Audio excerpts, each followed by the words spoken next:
assigned for, the outcome is reached.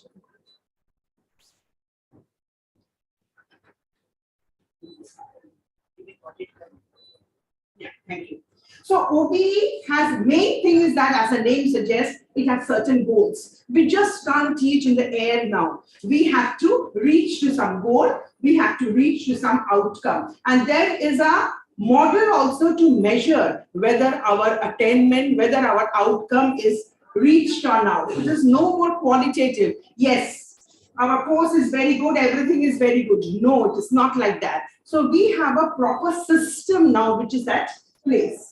So there is an accountability for the teachers. And so, as I said, from teacher-centric, we have moved towards learner-centric.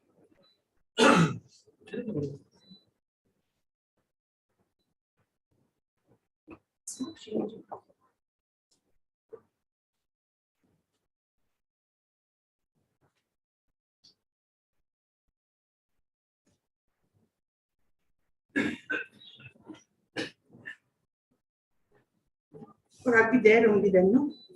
It's fine.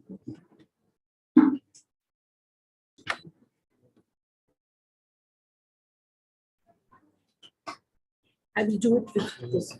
That is better, you know? Yeah. So before we jump into OBE, let us understand a brief history of OBE. Who started, when started, why started. Actually, it was Peddy who is said to be the father of outcome-based education, and it was initiated in 1988. In 1989, a MOU was signed in the name of Washington Accord. In that MOU, some countries came together and they wanted to have an equivalence for their engineering degrees only. And these engineering degrees will have the same syllabus and in the same way of assessing. So they become equivalent. The students can easily move among these universities. Several countries started signing the Washington Accord, and India signed in 2014. When the Indian government started in 2014, it was decided that we will be adopting learning outcomes-based curriculum framework. It was not known to us, at least I never knew in 2014. So in NEP 2020, its OBE becomes a mandatory thing.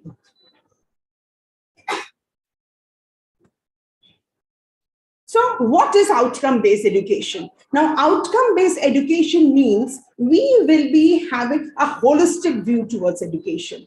Our students should have all the characteristics which are required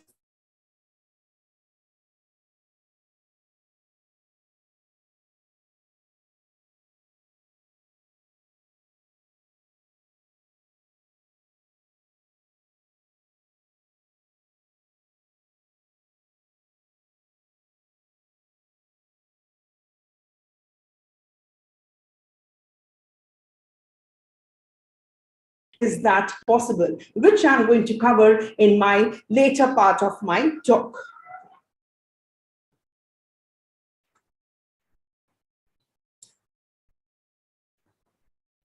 So in OBE, they said that every student should be having 3 types of skills. It is learning skills. Definitely, you should have the knowledge of whatever course, whatever program you're studying on. Literacy skills and life skills. So learning skills has to be there, critical thinking, analytical thinking, creativity. Nowadays, we do so many things to improve the creativity of the student. Collaborations, communication, soft skill has become a buzzword now. Similarly, literacy skills have come. Technology has become one of the most important things, but we are not forgetting the social attributes as well. So life skills should also be taught. So when these 3 things come together, learning, literacy, and skill, all skills come together, then you become a holistic way we can develop our students, and that is what it is expected. So why outcome-based? You have to admit, even if when the teachers were in teacher-centric, when we studied, teachers also had spent time, students also had spent time.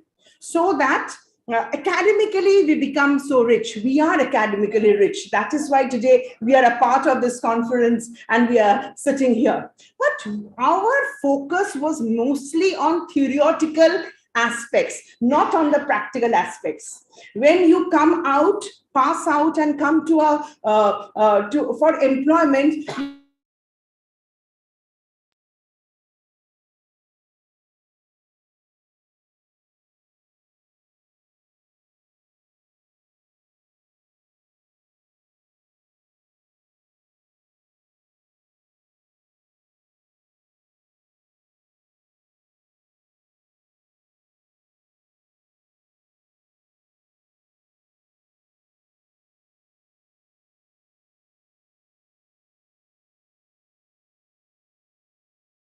so that when he comes from industry or any type of employment, with all the skills together, he will be able to he will be able to handle himself much more better.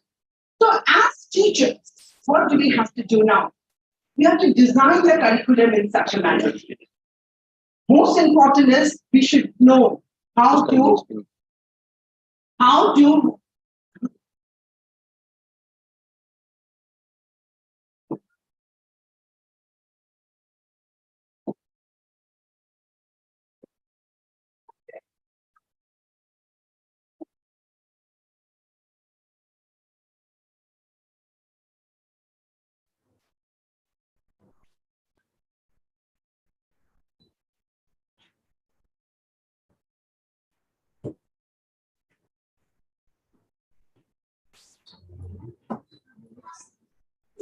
yes. So we should know how to design a curriculum. After designing the curriculum, we should know how to deliver it. That is the teaching learning process. After doing that, we should know how to assess it also. And then we can calculate it. So many things are involved in making the students holistic and industry friendly.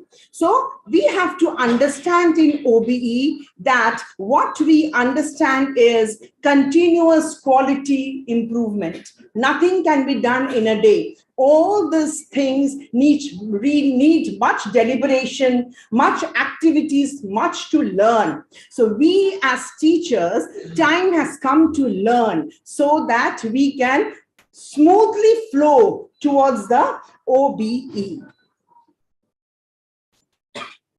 When we read documents, I was talking to Usha madam also from the beginning, that so many things are coming up. So you keep on wondering, what was wrong with our traditional system? We have studied, you have studied in traditional system, and we are there today here where we are.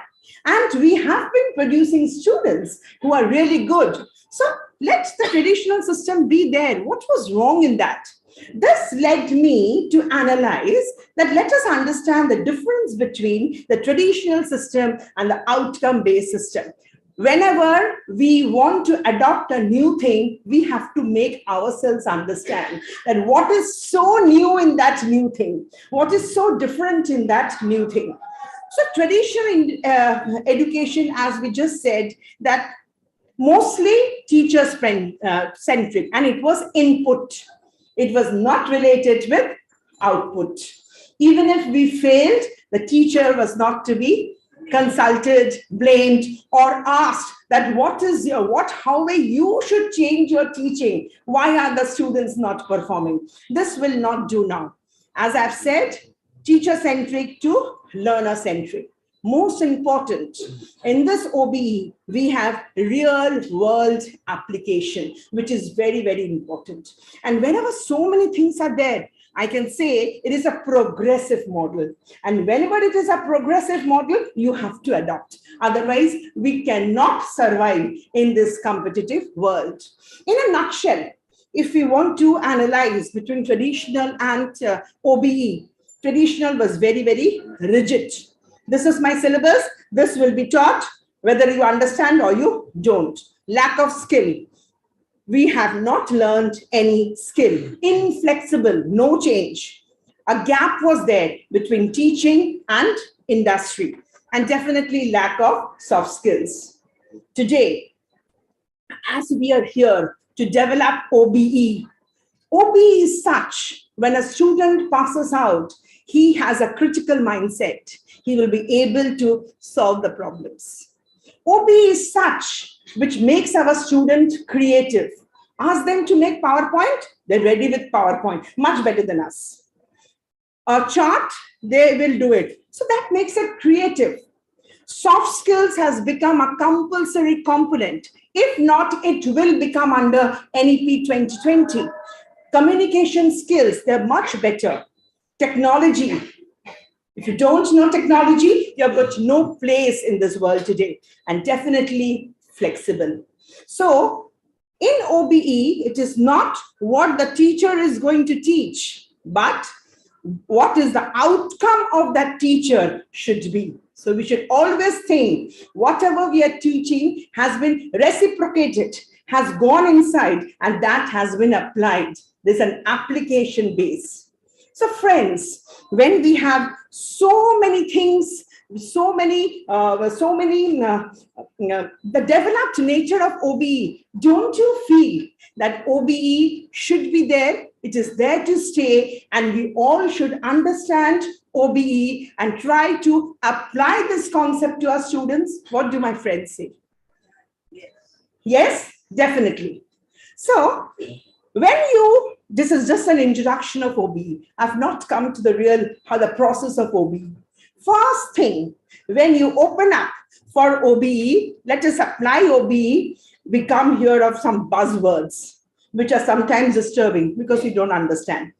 One side may OBE has to be there. Any NEP concepts, whenever we are in some meeting with the university, people speak of program outcome, course outcome, program specific outcomes, Bloom's taxonomy, graduate attributes. You open up the NAC, the survey book which you have. It is always talking of PEO, and you understand nothing. So before we jump into the ocean, very important, we have to understand these concepts. So my friends, we start with the initial concept. Our initial work is to make a curriculum. To make a curriculum, we all have to understand. I know every one of us are doing it, but I just have to touch upon it so that the linkage is created of my talk about Bloom's taxonomy. Bloom's taxonomy we apply for designing our curriculum as well as when we're making the question paper. So I will come to it later on also. Bloom's taxonomy in teaching pedagogy. Tell me, anything you have not followed or we are not in the same platform? I think what?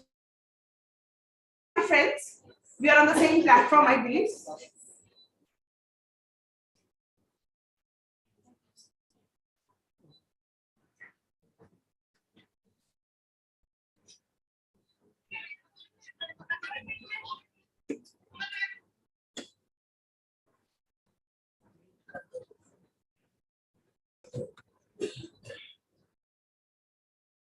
Start with Bloom's taxonomy. I am just entering into the ocean of OBE. I'm still near the delta. I have not opened. I have not, because I'm from geography, so definitely my geographical terms comes into the picture.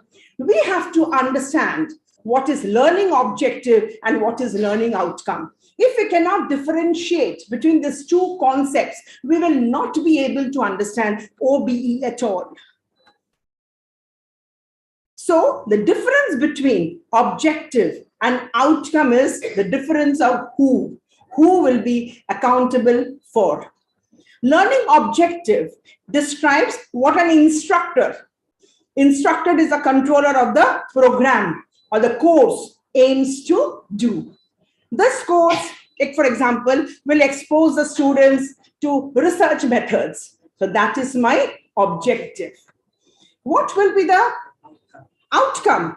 After doing the course, whether the student is able to do whatever our objective was or not. At the completion of this course, students will be able to explain the difference between research methods and identify strength and so on. So whatever I had aimed for has been reached or not. That is the difference between objectives and outcomes. This much is enough. we will now go into the Bloom's taxonomy. So Bloom's taxonomy is actually shows the classification. It describes students' learning methodologies. It has got 3 hierarchical models. We will try to form, because many of the cases you will find that only cognitive part is addressed to. The other 2 points are not addressed to. Actually, it is not like that. When you have to develop a curriculum, or when you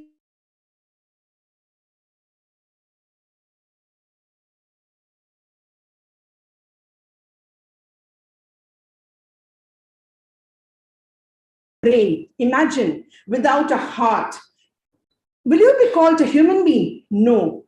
Brain is required, cognitive domain. Same time, your emotions also play a very important role. When we are teaching our students who are very close to our heart. We are not teaching the machines. Usha madam was just telling me, Moshumi, I can't ask money from the students anytime. And they know whenever students come to her, all her problems will be solved. Why? Because they know she has a heart. Very, very important. You have brains, you have heart. You have to do also. You cannot sit at home and you say that OBE has been applied to. You need your hand also.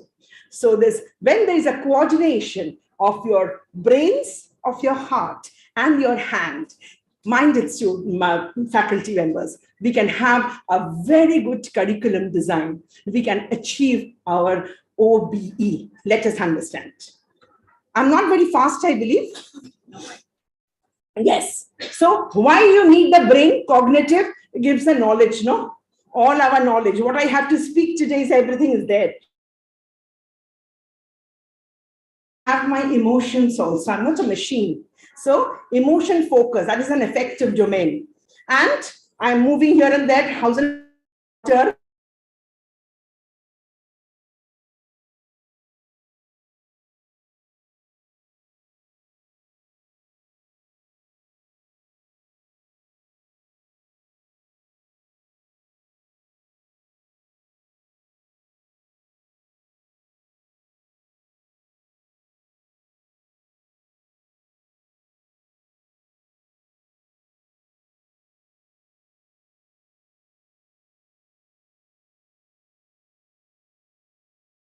Comprehension, application, analysis, synthesis, and evaluation. 2001, there's all these nouns change over to verbs. We have remembering, understanding, applying, analyzing, evaluating, creating. Let us understand.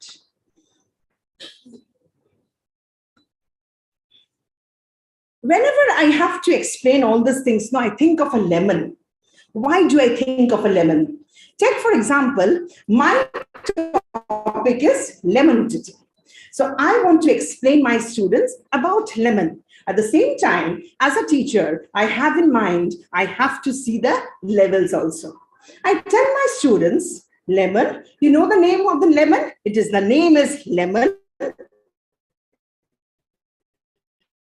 It is pink, yellow in color, shape is this, size is this, taste is this. So they will remember, yes, madam said, lemon na yellow color ka hota hai. Lemon na color. In your course outcome, do something which students remember. I go up to a higher level so the students can understand. I start decoding more about lemon. It is yellow. Why it is yellow? Because it must be having vitamin C. Students understand, yes. Yellow we remembered, but we have to understand why yellow. It has been having a vitamin C. Slowly I'm taking my students to the higher level of thinking. That is OBE. I apply. Somebody is sick, a student faints here. So I take a lemon, boil it in water, give it to him or her. Sick, no? So थोड़ा energy मिलता है. So the students are applying whatever they have learned. Let's do analysis. I found out why did the student become fit and fine after drinking that water? Because it has some vitamin. At the same time, I tell my students the skin can have some pesticides also.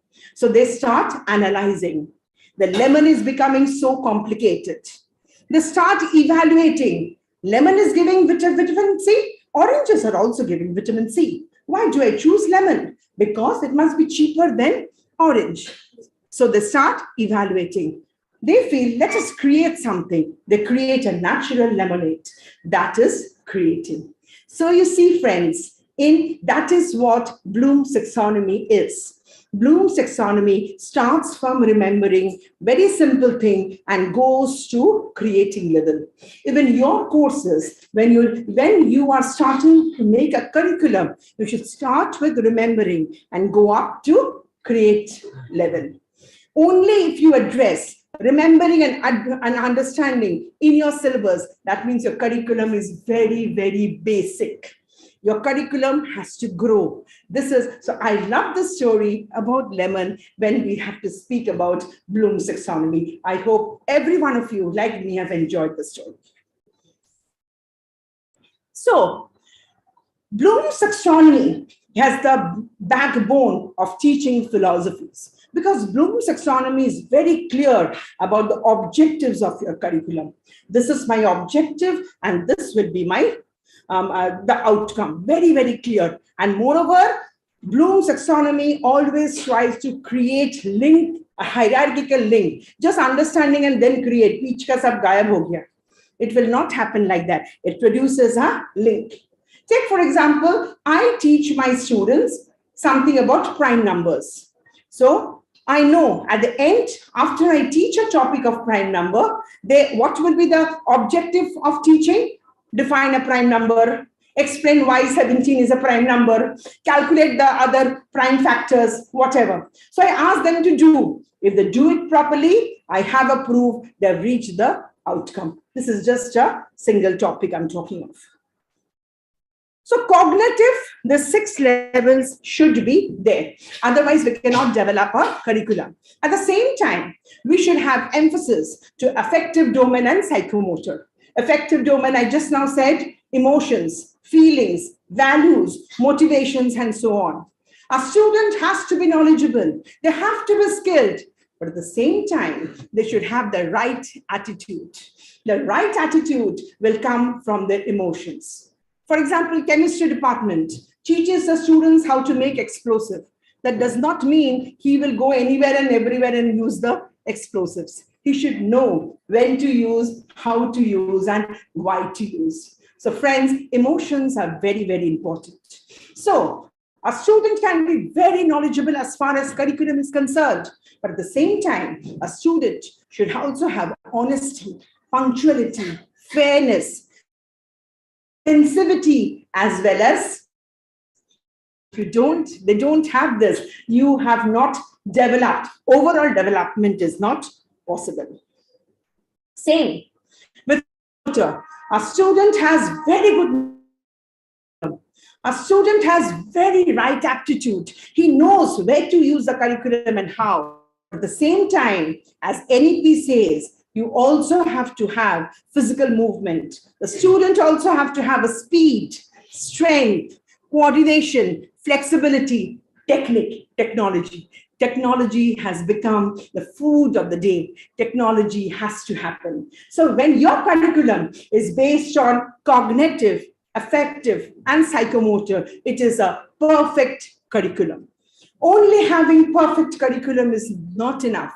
We have to understand the complexities of this curriculum. We have to understand how this curriculum will reach the students. Let's walk towards that. So my friends, whenever you're making a lesson plan, or you're doing mapping, or you're creating assessments, you have to think of these 3 factors. The cognitive, which gives you knowledge, the affective, which has the attitude, and the psychomotor, which gives you the skill. Any problems still here? We have all understood the introduction of OBE. We have all understood the first step, that is curriculum development on the basis of Bloom's taxonomy. Now we the framework. We just can't move in a haphazard manner. You do your subject, I do my subject. No, there has to be a framework. Everything should be put up in a framework. Let us understand the framework. This is the framework of OBE. Vision and mission of the college, everyone knows. From vision and mission, come to PEO, program objective.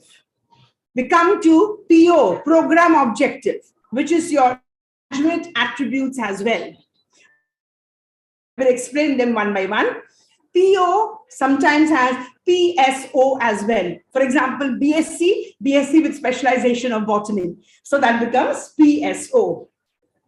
And your CO, that is your curriculum. That is your curriculum. We are still into curriculum. We are still into course. I'm not going into the other part.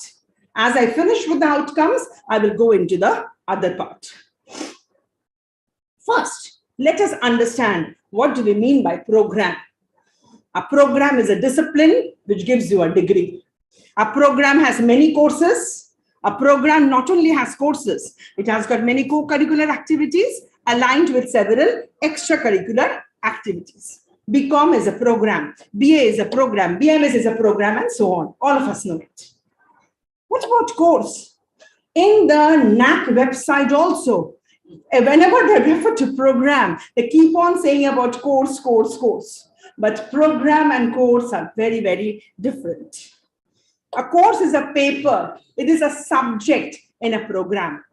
There can be many courses in a program. It can be theoretical course or a practical course, depending upon your program. So in BCom program, foundation course is a course. Advertising is a course. So the paper project is a course. This we are very, very clear. What is a program and what is a course? What is a course outcome? Course outcomes are statements that after learning this course, the student will be the learner will be achieving certain things. They will be able to demonstrate certain things at the end of the course. That is a course outcome. Program outcome, all course outcomes coming together and making the program outcome. So that is a narrower statement that describes what the students are expected to be able to do after they get their graduation. I passed out BCom, so what other characteristics I should have? That is a program outcome. Program educational outcome, a different concept. That means what will the graduates do in their career after 2 to 3 years when they pass out? That is a program educational outcome. A student passes out in 2020. We can only calculate the program outcome. After 3 to 4 years, we see what is a student doing. That is, we see the tracer feedback, whether the student has progressed, whether he's working somewhere. We get the employer's feedback. How is he working? It is a difficult thing. And we calculate the PEO. So PEO is always after 4 to 5 years after graduation. Program specific outcome, as I said, BSc with botany. So there will be program specific outcome. Graduate attributes, when a student passes out BCom in 2020, what are the things he should have? So program outcome and graduate attributes are the same. These concepts we have to understand when we are doing OBE, because it will be required for our mapping purpose. Program educational objectives, they are broad statements that describe the career and professional accomplishments that the program is preparing the graduates to achieve. In simpler words, what will a student will be able to do with what they have learned after they had passed out? So when will you calculate PEO? We will calculate PEO after 4 to 5 years. How will you calculate PEO? Tracers feedback. That is employer satisfaction survey. Remember the first criteria of NEP, where it stresses on employer survey. It stresses on alumni survey. It stresses on placement records. Why? When we calculate all this, we can get the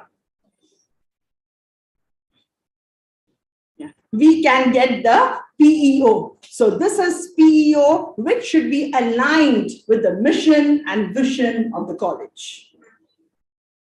Example. Yeah. When we say PEO, so this is the result of that is the outcome or the objective. So no, suppose we say, I'm coming to the example. Suppose we have PEO, it says that a student will have entrepreneurial skills. A student will have technological skills. You prepare a questionnaire after 4 years and give it to the employer. So employer will know whether he is doing that, using that technology or not. If he is not using, that means your outcome is not achieved. I'm coming to it.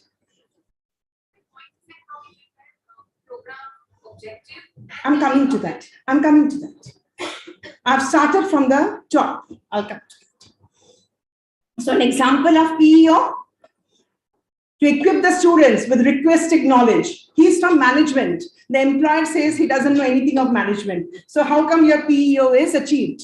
He's a competent management professional with ethical values. He keeps on doing unethical things. So your PEO is not achieved. Proactive thinking. You think before the others think. That is the need of the day. And you're not doing it. So the PEO is not achieved. Entrepreneurial approach. Definitely, it's an MBA program. He should have some startups, something. So if he's not doing it, it's not achieved. So once you pass out, the very next day, I will not be able to understand whether these things are there or not. That is why in NEP also, which is aligned with NEP 2020, speaks of employer feedback, speaks of alumni feedback, so that we can understand PEO. PEO is linked up with the mission and vision of the college. I think I'm clear. Now I'm coming to your question, objectives and outcomes of programs and courses. Learning objective. Learning objective, I said, what the student will be learning. Learning objective is there for the program as well as for the courses. Program objective, course objective. Learning outcome for the program and for the courses. For learning objectives can be of two types, program outcome and program specific outcome. Full BSc degree will have a program outcome. BSc with botany will also have a program outcome. For course outcome. Program outcome will give us the graduate attributes. This is the whole framework of OBE. Let us now first start with program outcome, program objectives, program outcomes, and program specific outcomes. I've given examples so it becomes easier for us. Let us see BMS program. Program objective. After the student does the program, it will provide them in-depth theoretical, practical knowledge, provide exposure to real life, whatever. How will you write the program outcome? After he has done it, the students will have comprehensive knowledge of management, marketing, finance, accounting, and other. So whatever we have aimed for has been achieved. It is not so easy. Just like this, we have to calculate and say that whether it has been achieved or not. BMS program, BMS in finance, BMS in marketing. BMS in finance has such program-specific outcomes. BMS in marketing has these program-specific outcomes.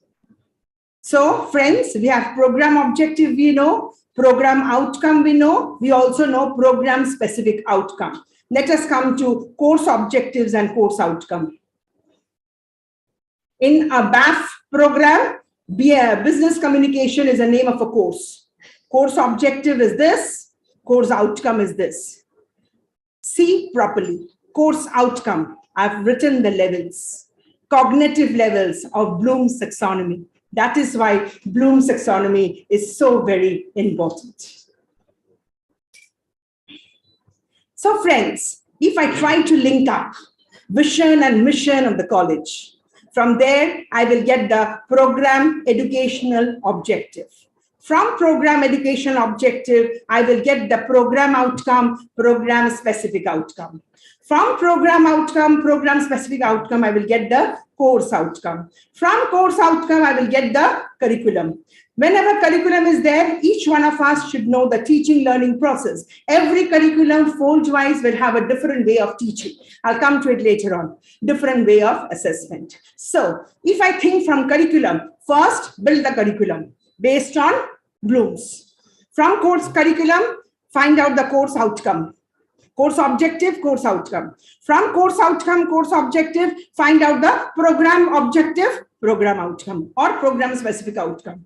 From program outcome and program specific outcome, find out the PEO. Your PEO should be linked with the mission and vision of the college. Am I clear? So friends, we know what is OBE, why OBE is necessary. We have started with developing the curriculum based on model by Bloom's. We know the buzzwords. Now they're all in different compartments. Program outcome एक जगह में है, program specific outcome एक जगह में है, course outcome और एक जगह में है, and we are all confused. Let us bring it the same framework. How can we bring it in the same framework? Map them. So OBE framework mapping, very important under NEP 2020, very important if we have to apply OBE. Before that, to think it over, I have a sip of water. Yes, tea. No, thank you. No, only water will be fine. Thank you, I'll open it. I think we are on the same page and every one of us are getting connected with me. Yes, that is so nice. Sir, anything?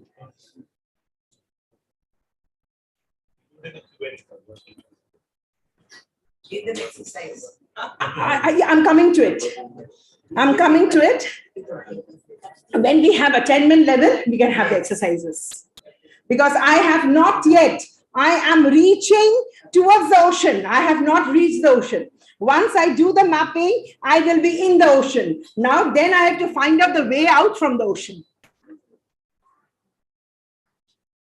Friends, we know vision and mission, PEO, PO, PSO, CO. Yes, friends?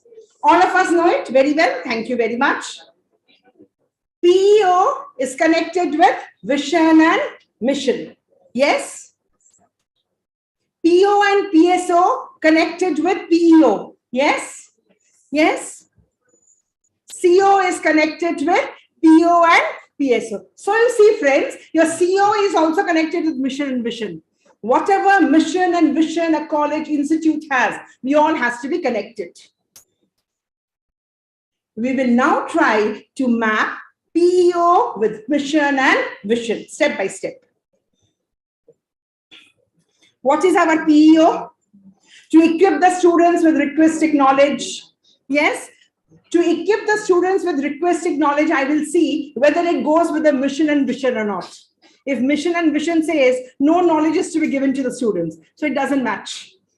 No institution has that. I'm giving an example. So yes, it matches. To develop a competent management professionals. Does it match with the mission and vision? Definitely, yes. Proactive thinking. When they pass out, they have a proactive thinking. Yes. Entrepreneurial approach. Yes. So my PEO is totally aligned with the institution's mission and vision. Mission is a futuristic statement. What will the institute do after 30 years? And mission is achieving the vision. How to, what should we do? And OBE we should do to achieve our mission. So we first linked up PEO with mission and vision. Sorted, everyone?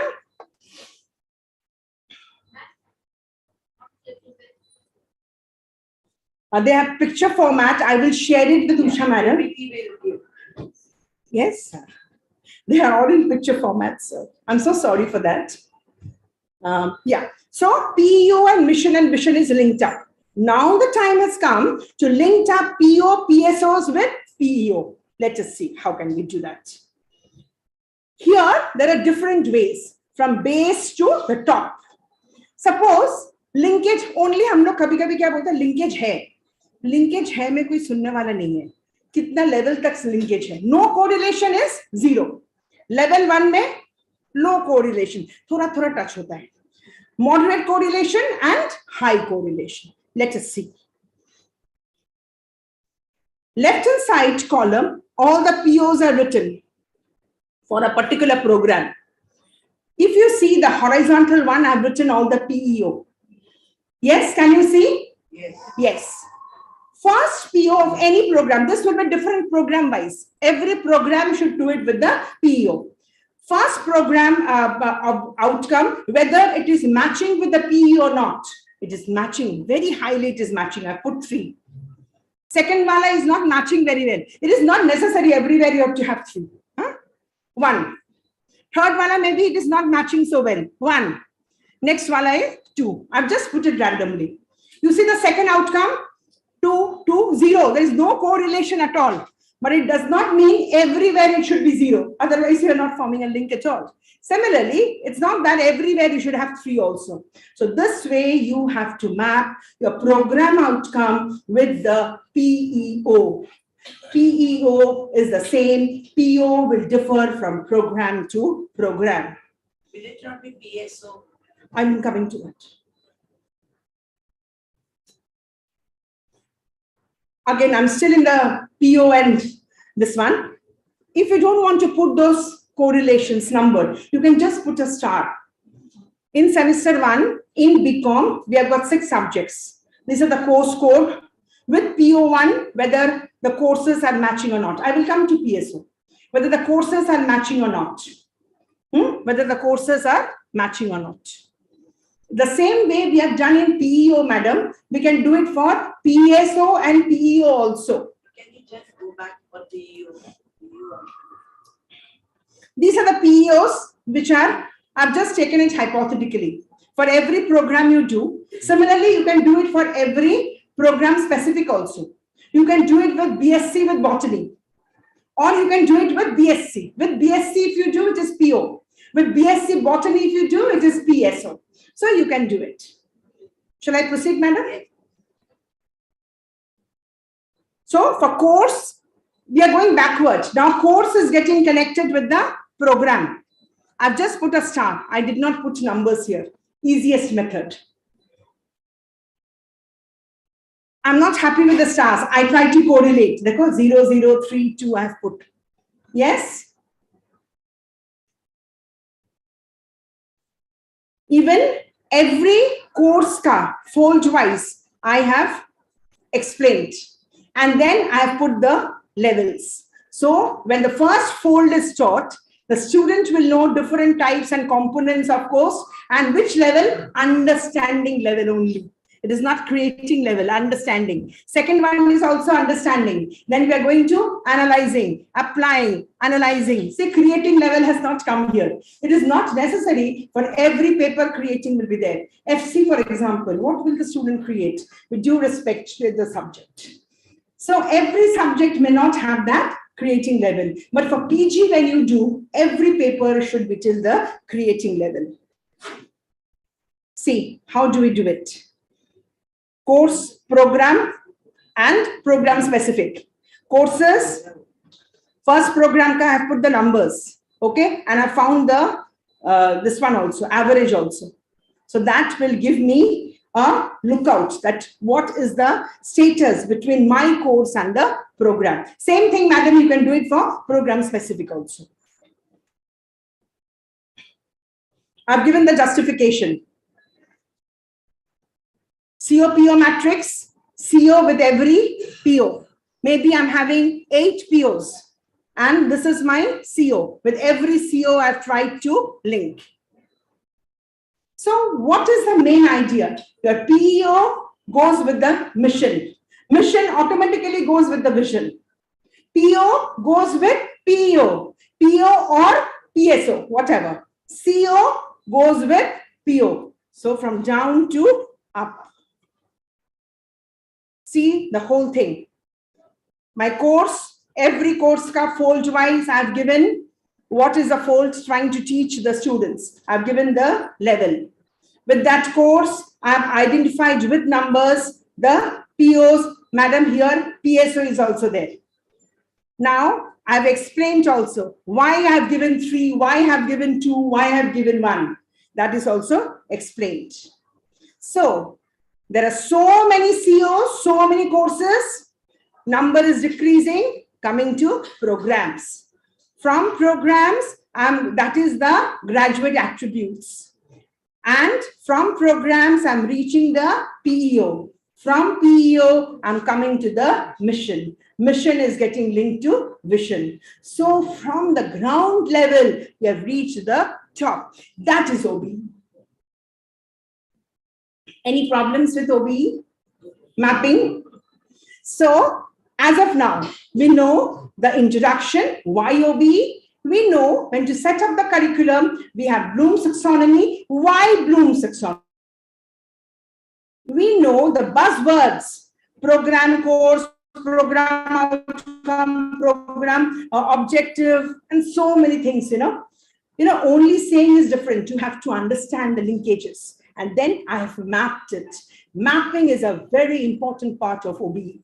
As of now, we have not done mapping. Every program is they're all over the institution.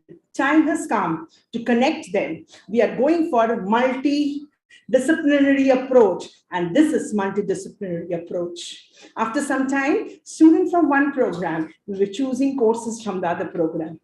It has to be, the credits has to be in the matrix form where we can give. So this multidisciplinary approach will come when we map them. Otherwise, you will find yourself nowhere. So we come to assessment. How do we assess the students? Very tough job, interesting as well. Here comes the concept of rubrics. Rubrics is a scoring tool. Now what happens? Model answer concept was there from many, many years. I think from the time I'm there doing for the university, many, many years. But we have not thought on what basis model answers are made. Model answers should also have a marking scheme. So what should the student write and what will be the marking scheme? That is a raw rubrics. Now we are exposed to a proper rubrics in OBE. Whenever you're planning your curriculum, the teachers are planning the lessons. The teachers are planning the units. They also have to know the purpose. We are doing the course outcome. Along with the course outcome, the teacher should also know for this particular fold, whether I'll be CIE is there, continuous internal evaluation, whether I'll be doing a assignment, or I'll be giving a project work, or I'll do presentation. What will I do? That also has to be planned. Then only it is OBE. Actually speaking, in your rubrics, although rubrics part has not been implemented so well, we have two types of rubrics. One is holistic and the other one is the analytical rubrics. In holistic, now overall. Take for example, I have a research methodology paper. I give the students to write a research paper. So when the students in literature review has taken 10 to 12 sources, your mistakes are not there, and reference is proper, and all the citations are done. So I grade him or her as an excellent researcher. When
grammar, few errors, excellent.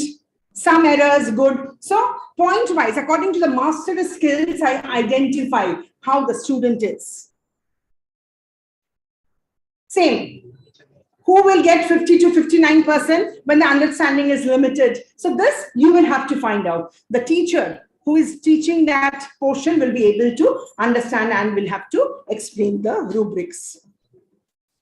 So holistic rubrics gives the overall score. Good researcher, bad researcher, medium researcher, but analytical gives the feedback per criteria.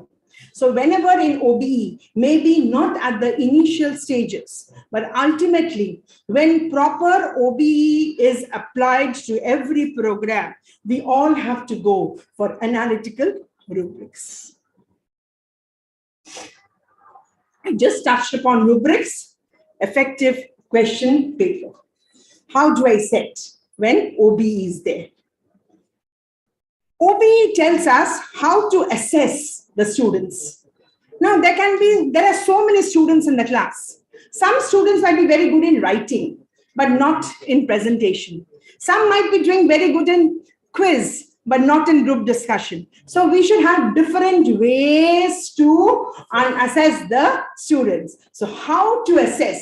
You are the master of the class. You should know how to assess the students. Different types of assessments are there. And student should act on their own. ऐसा नहीं project किया, पूरा class को project दे दिया. One एक जन किया, 10 जन copy किया. It is very natural. Students do that. Some students, PowerPoint, you can ask them to make a chart also. Main thing is that their skills should be enhanced. That is the secret of OBE. So evaluate different patterns of assessment, which we can do under CIE and under autonomous. We have got that autonomy. Not only that, take for example, you give them PowerPoint. सब fold का PowerPoint दे दो, student थक जाएंगे. And nowadays students, they don't have patience like us. Monotonous नहीं बनाने का. To reach the outcome, you will have to give maybe group discussion for one fold, PowerPoint for another fold. You develop on your own. That is the art of OBE. When we do this CIE and then calculate for our SEE, that is semester end exam, we know our program outcome has been reached or not. If program outcome is reached, I will come to it later on. If your course outcome is reached, you can easily reach the program outcome. If your program outcome is reached, you know the graduate attributes. If suppose your program outcome is not reached, what will you do? Rework. Rework why it is not reached. Otherwise, that was not there in the traditional concept. 80% student fail kiya, business law mein. Why? Why 80% student fail kiya? That means we have to go to PDCA cycle. That is needed. We have to have change in the delivery of our course. Then only, this has got many drawbacks. For a class of 120 students, really we cannot do it. But that is OBE talking about. OBE, then the government is saying, reduce the ratio, 30:1. Every one of us will do. But with 120, madam, it becomes very, very difficult. 30 minutes तो उन लोग का attendance and तुम चुप रहो करने में निकल गया. Yeah, and then the other part starts. Everything is very good when we are listening and I'm talking. Applicability, it is difficult, but we have to do. Maybe not at a time, but slowly and steadily we have to do. For that, we need to learn. I was talking of making the question papers. We have got different levels. I've just taken 4 levels here. Knowledge, understand, application, analyze. You find out what percentage of marks you're giving and how many numbers of questions you're giving. Give it to the CEO. If your question paper is dealing only with knowledge and understanding, that means after the base level ka paper.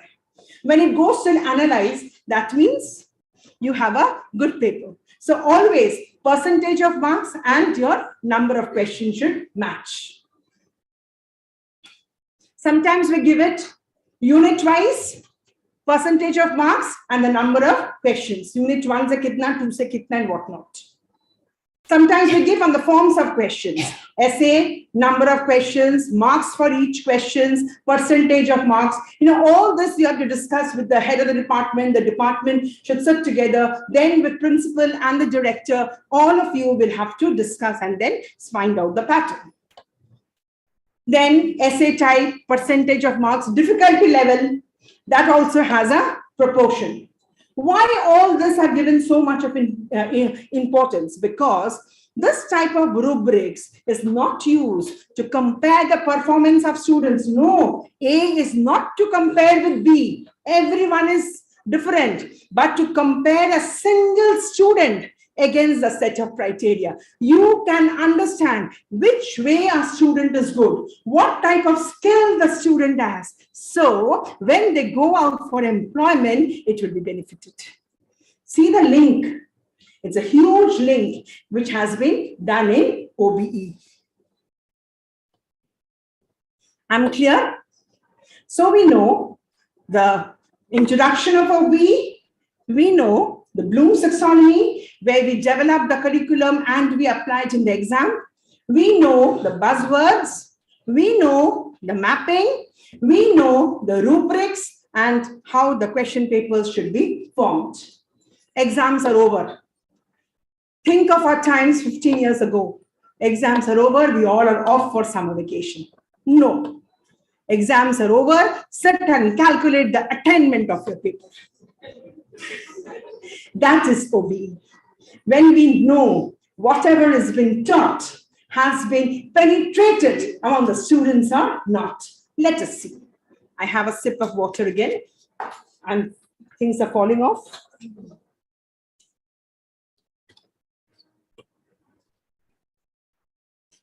We are on the same page? Yes?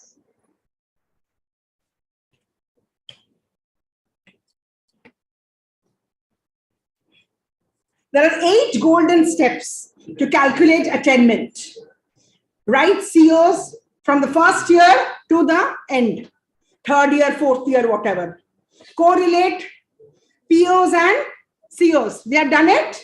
Yes? Mapping matrix. कौन सा में 3 है, 0 है, 1 है, whatever.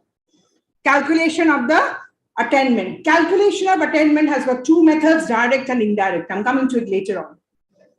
We have to set a target level.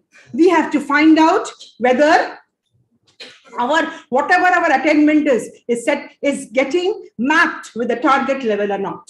If it has reached the target level, no problem. Improvise. If it has not reached the target level, come back to IQSC and to your principal and director. They will tell you how to improvise.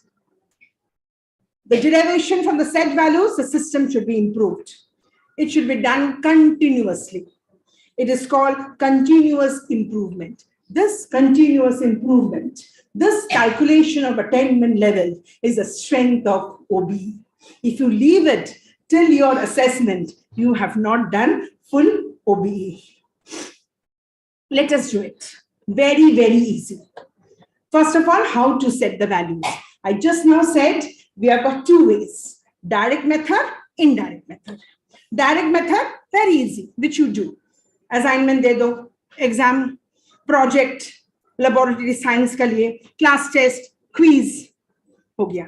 Indirect method, remember, indirect method, we are taking the feedback of our syllabus from the employers, from the alumni. We have to take that. From my program, BSc program, the students have passed out, whether they've got placed or not. That also my indirect method. If placement is high, indirect method, I can give you more marks. But here I've been very generous. I've given 4 out of 5, I've given 4. I'll come to it. I have set up for program attainment 5 levels. My set level is 4, 2.0 to 2.5. Very good. I have done it, okay? It's just a hypothetical situation. So how do I calculate? 80% I will calculate from direct method. 20% I will calculate from indirect method. Done. Course. Programme outcome तो only लेने से नहीं चलेगा ना, course outcome भी तो लेना चाहिए. कोर्स का I've done 5 levels. I've taken the second level. 50% to 59.99% of the students, they score more than the class average. So how to have this attainment level? Every course ka find out the attainment. Every course ka put it in the program. Then you get the program outcome, a program attainment level. All programs come together. You get the college outcome level. All colleges can do it for the several years. You get over the years. This is OBE. Let us start with course outcome. Course attainment level, how do I calculate? Subject, advertising. I find out from the marks of the student that the average marks which the students have got is 40. Then I find out the percentage of students who have got more than 40. Out of 599 students, 312 students had got out of more than 40. So I've got 52.09. I look back. Which level I'm in? Which level I'm in? I'm in level 2. So I have attained. Course outcome I have attained for my subject of advertising. Yes. Internal marks bhi to hai na. This is only out of 60 na. Yes. 40 marks bhi to hai na. Average marks of internal examination is 17.087. I take it at 17. How many students have got it? More than 17? 432 students. What is the percentage? 72.12. Which level? Which level? Level 4. But my target set level was level 2. I am very happy. I have reached the target. Fine. Now I calculate. 60 divided by level 2. I have reached the level 2, no? Yes or no? Plus 40%, which level? 4. Divided by 4. 1.2 plus 1.6. I get 2.8. Yes? So when I get 2.8, which level? This I will calculate it later on. I get 2.8. Okay. Now I find out of BCom degree of all the semesters. Semester 1, semester 2, 3, 4, all the semesters. My average is 2.87 divided by 6. Now I come to program. Program level mein. For all the courses I found out, okay? All the courses divided by number of 6. Program attainment is 80%. I'm doing direct method. So 80% divided into 2.87. See the average I've done 2.87. Did you get it? Yes, of all the courses. And 20%, I assume that the feedback was very good. So I've given myself 4. I've given myself 4 multiplied by 4. So it is coming to 3.096. This is for the program. So what is attainment level? What was my attainment level of the program? Well, I have reached the level 4. So level 5 is excellent and my target level was 4. Hence, PO is attended. All the programs in the college I do. When I do of all the programs, I find out one unnatural thing. Unnatural thing is that for every program, the outcome is more either 2.0 or more than 2.0. But for IT, it is 2.43. Although attainment level is reached, but among all the programs, the ratio is less. So I need to have a meeting with the IT department. How we can improve. Point of improvisation. Every system should have a point of improvisation. No one is perfect. Nothing is perfect. 40.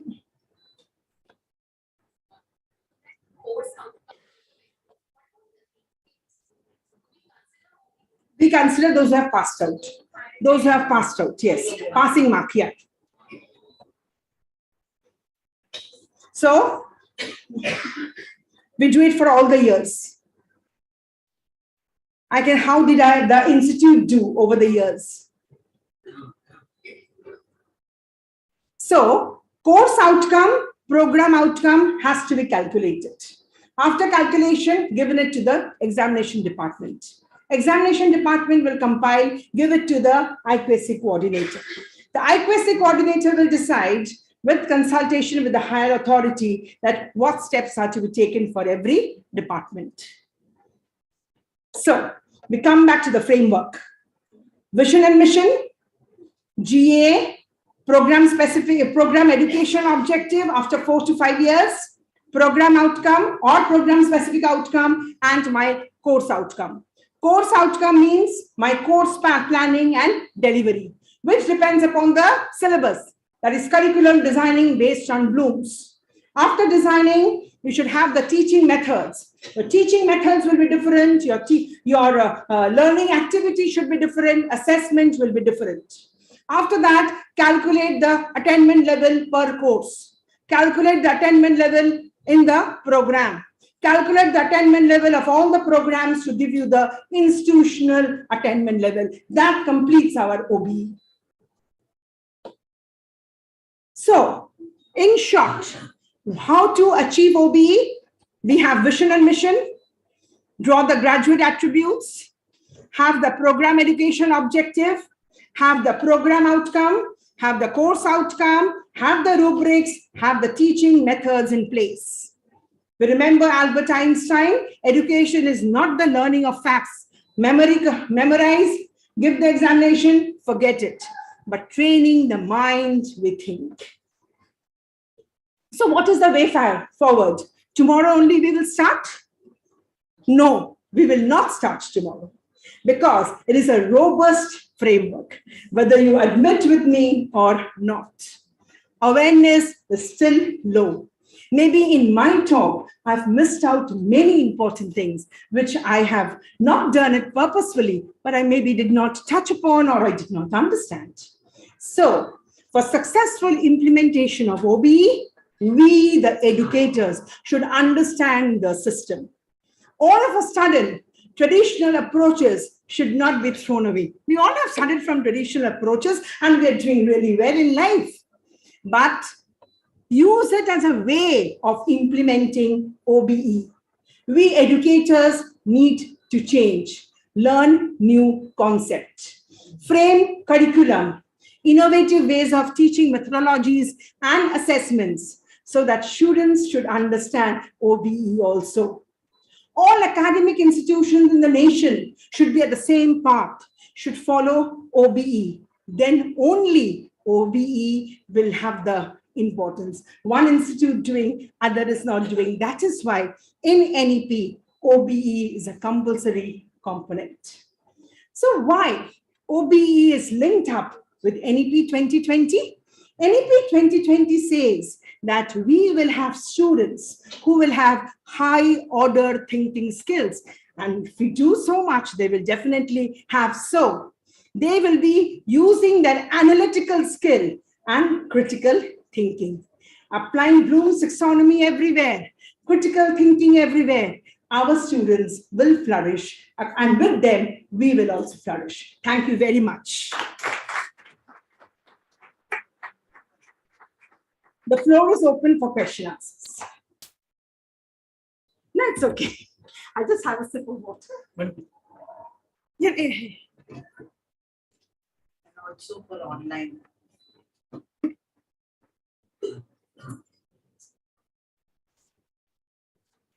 So we start with you.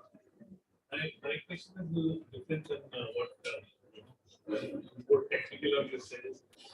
The rote learning part. Which I'm saying is normally the attitude or the habit of every child, and especially we said the subject of foundation goes. I remember how it was. So when I think that rote learning is a habit which has now become a part of life, what should the teacher do to stop it? Sir, that's why. Yeah, and so that's one part of it. And how do institutions look upon to that part of it?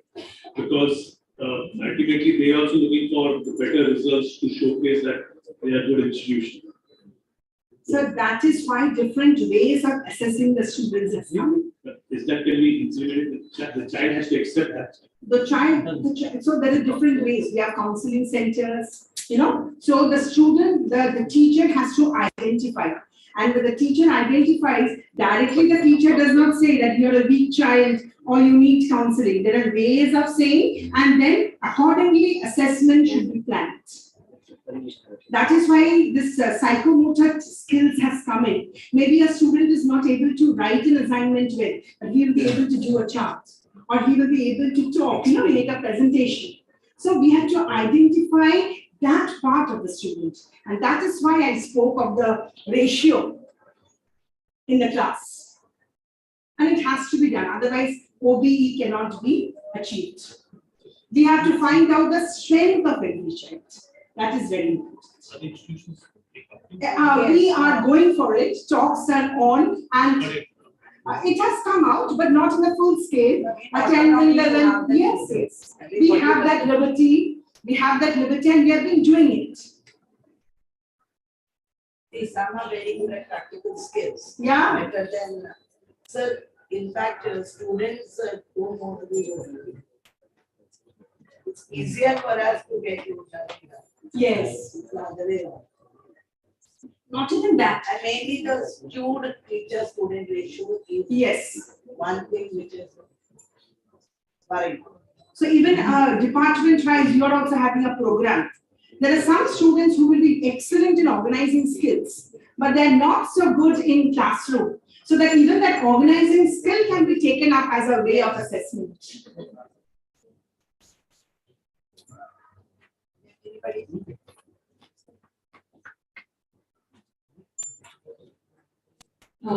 First and foremost, I think this was an excellent presentation. So thank you so much. I like at how every step you were helping us recap. So thank you so much for that. So just to kind of address this question, I want to ask, address it and then ask you. So when we're saying that we have to understand what level at which the student is and accordingly plan the assessment. So during the online, when we were completely online, I teach a paper in human rights. And there came a point where we felt that how much more can we motivate the student to listen to us. So I did an exercise where I said, because people, like you rightly said, कि attention span कम होता जा रहा है. पहले हम सुनते थे, अभी बच्चे इतना नहीं सुनते. Yeah, they come with their own perspective. So we did a quick. This is that you suggest a short video or an ad, and in the chat box you contribute your link to a certain subject that we are studying. Now, my question to you is, so it worked, but my question to you is that in the same class, is it okay to have different methods? So, आधे class के लिए presentation, आधे class के लिए, and then there's a debate कि, but they will do better than us. So, how do we address something? I've got many replies to this. First of all, pandemic has gone. That is the bad phase of our generation. Hope it will not come back, and we will never have 100% online. Although UGC says it will be blended with 40% online, but these things online maybe will not follow. Second point, I appreciate and I agree with you. During the online sessions, the teachers were radio jockeys. We spoke, none of them spoke. When you ask them something, their microphone goes off. We were radio jockeys. Thirdly, when I'm saying in a different class, we can always have different ways of assessment because the levels of different classes are different. In your internal assessment, you do course-wise assessment. 40 marks is there for internal. So for first thing, you can choose that what will be your teaching method. My teaching method will be presentation and whatever.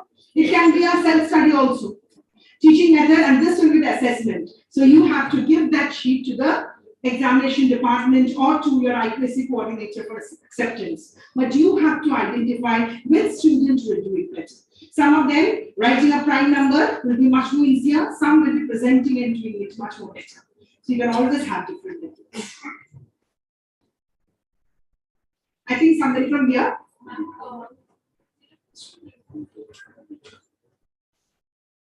कि मैंने CBSE और सारे boards मैंने पढ़ाए हैं starting की phase मेरे। तो हम लोग सीबीएसई वगैरह में जब थे तो छोटे क्लासेस थे 30-35 बच्चे थे, तो ये सारी प्रैक्टिस हम लोग किया करते थे।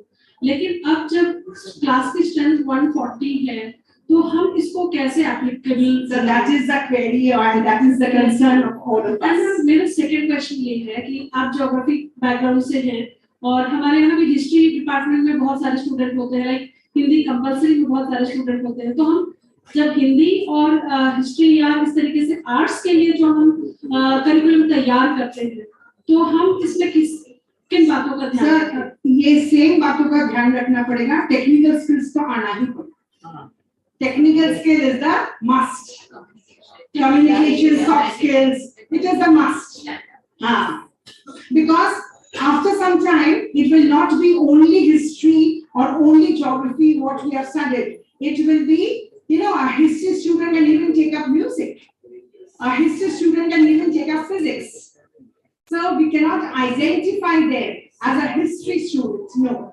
All the three skills which I have spoken of has to be there. And ma'am, please in classes on long class, body classes के लिए. Body classes के लिए you have to solve that. We are also facing the same problem, madam. We are also only thing we can do is devote more time. How much ever time we can devote and identify the students. Thank you, ma'am. Thank you. Yes, ma'am. Yes. Madam, same is the case with BCom also. BCom, plain BCom, conventional BCom, we have student teachers ratio is very. Yes, same everywhere. And, All over Maharashtra. Except foundation course in all other subjects, they have got 100 marks semester and exam. Don't have internal. That is the affiliated college. Oh, Yeah, affiliated colleges. So, madam, in the university will also be coming up with the changes. If you have to have OBE, you have to have internals as well as semester. Map and keep. Look at map, 100 marks में आप 60-40 में अलग मत करो। Course wise जो मैं दिखाया ना 60-40 में आप मैप मत करो। जो भी मार्क्स मिला ना आपको वो ही आप 100 में मल्टीप्लाई करके रख दो। मैपिंग करके रख सकते हो। नहीं, अटेंडमेंट ऑल्सो मैडम, अटेंडमेंट ऑल्सो 60-40 नहीं करके 100 का करके रखो। Out of 100 का. Thank you. I have a totally different point to make. Now in NEP, it has been told that we have to give students the life skills, right? And life does not give us many choices. So when we go out to work, no one is going to give me the choice, okay, you cannot speak well. I need to speak well also, I need to write well also, and I have to develop so many other skills. So why are we indulging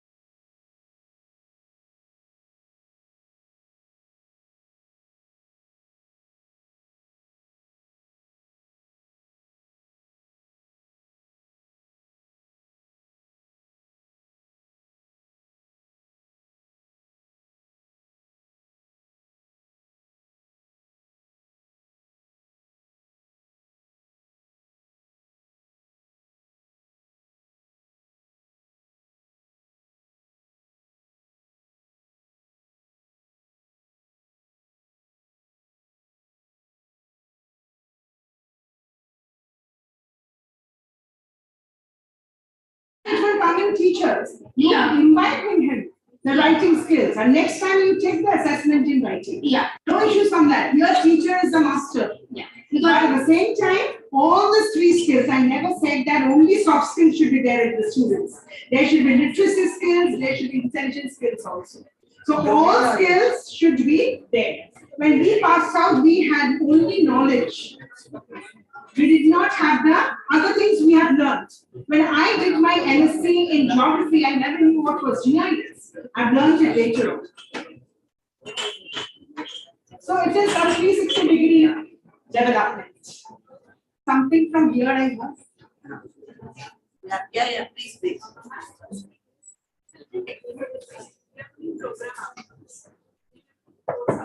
Now, when we design the curriculum, we should use it. First thing, every folder is a association of assumption or not. Yeah, CO or CO1, CO2 तो है ही ना. Unit wise, fold wise. Because then only you can find out the cognitive level, na? You're already doing higher levels. Ah.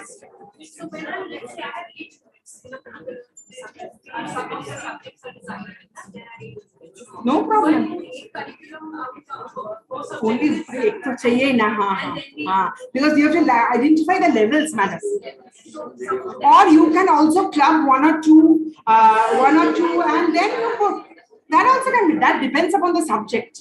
This was I'm addressing mass media. Mass media also have projects, no? They have so many things, no? But you can also have creative. Oh, you can do creative and analysis. Now, project work can always be creative. You just to have a justification. You are the master of that course. You need to have a justification. Rubrics has to be. Yes. Yes, madam. Very nice. Thank you. Only I felt that feedback has to depend on the place. Has to depend on PSO, but I did not. Somebody has to do the analysis. Nice. Oh, make nice. Maybe correct the whole exercise is Very, because that is what. and you also get good feedback. Tracer feedback करना पड़ता है. क्योंकि ना बच्चों का feedback है वो थोड़े पढ़ते हैं. हाँ. Tracer feedback में ना we have to identify. इसीलिए मैडम चार ही दिया है. Madam, in NEP we have got only 4 feedbacks which are considered. Yes, it's okay. It's okay.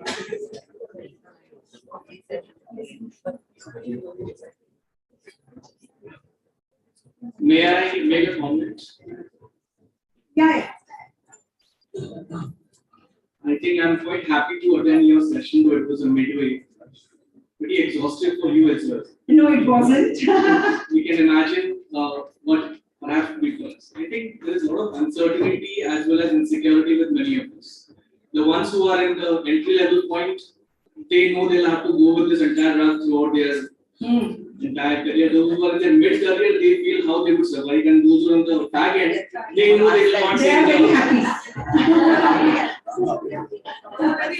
They're very happy. Yeah. One of the comments that came up was, are we generating a faculty style? We are getting the best from all the subjects, and then what will come out perhaps will not be very pleasing in appearance. But nevertheless, see, NEP is an inevitable thing. We all have to prepare.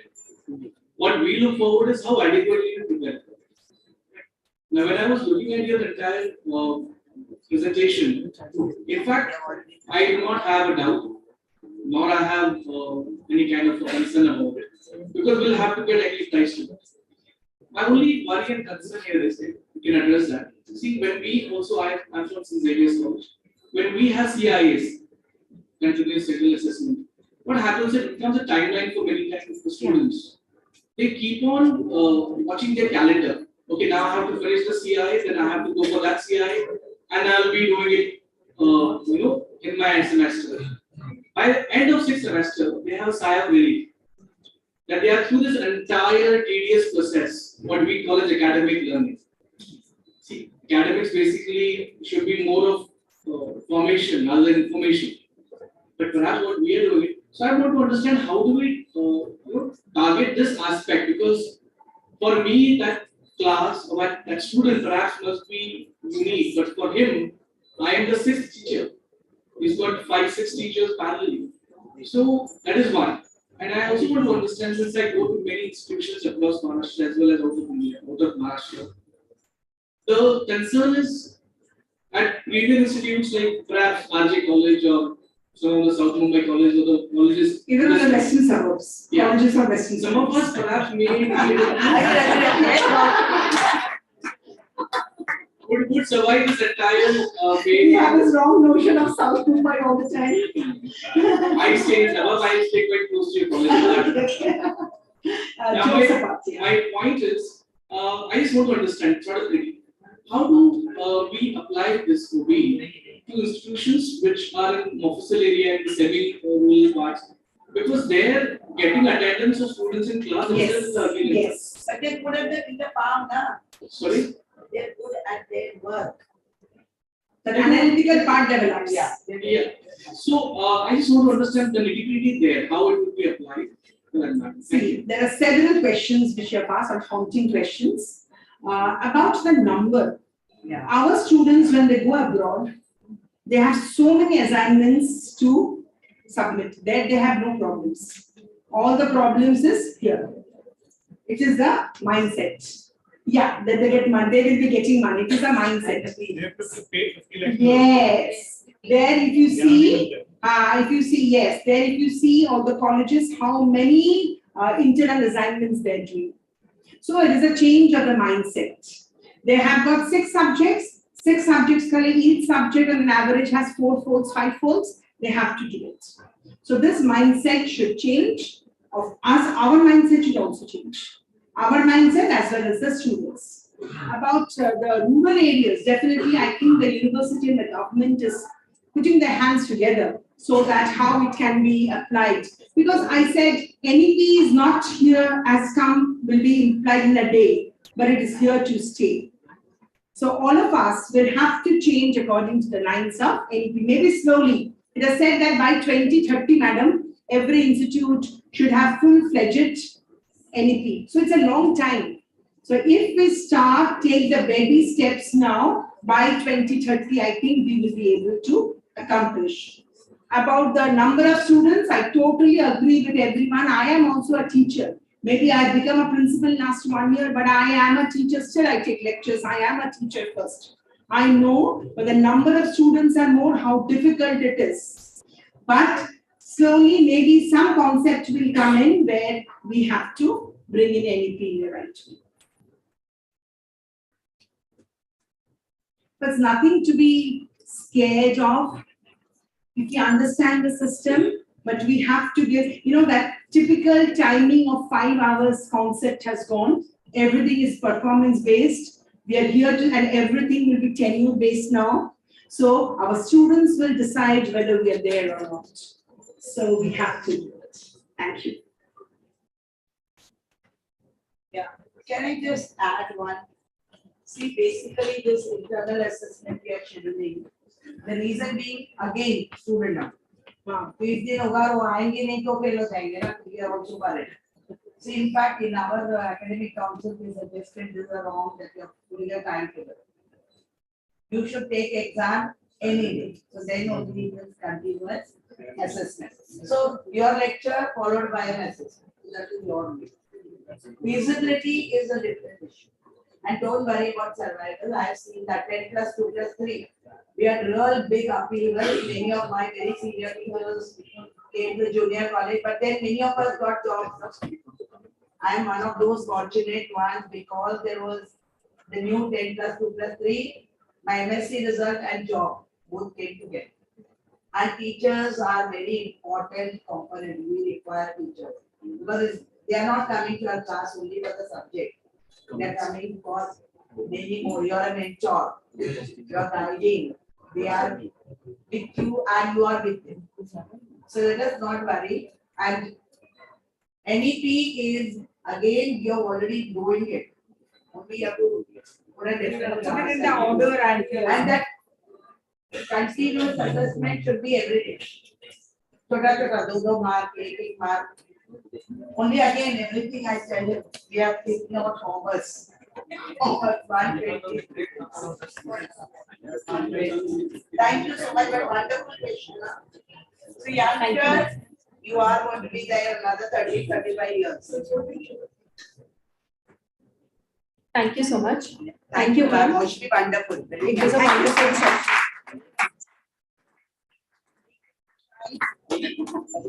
Yes, it's like we are also going through the Bloom's taxonomy. Accountability. Yes, accountability, like ma'am saying, and also it's like we are going through the Bloom's taxonomy level. As you have taken us from understanding to, not just remembering and reading about it, but understanding, and we are going to be taking this time forward to learn about it. May I please request Subodh sir to kindly propose the vote of thanks. Very nice. Thank you so much. Thank you so much.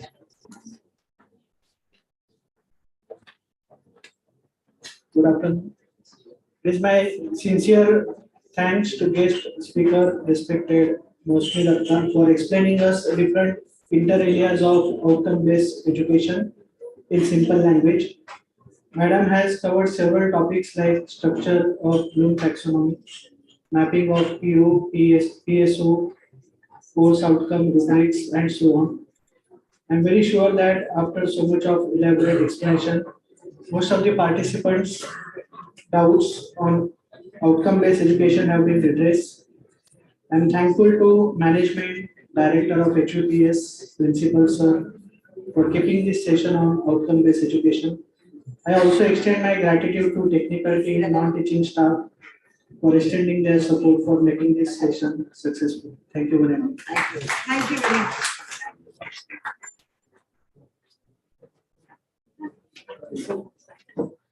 We shall be now moving on to the next session.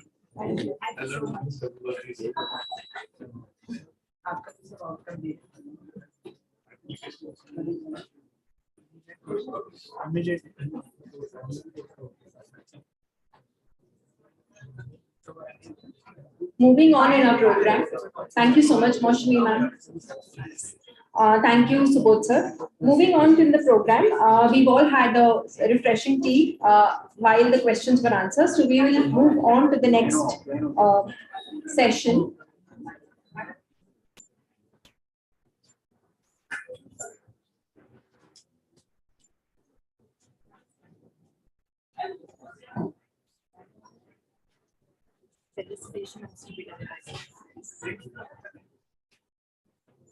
The next session.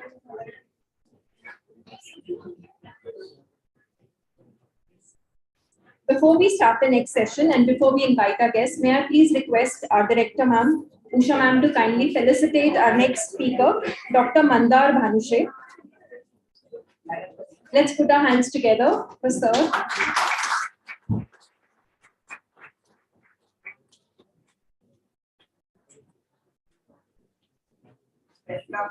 Welcome to our college, sir.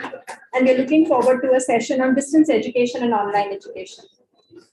Thank you, ma'am. So please. Yes, have a seat. Thank you.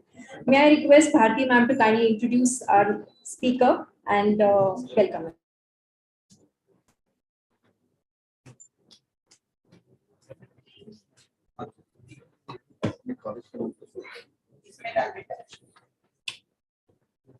Good afternoon.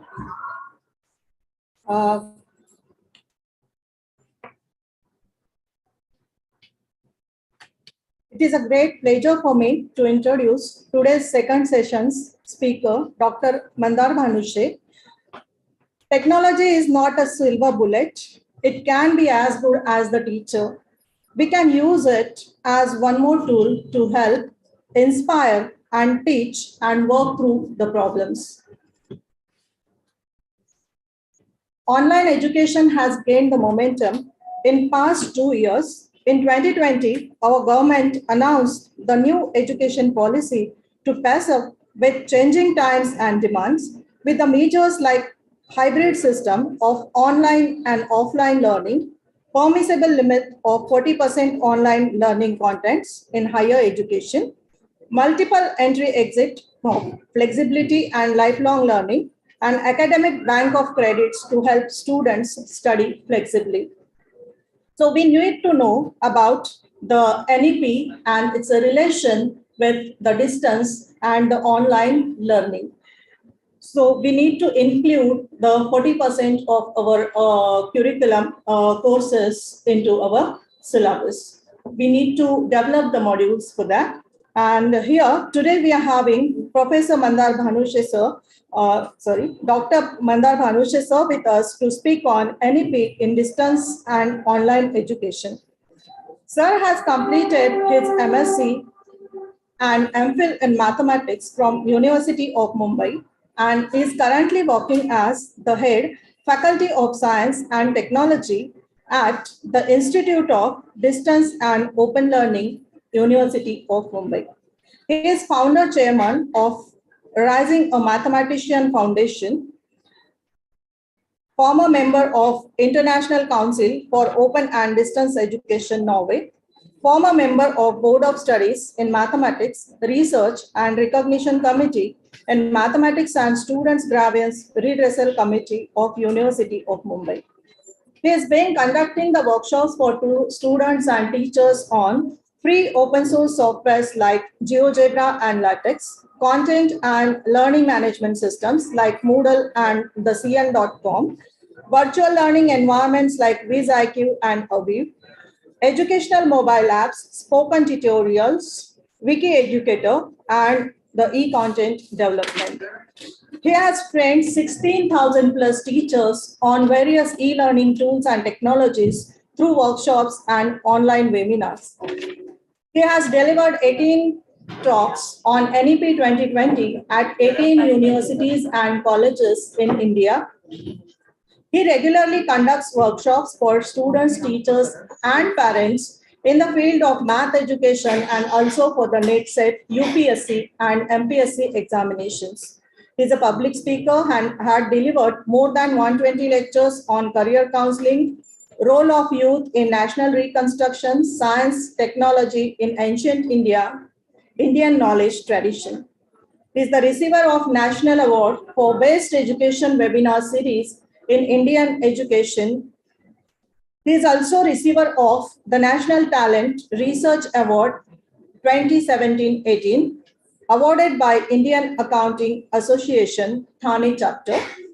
On 5th September 2022, the University of Mumbai felicitated him with a special award in recognition of training of more than 15,000 teachers on e-learning tools during the COVID pandemic.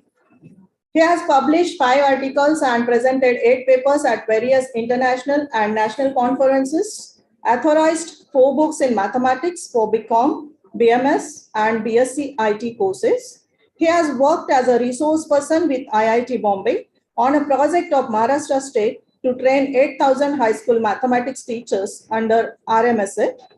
He has successfully conducted 3 cycles of his online 4-credit course on UGC SWAYAM in the subject of mathematics in June 19, January 20, and January 22, with an enrollment of 3,200 students from 12 states of India. He is also the mentor of SWAYAM Mentor of University of Mumbai teachers and has credited 54 modules of 4-quadrant e-content in mathematics. Sir, we are eagerly waiting for your session. So stage is yours.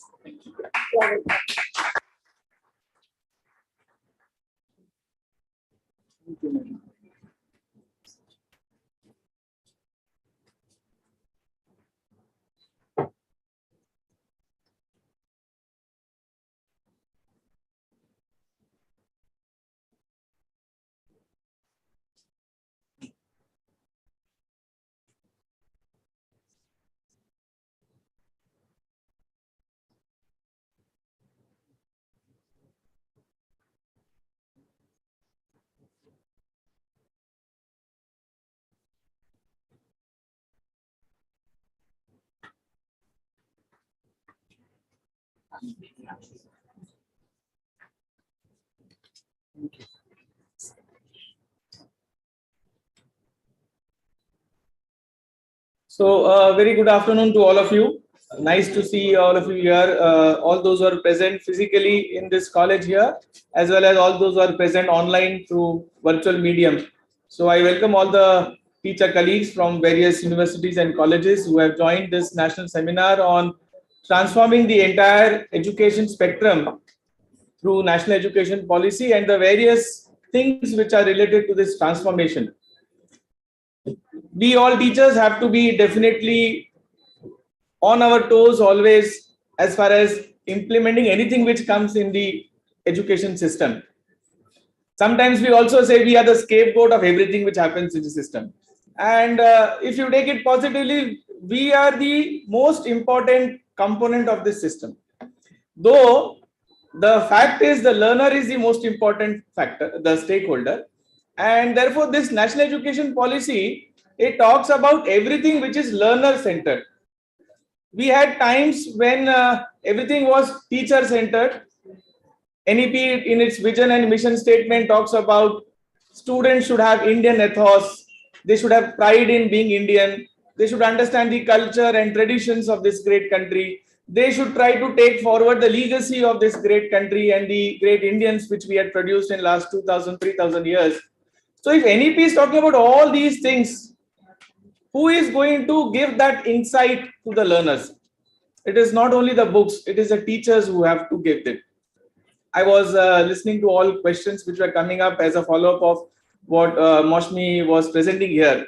All that what we have been listening from yesterday maybe, or maybe 1 or 2 years before, right from 2019 when the first draft of NEP came.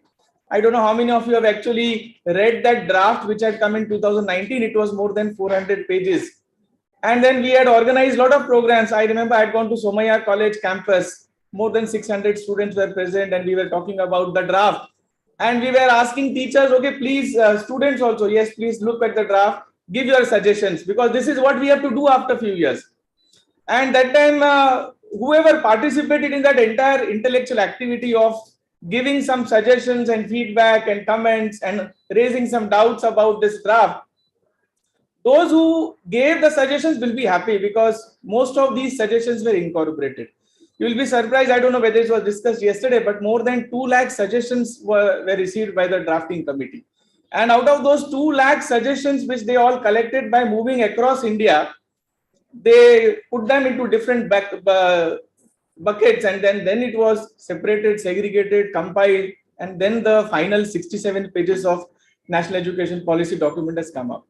It is not something which has come up just because somebody thought that yes, we have to now change the policy. It has not come up because some people were consulted. It was a huge task which was conducted for more than 1.5 to 2 years, and everybody was involved.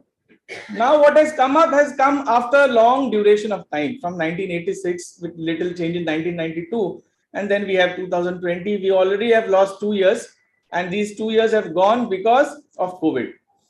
Now it is really therefore difficult that when we listen to outcome-based education, when we listen to teaching pedagogy changes which are coming up, and when we look at multiple exit, multiple entry, academic bank of credit, and all those kind of words, we think them as jargons which are coming up. Everybody is throwing it as those colleges who are becoming autonomous. The teachers are more scared that what's happening, what is going to happen with us. Those who are not autonomous, they are still scared. Aaj to bach gaye, kal kya hoga, pata nahi hai. So everybody is trying to think in their perspective about this NEP. The requirement is to look into the perspective of the drafting committee and the people behind that. And these are people in huge numbers. These are not 10 to 12 numbers. So there is a whole lot of thought which has been there behind this NEP. So when we have to implement it, we cannot say that the people like Dr. K. Kasturi Rangan, who was the former chairman of ISRO, such a great educationist, didn't think of this 120, 140 students in FIBCom class. It is not possible. He has got suggestions. Dr. Vasudha Kamath, former vice chancellor of SNDT Women University, Dr. Manjul Bhargav, the first Indian origin mathematician to get Fields Medal. So many big names. And Dr. M.K. Sridhar from Bangalore, I don't know how many of you know him, but he is a Divyang person, he is a handicapped person. He, on his wheelchair, traveled across India, all 28 states, and interacted with people. He had come to Mumbai University also. We had invited him when the draft was in the public domain.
So all of you have seen, maybe all of you have seen this five founding principles, five fundamental principles of national education policy.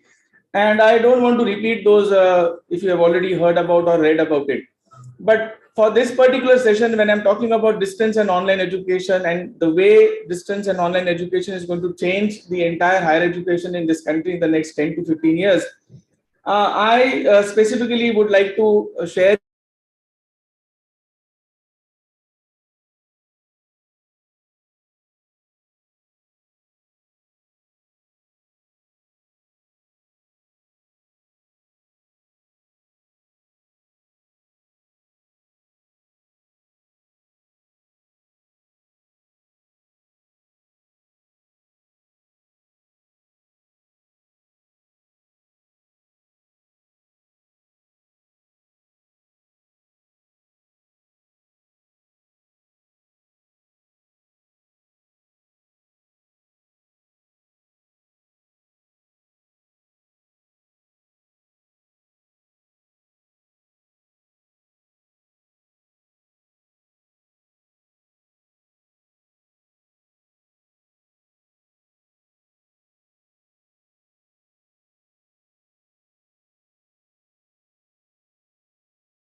here because national education policy says that the gross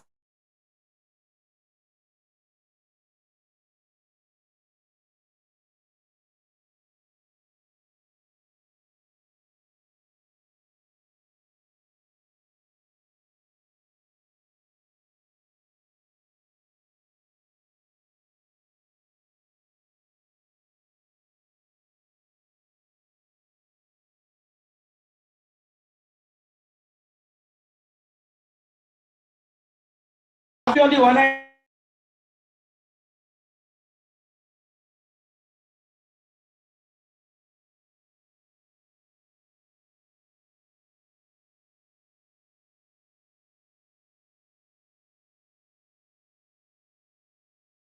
if the GR is to increase and number of institutions should not be increasing, they should be brought down, then the only option is to strengthen the distance education which is there in this country. Now that is where all of us are connected. Those who are from Mumbai University, you know that for IDOL, some of you come and take lectures. There is Shashi Mishra madam, I don't know, where is she? Is she there? Yeah, she's there. So she was one of the pioneers in sociology for our MA sociology program. Nowadays, she is not visiting us. Maybe she is angry with us. So, but then yes, she has done a lot of work. I should agree that. But now all of you were supporting the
so it is giving technological.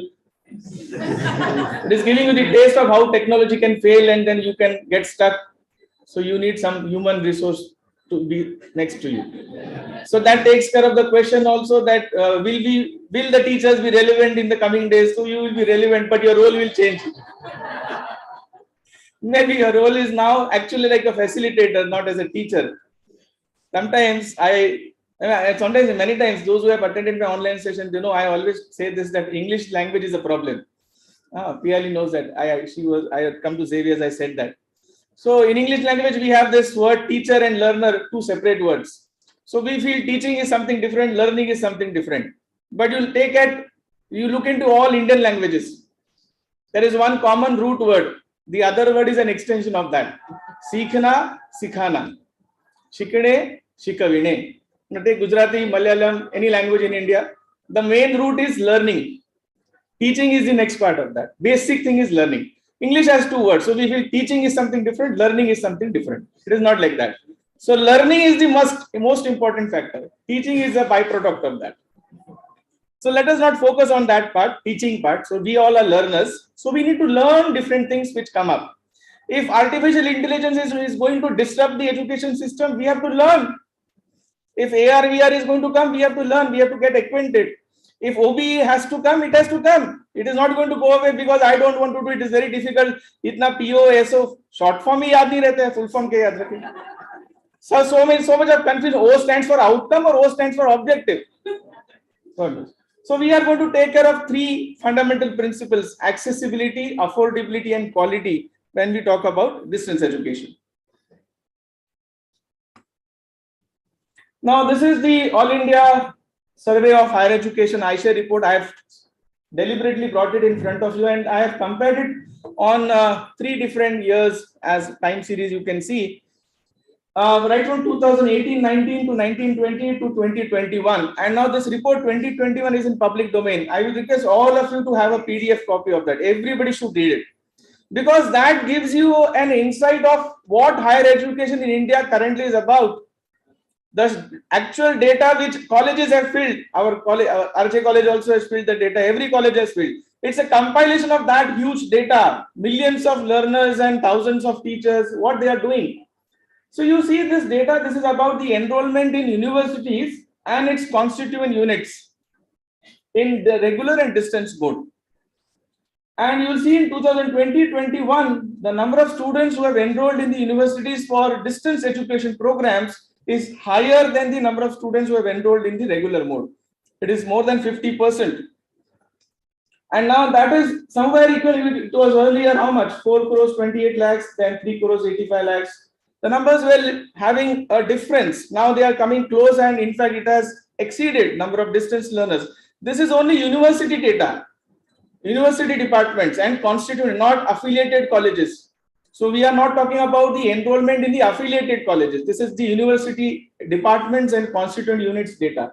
So that is something which is a fact in front of us, that the regular department enrollment and the distance education enrollment, actually there's a difference now. Distance learners are more in numbers as compared to the regular learners.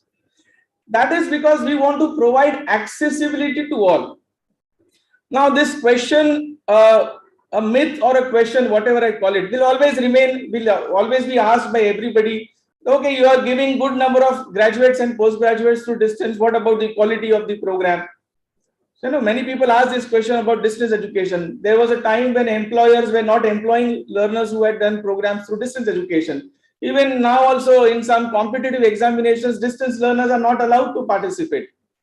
Now, this is a fact. So UGC long back in 1990, then in 2002, they came up with all kind of gazette notifications that regular and distance degrees will be treated at par. There should be no distinction between them. But the question related to quality, I sometimes really would like to ask a very hard-hitting question to all those who ask this question. Is quality only a concern for distance learners, or is it also a concern for regular learners? Very recently I had gone to Ratnagiri, one of the engineering college in Ratnagiri, and there I discussed with the engineering college professors. They said the first year batch is worst. This is just an example. Engineering students, because 2 years nothing they have learned. The 3rd or 4th year engineering department professor also said the same thing. My batch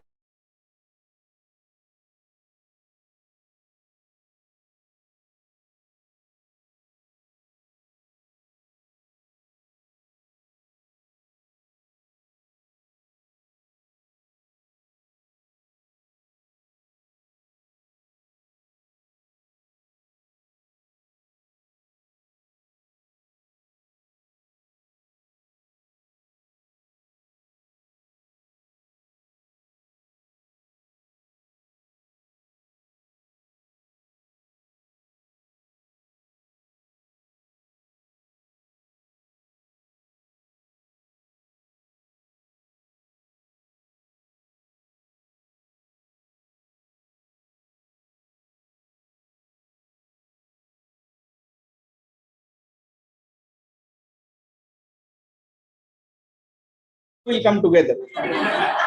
A video also can go together, not a problem. So this is something which is a data from the report which government has published recently. And we need to understand from this, what is that we have to take forward. So NEP is going to be there. Distance and online education is going to take the lead. That is what I'm trying to put in front of you. But it is not, who is the mind behind this distance and online education? It is all of you who are there. It is from distance education, there is nobody who is going to come separately. That fellow is going to come from conventional education only.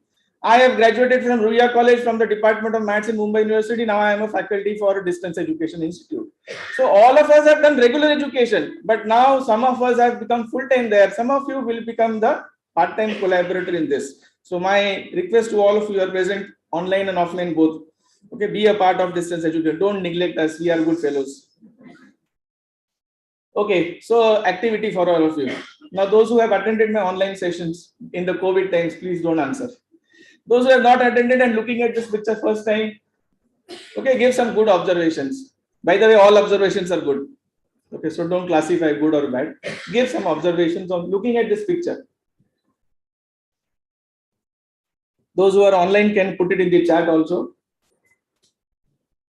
Anything which comes to your mind, okay, don't hesitate and don't cook the food in your mind. Happy and sad, okay. Give out, say something which comes to your mind. I said, don't resist.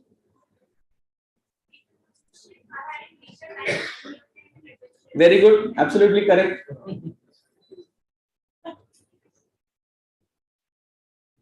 What else? Better services above poor, no service. Why poor service? No service. Read, no? Be happy within yourself rather than seeing others. Okay. One group enjoying, the other is sad. Okay. Yeah, the participants can also read some answers coming on the chat. Rich and poor. Okay. Yes, please. The sir there behind. I'll come. Yeah.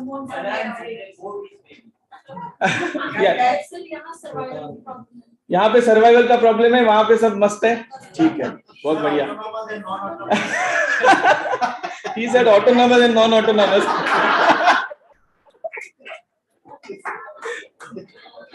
अच्छा, और बताइए. Safety. Hello. Yes. Safety. Okay. Safety jacket is worn. They are not wearing the safety jacket, so they are casual. No. Okay. They know they are safe. Right. You know what we are doing right now is called as participative learning, collaborative learning, activity-based, project-based. This is what you have to do in your college. This is what you have to do in your class. How much dynamic you went in the last 1 minute? How many of you wanted to say something? They were looking in the picture. What age group are we?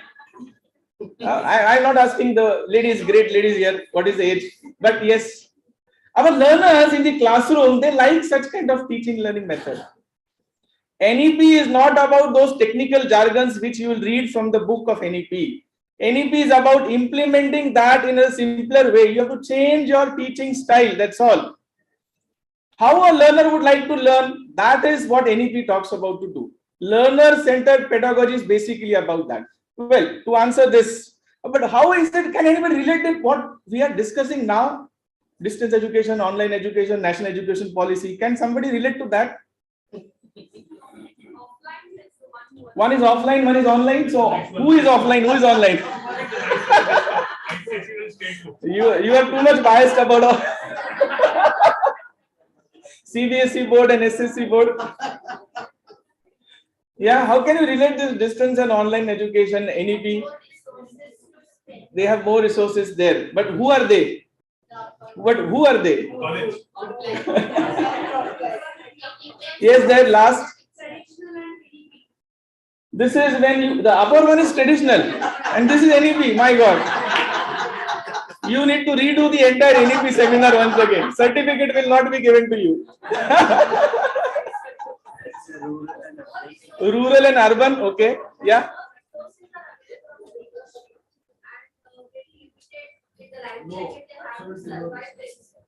You will be happy, surprised, okay, when I show you the answer. Okay, yeah.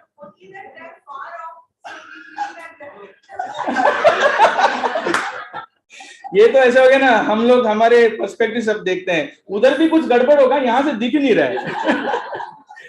Well, this was a cartoon which had come up during the COVID times. Okay, because what happened in the COVID time, everything went online. Everything within one day, everything was online. What we all did, let us accept it as a mistake. And because we were not aware, we were not trained, we were not ready. And hope this situation never comes back. That let us admit that. The mistake was we replicated the physical face-to-face classroom into an online environment. That is the mistake which we did. We conducted 5 hours of lecturing online. There's a timetable college में classroom में same timetable online 7 to 7:40, 7:40 to 8:20. Students परेशान, teacher उससे ज्यादा परेशान, माँ बाप तो पूछे ही मत, बच्चा बिगड़ गया. Now you have to understand this, and therefore making loose comments and talking about distance education ऐसा है, online education ऐसा is not going to help. The things which we do in online education have to be done in the way they have to be done. They cannot be done in the way we do in a conventional physical classroom way. If we are giving a 48 minutes lecture, 48 minutes, how much? 48 minutes lecture in a physical face-to-face classroom, you should not give a 48 minutes lecture in an online classroom. What is this? Pre-planned online courses. And what is this now? Emergency COVID remote teaching. बच्चे परेशान है, teacher परेशान है, parents परेशान है, कब डूब जाएगी नैया पता नहीं. And see how they are enjoying because everything was pre-planned. The teachers were ready, they were provided the training, they had the skill and infrastructure was provided. The learners were aware that they are going to do this in this way. Everything when you do in a pre-planned way, then you will enjoy it, doing it, learning it, and the other type will definitely will never enjoy it. If the teachers have to enjoy, if the learners have to enjoy, and everybody has to get benefited out of that, what is required is to understand the methodology behind doing it. That is most important. Now, this is again one of the facts. The growth of massive open online courses beginning from right 2012. I have not went back behind 2010. But in this last 10 years, we have seen an exponential growth in the number of massive open online courses being offered by individuals, by universities as a policy. Now, this all started from MIT, for example, we can say when they released their classroom lectures on YouTube. They made it on public domain, a very prestigious institute giving out lectures of their professors online. It started from that activity and now it has got consolidated to what we call as massive open online courses, MOOCs.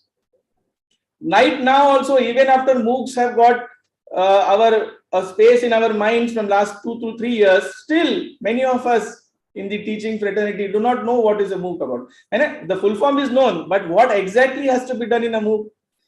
Fortunately, I am in a position, I forgot to mention it in my big biodata, one more very important thing, which is, if you leave the other things, the one important thing which is got added is that now we have started a Center for Excellence in E-Content Development in our institute. So I am coordinating that center. And the center has 2 objectives, which is related to what we are discussing here today: distance education, online education, and NEP. The first objective is to train the teachers in the area of creating learner-centered 4-quadrant e-content. So I've added one adjective to that. The adjective is learner-centered 4-quadrant e-content. UGC notification still talks about 4-quadrant e-content.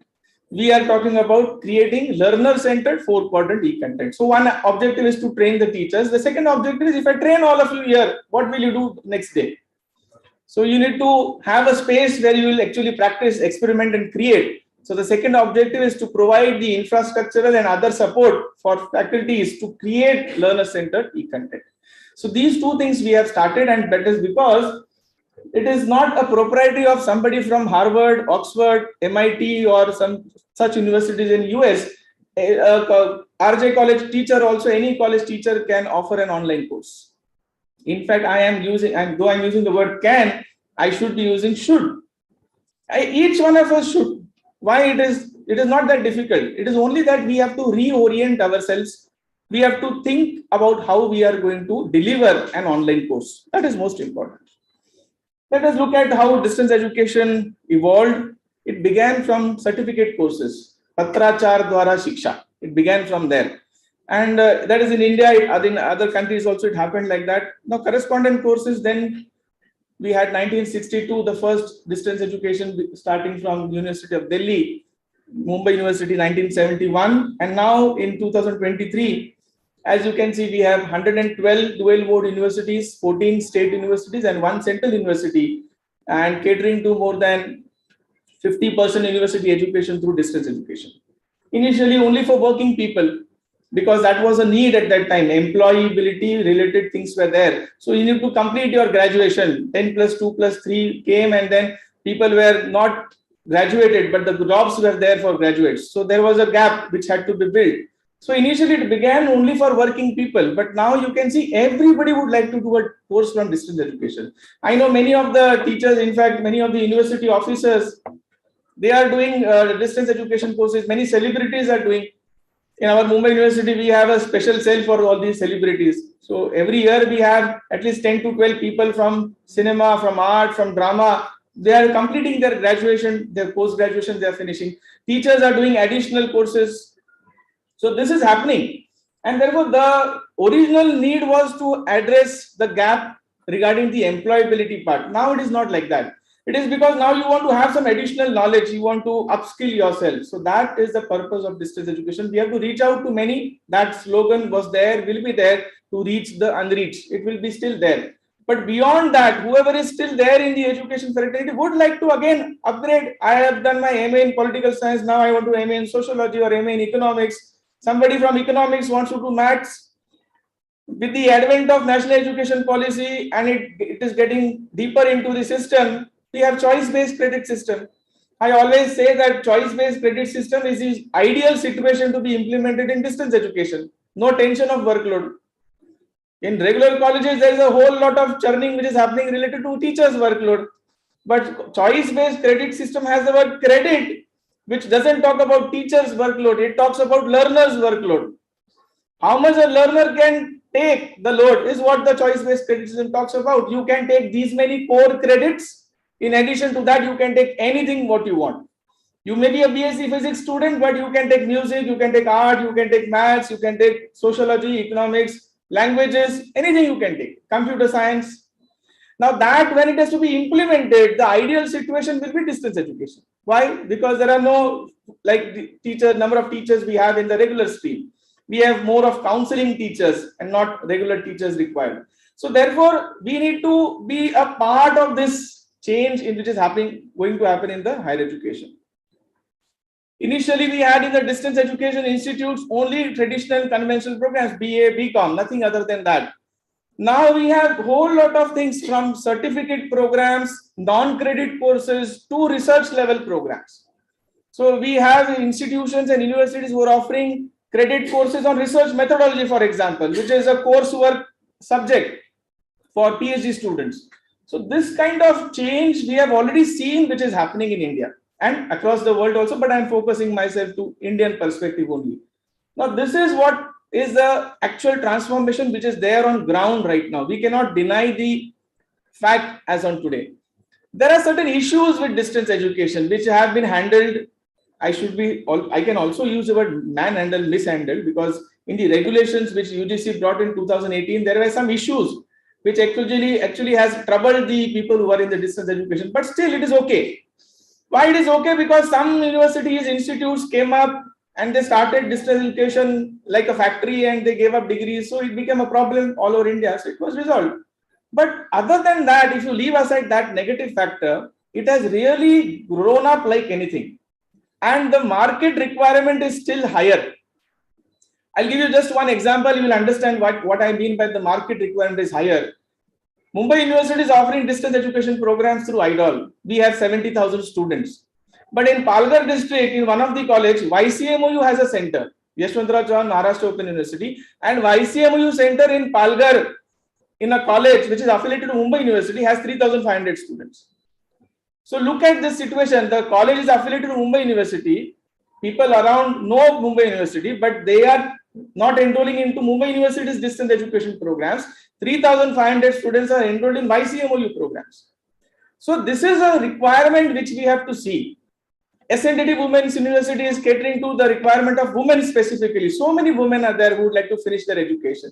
So their Center for Distance Education is working for that. Likewise, all over India, if you look into this, distance education is providing a good platform for people to not only bridge their education gap, but also to upskill themselves. So that is where all of us should be working in the next few years. As far as online education is concerned, it began with satellite kind of training programs and education programs coming in 1994 through a collaboration MOU of ISRO and IGNOU.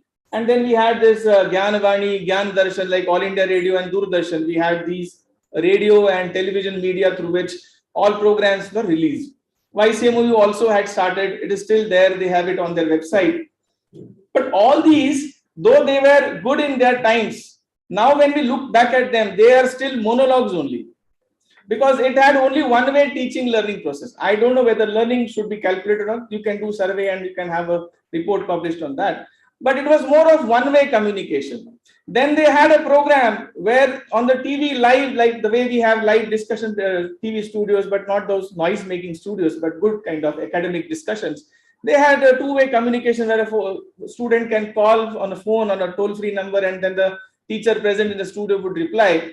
So one-way communication to two-way communication to a situation in 2023 where we are right now, we are having a lot of technological things which have got added into this in the open universities and in the distance education programs.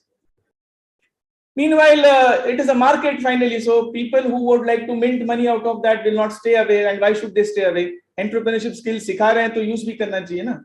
So edtech companies are coming up. EdTech companies are there. Then there are a lot of mobile-based applications, platforms which are coming up. I need not give the names of them, otherwise it will be a marketing thing for them. But all of you are aware, those who are parents, you might have gone by the advertisement of a particular app-based education and you have enrolled your child into that. It's happening. And there is a fad also of parents getting their students of their children of 4 years, 5 years, 6 years into all these kind of situations. So EdTech companies have come up. Online education, mobile-based education, gaming, game-based. So all these are what NEP talks about, everything is already there in the market. Where is it missing? It is missing in the conventional system. If I ask this question to you, how many of us have created a mobile application for learning? Other than ITCS, even if I don't know ITCS people do that, we'll say, Apna kya samay? What is my role in that? I don't know. I just know how to use my smartphone. That also my daughter, my son taught me how to use. So if that is a situation, why what the lacking is in the teacher's mindset. It is not that we should learn the software and we should learn the programming and the code of that, not required. I can give you one very nice incident in my life which is related to that. Though I am a maths faculty, I also don't know any programming. So I am with all those who don't know computer programming. Though in my TYBSc, I had 2 papers of computers, but I am not a person who is a software programmer. But I had a liking towards all these things, especially mobile learning 8 years back. We all started in 2010 in the Institute of Distance and Open Learning. And when all my experiments on mobile learning and creating a mobile-based application where I was sharing with many of them, I have a broadcast list, I share with many of them. Madam also gets a lot of my messages. So it went to Dr. Deepak Phatak in IIT Bombay, who was the person who was behind Akash tablet. And he called me to his office in IIT Bombay one day. So I thought he had called me because he wanted to interact with me. Yes, he interacted. In his busy schedule, he called me, he gave me a cup of tea and he gave me a gift of Akash tablet in front of everybody. Because you are doing good, you should work on this tablet and show me your application works on this or not. This is what he said. And I was a very new person in this field. I was not doing anything about mobile technology. This is getting recorded, but I can say certain things. My institute didn't give me 8,000 rupees to create that mobile application and put it on Google Play Store. That is another story of the education system, which all of us experience. But still, we should do. That is my point. It is not that anybody should not say who is a teacher that I will not learn this. If we are not going to learn new things which are coming up, then how are we going to handle the digital generation in our classrooms? We learned everything in COVID times, right? We learned how to use Zoom, Google Meet, everything we learned. but we don't want to learn the new technologies which are, and don't learn from the technical point. Learn it from the user end side, because that is what is our forte. The expertise in creating content. How to create is a technical part of that. So that is what all of us should focus. Why to give all the benefit to edtech companies which are coming up? Every college nowadays get these edtech company representatives coming and selling their things. Government thought about this 6-7 years back. They started EPG Pathshala. They gave up projects to college teachers and university teachers. It was a very nice project. But as things happen in India, when you bring anything in the large numbers, then people try to misuse that. So anyway, but EPG Pathshala was a very good initiative under National Mission for Education using ICT, NEP ICT. It was a very good initiative. Still, as of now, also on EPG Pathshala website, more than 20,000 multimedia resources are present, which anybody, all of you, all teachers, all students, anybody can access. They are free of cost. Then came this Swayam, UGC Swayam, just 4 years back in 2018. And then, of course, we have professional and private entities like Coursera, Udemy, EDX, and many such MOOC platforms which have come up. And they are growing in numbers every day. Every day, somebody is creating a new online course and offering it. And all of us are just watching it. So my humble submission to all of you who are present here and online is that don't just watch this as a third party. Jump into this. You will not learn swimming by standing outside the lake. You have to jump inside the lake, of course, with something on to take care of you, otherwise you will drown yourself. But yes, you should jump in. Otherwise, that is, by what mere watching is a very good thing, right? Wow, wow, bahut acha, very good, very good. So it is not like that. You should jump into that and you should work in that. You may succeed, you may not succeed. That is not a problem at all. You did all COVID time education programs you did, no? Creating videos, creating audios, creating PPTs. Everything we did, nobody is asking about the quality of what you did. We did it because it was a requirement. Now do it because it is really a requirement to do. It is not because government will tell you that 30th of every month you will get your salary only if you create 4 quadrant E content. Don't wait till that day, not required. Our salary need not be connected, but our profession is definitely connected. Our learners are connected. We need to get them connected with them, with the technology which they are using. On-screen marking, on-demand examinations, ubiquitous learning, anybody, anytime, anywhere. All these are words which are there in this field already. NEP says that this has to come into the regular system. Every teacher should be acquainted with these skills. If the situation may come where your student will say, I want examination, why in April? I want to do it in January. They are already talking about that the board examinations 10th and 12th, it can be on-demand examination also. The student may say, I am already prepared in the month of December. Why should I wait up to February or March? On-demand examinations, ubiquitous learning, learning everywhere. Learning styles are different. Somebody was asking this question, and this question is very appropriate question in India. Huge numbers in colleges, in classes, what to do there? How do I take care of what NEP says, personalized learning? Now, personalized learning is not possible, my friends, when you have a class of 120 students or 60 students also for that matter. Take an example of our Mumbai University F5 Econ in environmental science paper, EVS. If you have 5 divisions of EVS, you have one full workload of one teacher. So one teacher is handling 120 into 5, 600 students. 600 students every year, 600 projects. Pagal ho jayega na professor. No option. 600 students he has to handle. One professor of EVS has to handle 600 students. Then only his workload is there for 5 divisions. Now this is a fact. So one person, this is not a one person's job. Collaborative learning and participative teaching has to happen. You need to bring in why this cluster concept is there in national education policy. The concept of cluster is because you should come together, collaborate, work together. Those days are gone when in a department there are 4 professors and all in 4 directions, north, south, east, west. Not only the 4 teachers of the department have to come together, teachers from other colleges also have to be brought together. This is what NEP says, come together. This is what is Indian ethos. We are talking about open education resources today, but our entire content created in India was always an open education resource. Nobody had a copyright of Vedas or whatever our Indians have written. Bhaskaracharya didn't say the quadratic equation formula is my copyrighted formula. Nobody should use it without my permission. We all have solved quadratic equations, but we don't know that the solution of quadratic equations has been given by Bhaskaracharya. It is known to people who are staying in Brazil. So one of the professors of Thane College went to Brazil for a science conference, and the students asked him, "Do you know about Bhaskara's formula?" He asked, "What is Bhaskara's formula?" He said, "I don't know. I've never heard about Bhaskara's formula." They said, "This ax square plus bx plus c equal to 0, x is equal to minus b plus minus root of b square minus 4ac upon what, 2a or 4a? 2a. Maths. And she knows maths. You're a maths teacher. Now this is the Bhaskara's formula. So that is NEP. On-screen marking, on-demand examinations, learning everywhere, anybody, anytime, anywhere. Why the students of RJ College should be only 5,000 or 6,000? In the vicinity, there are 10,000 students. Can't they learn from teachers in RJ College? Can't they learn from your colleges? Our physical college environment will have a restriction of number of students who can attend the lectures. But why should it be so stringent that nobody else will be allowed to look into that? Put it on any kind of learning management systems. Coming to NEP and distance and online education. Fundamental principles: accessibility, affordability, quality, 3 principles. Gender inclusion. NEP talks about creating a gender inclusion fund, not only for girl, child, but also for the third gender. This third gender has always been neglected in the entire system, not only education system, but the other ways also. So why do they have to beg? They have to beg because they have no option. There is no option for them left in the education system. So therefore, this NEP talks about gender inclusion, where we have the third gender, where we have the girl child also, for which special fund will be created. The NEP also talks about socially, economically disadvantaged groups. In India, till today, in 2023, even after 75 years of independence, we still have thousands and thousands of students who are out of the education system. They are not in the bracket.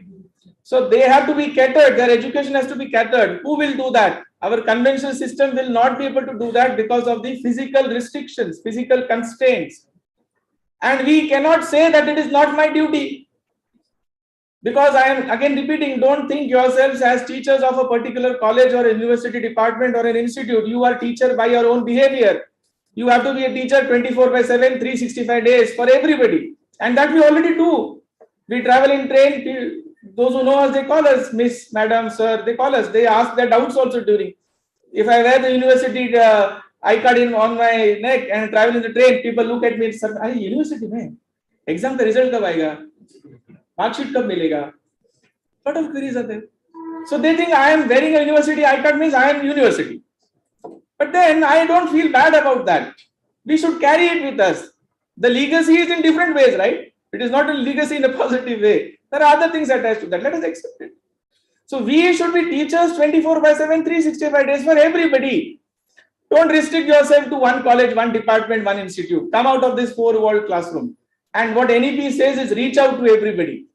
That reaching out is most important. So NEP, you don't wait for any government circular to come, any Maharashtra state government, central government, so many things which are there. We can implement it ourselves without any regulations. Recognition of role of technology. That is what NEP has done. It has recognized that yes, technology is going to create a lot of different things. Transforming of the distance and online education using technology is what NEP is focusing about.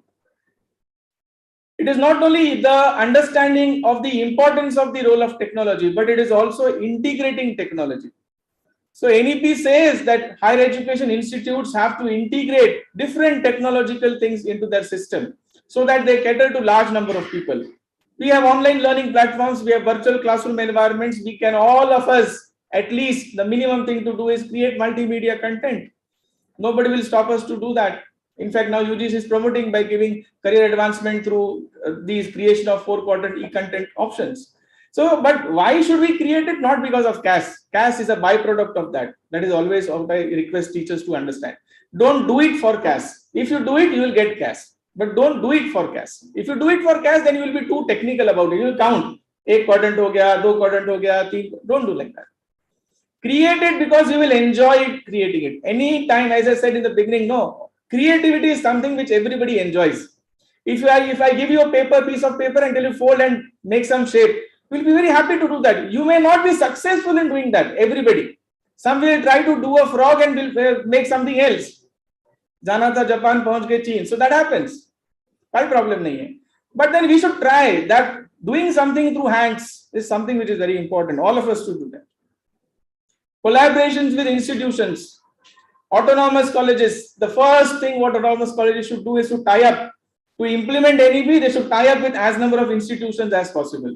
Not only for examination purpose or other, for every academic activity. For creating good multimedia content, for creating self-instruction materials, for creating good assessment questions. We require teachers.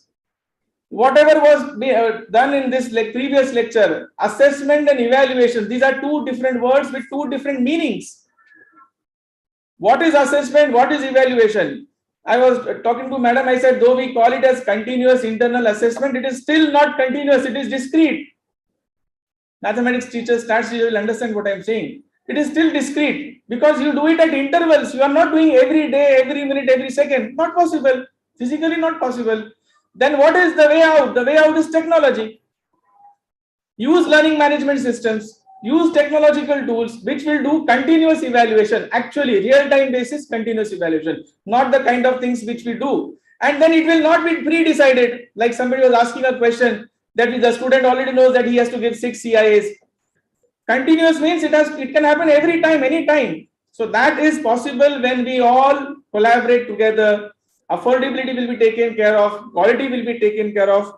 Most importantly, accessibility will be taken care of. Let us have learner-centered policy, not only for distance and online education, though for that it is most important as we are talking about that here. But for our regular classroom, also learner-centered policy, not teacher-centered, technology-centered. Not both these are not allowed. Teacher-centered means teacher decides what to teach.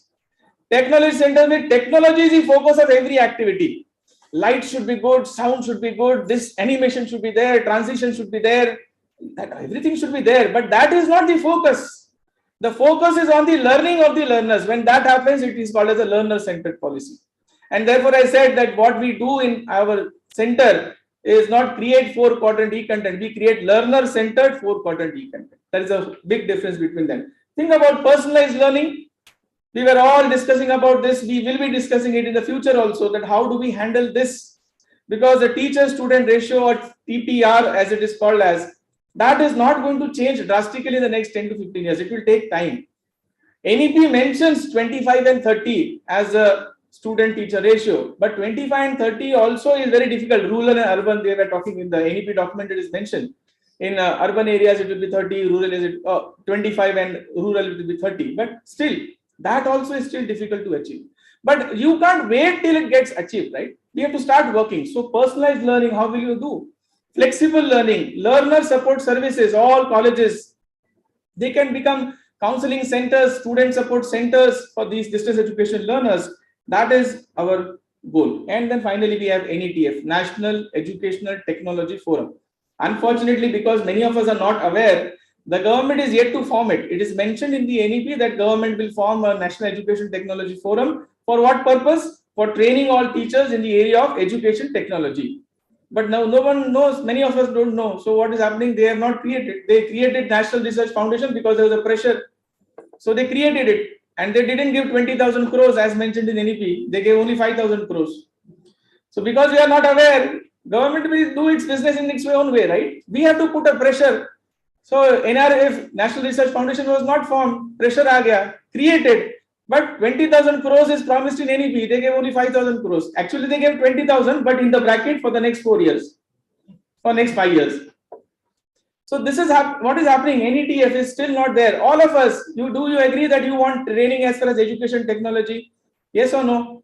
No? You are not saying yes. Abhi dunga, don't worry. Don't worry.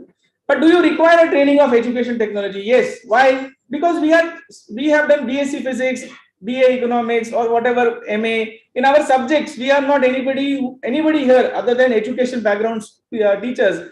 Nobody was a student of education.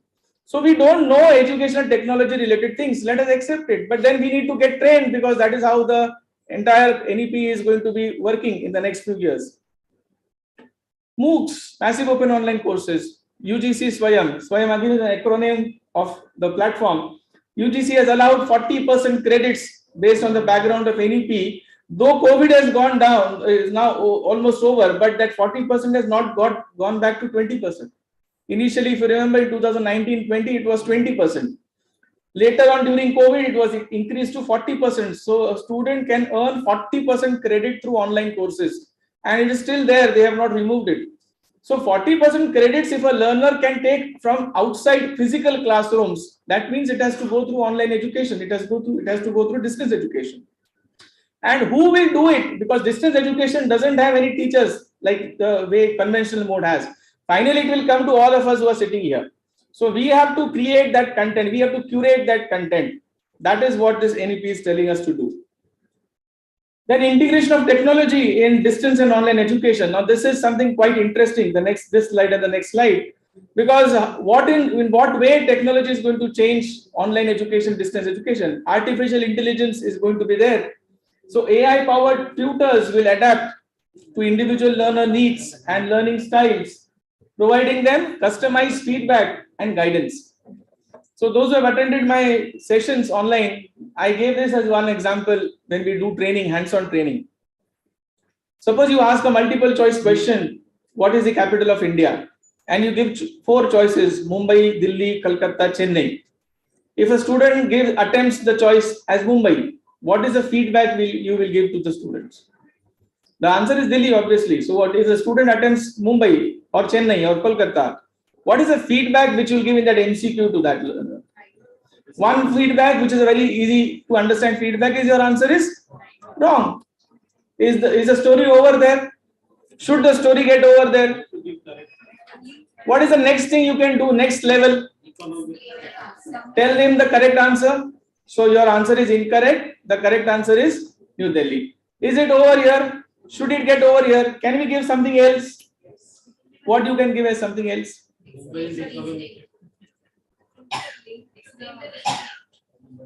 So that's why all of you are saying is right. Assessment evaluation is not to test the memory. Sir was talking about rote learning. Assessment is not to test the memory of the learner. Assessment is also not to give marks to the learner. You have got 1 mark for this answer. You have got 0 mark for this answer. Assessment is to consolidate the learning of the learner and take it to the next level.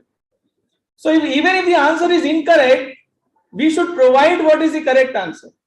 And we should provide your wrong answer is the correct answer to which question. If a student answers Delhi, what is the answer? Your answer is, your first feedback, your answer is correct. Happy? No. For more, if you want to know more about New Delhi, click here. Let us go to a video and watch what is Delhi about. Learning, if you understand, yes, the student knows the correct answer. You should not stop there. The teacher should not stop the student at that place. Next level pe jao. Now this, what I'm saying as an example in front of you, is what you cannot do in a regular classroom. Agreed? 48 minutes, can you do all these things? Not possible. 48 minutes, even if you have 10 students, it is difficult to do. So what will happen with a large number of students? So therefore, what I'm trying to say, and which is applicable to you, even if you are not going to distance education or online education, it is still applicable to you. Use technology as a supportive system to your face-to-face teaching. Use technology to supplement your face-to-face teaching, not to replace, complement. Will the technology replace us? Don't think about these questions. If you don't change yourself, it will definitely replace you. Change is mandatory. Survival is optional. If you want to survive, if all of us want to survive, we have to accommodate ourselves to the change which is happening. So AI will be there. We need not learn the back end of AI. We need to learn the front end of that. So we should be able to use an AI tool. How many of you have heard about ChatGPT? All kal ho gaya kya?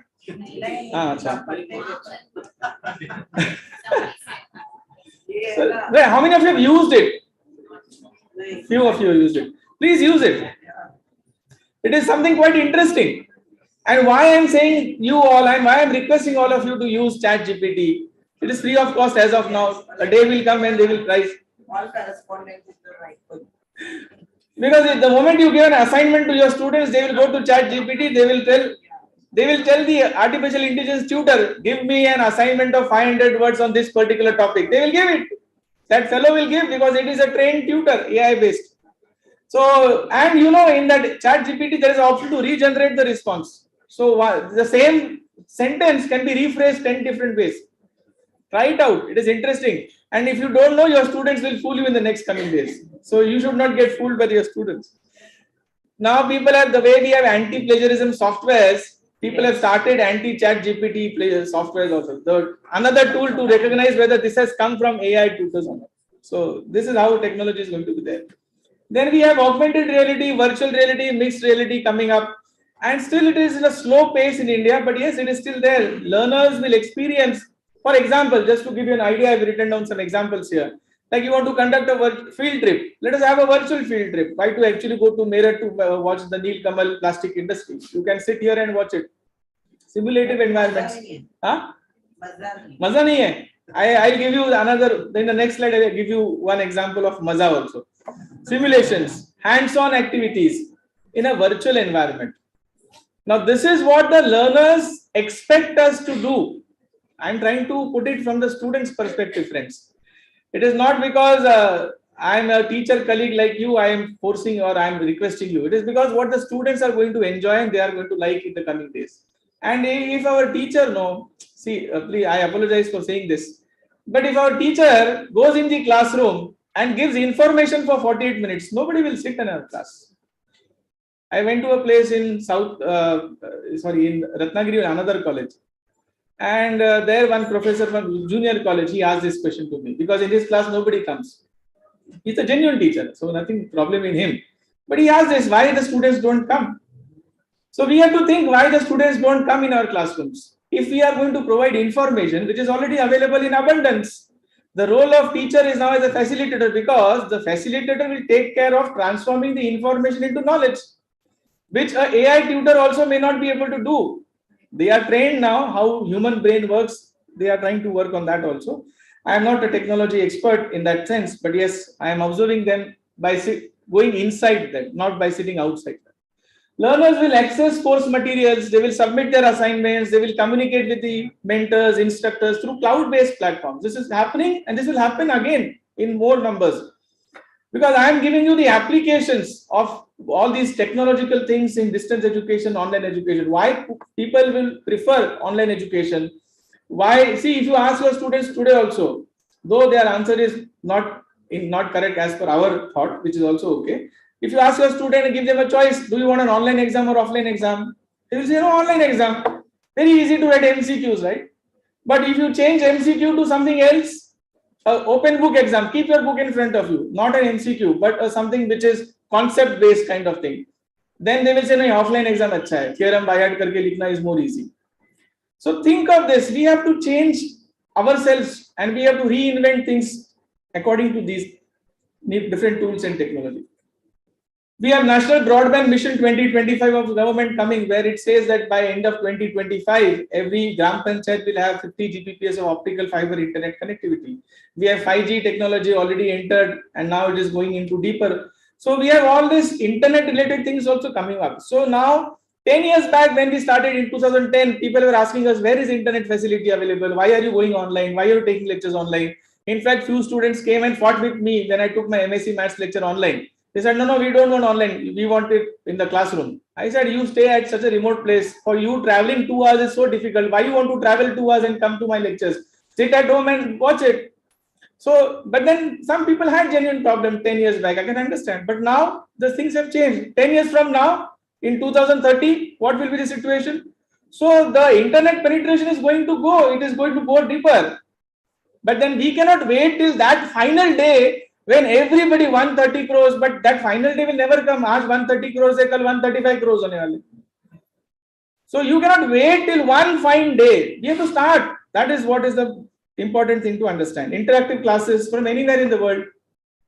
Our former Vice Chancellor of Mumbai University, Subhash Pendekar sir, went to US, and in his speech in his last speech before he retired, he shared his experience that he went to a university in US and he was taken to a room which was a 360-degree classroom, 360-degree virtual classroom. And he said there were students and teachers from all different locations, and there was only one person who was operating that entire system. Any student is asking a particular question, it goes directly to a particular instructor, that fellow answers to that, and only one person is controlling that every system. So virtual 360-degree classroom, and he went inside and he actually experienced and came back and told it to us. So things are happening. Now, how do we take it forward in wherever we are currently, in whichever college, institute, department, whatever infrastructural facilities we have? बाकी सब आएगा, लेकिन attitude अपने खुद से ही आएगा. That attitude has to change. So some people will be able to move forward 5%, some people 10%, some people 90%. Percentage may differ, but we cannot say that we are not going to use it because unless everything comes to me on then only. Otherwise, no, this is not going to happen. Learners will be able to store, manage all their education records. Now, this is actually happening with the implementation of NEP. I'm sure most of your colleges have told your students to register for ABC, Academic Bank of Credits. So DigiLocker, so everything is going to get recorded, digitally recorded. They don't have to worry about if they miss the mark sheet, if they lose it, something happens, misplace it, apply karo, FIR karo, affidavit karo, not required. Go to DigiLocker app, download it. It is verified digitally. Blockchain platform. And I'm very happy to share with you, our institute very recently conducted a workshop wherein we gave the certificates through blockchain. Nobody can tamper that certificate which we have given. Now, this is something interesting. I'll show you the pictures in the next slide. Gamification is there. All of us like games, right? Do you like games? Yes. No? Yes. This group doesn't like? Oh, you are too much bored of listening to me. You are not participating. Do you like games? नहीं, very less. छोटा बच्चा बनना चाहिए तो ही games अच्छा लगेगा. Don't think that you are quite old. अभी तो मेरा उम्र हो गया, अभी 2 साल में सुपर एनुएशन है, ऐसे मत सोचो. Don't look at each other. किसके बाल ज्यादा सफेद है, झड़ गए. Don't look like that. We all should be young. So games, everybody likes, every age person likes games. Gamification is something which will again create interest amongst learners. In my online classes during COVID, in MSc Maths lectures, we conducted crosswords. Students liked it. It was not related to examination, but people enjoyed it. Maths में भी crossword खेल सकते हैं. They played. And every subject you can do that. Games are something which students like. So that increased the learner's retention in my online lectures. Otherwise, what somebody told here, no. Mic, हमारा mic बंद, उनका mic बंद, उनका video बंद, अपना video बंद. This happened. Everybody had experienced this. But if you want to, therefore we should apply new strategies to take hold of the learners. Okay. Mobile learning, learning management systems. Can you see this? This is what I just now told you, that what we did just few days back in our institute. We conducted an artificial intelligence workshop on metaverse. I don't know how many of you have watched the Republic Day parade on 26 January 2023. How many of you watched it? Nobody? Okay, so there was okay, so on 15th August also, whenever we have that tableau of different states coming up, different departments coming up, right? So one of the Ministry of Education tableau was about meta, and the tagline of that was from Vedas to metas. That was a tagline of that. So people are talking about metas. We are doing something on meta.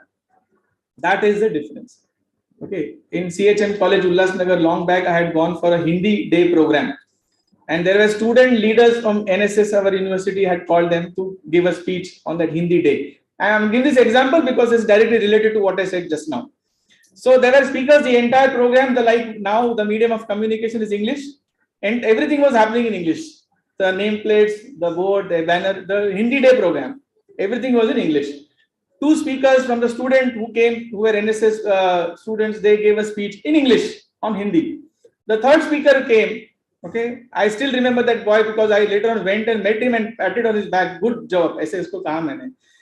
He started his speech by saying, यहाँ पर सब हिंदी की बात कर रहे हैं, मैं हिंदी में बात करना चाहता हूँ.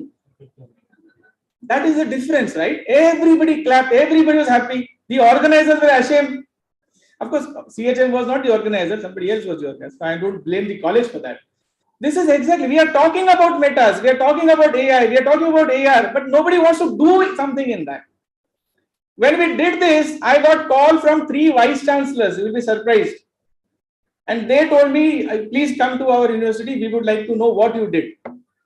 Their IT department people don't know what I did. I did nothing because this is nothing what I know. I don't know anything about metaverse. You will be surprised. My TY BSc student of IDOL, 2 students, they have started a startup and they managed everything here. TY BSc students. So this is what our students know, my friends. TYBSc, two students started their startup. They are working on Meta, and they created this. This is my institute. This is the podium. This is the stage where they created. And all this thing happened. These are all the students who were present. Somebody was flying high in the sky. He was enjoying the meta world. So virtual world, meta world, AR, VR, AI, sab aane wala hai. We should not just talk about it. We should try to do something in that. And no subject is going to be left out of this spectrum. No subject. Even if you're a language teacher, science teacher, social science teacher, no problem at all. Let us see what are the challenges. And with this, I'll close my session here. I think I've exceeded the time. Bye. Can you just give one example? You made some very good videos for.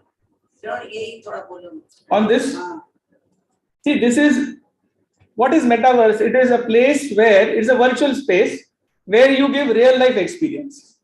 So those people who you see on the bottom right picture, these are the students who are attending the workshop. We conducted a workshop, and the title of the workshop was Artificial Intelligence, and it was conducted on this platform. This is a platform which the students created on the virtual world.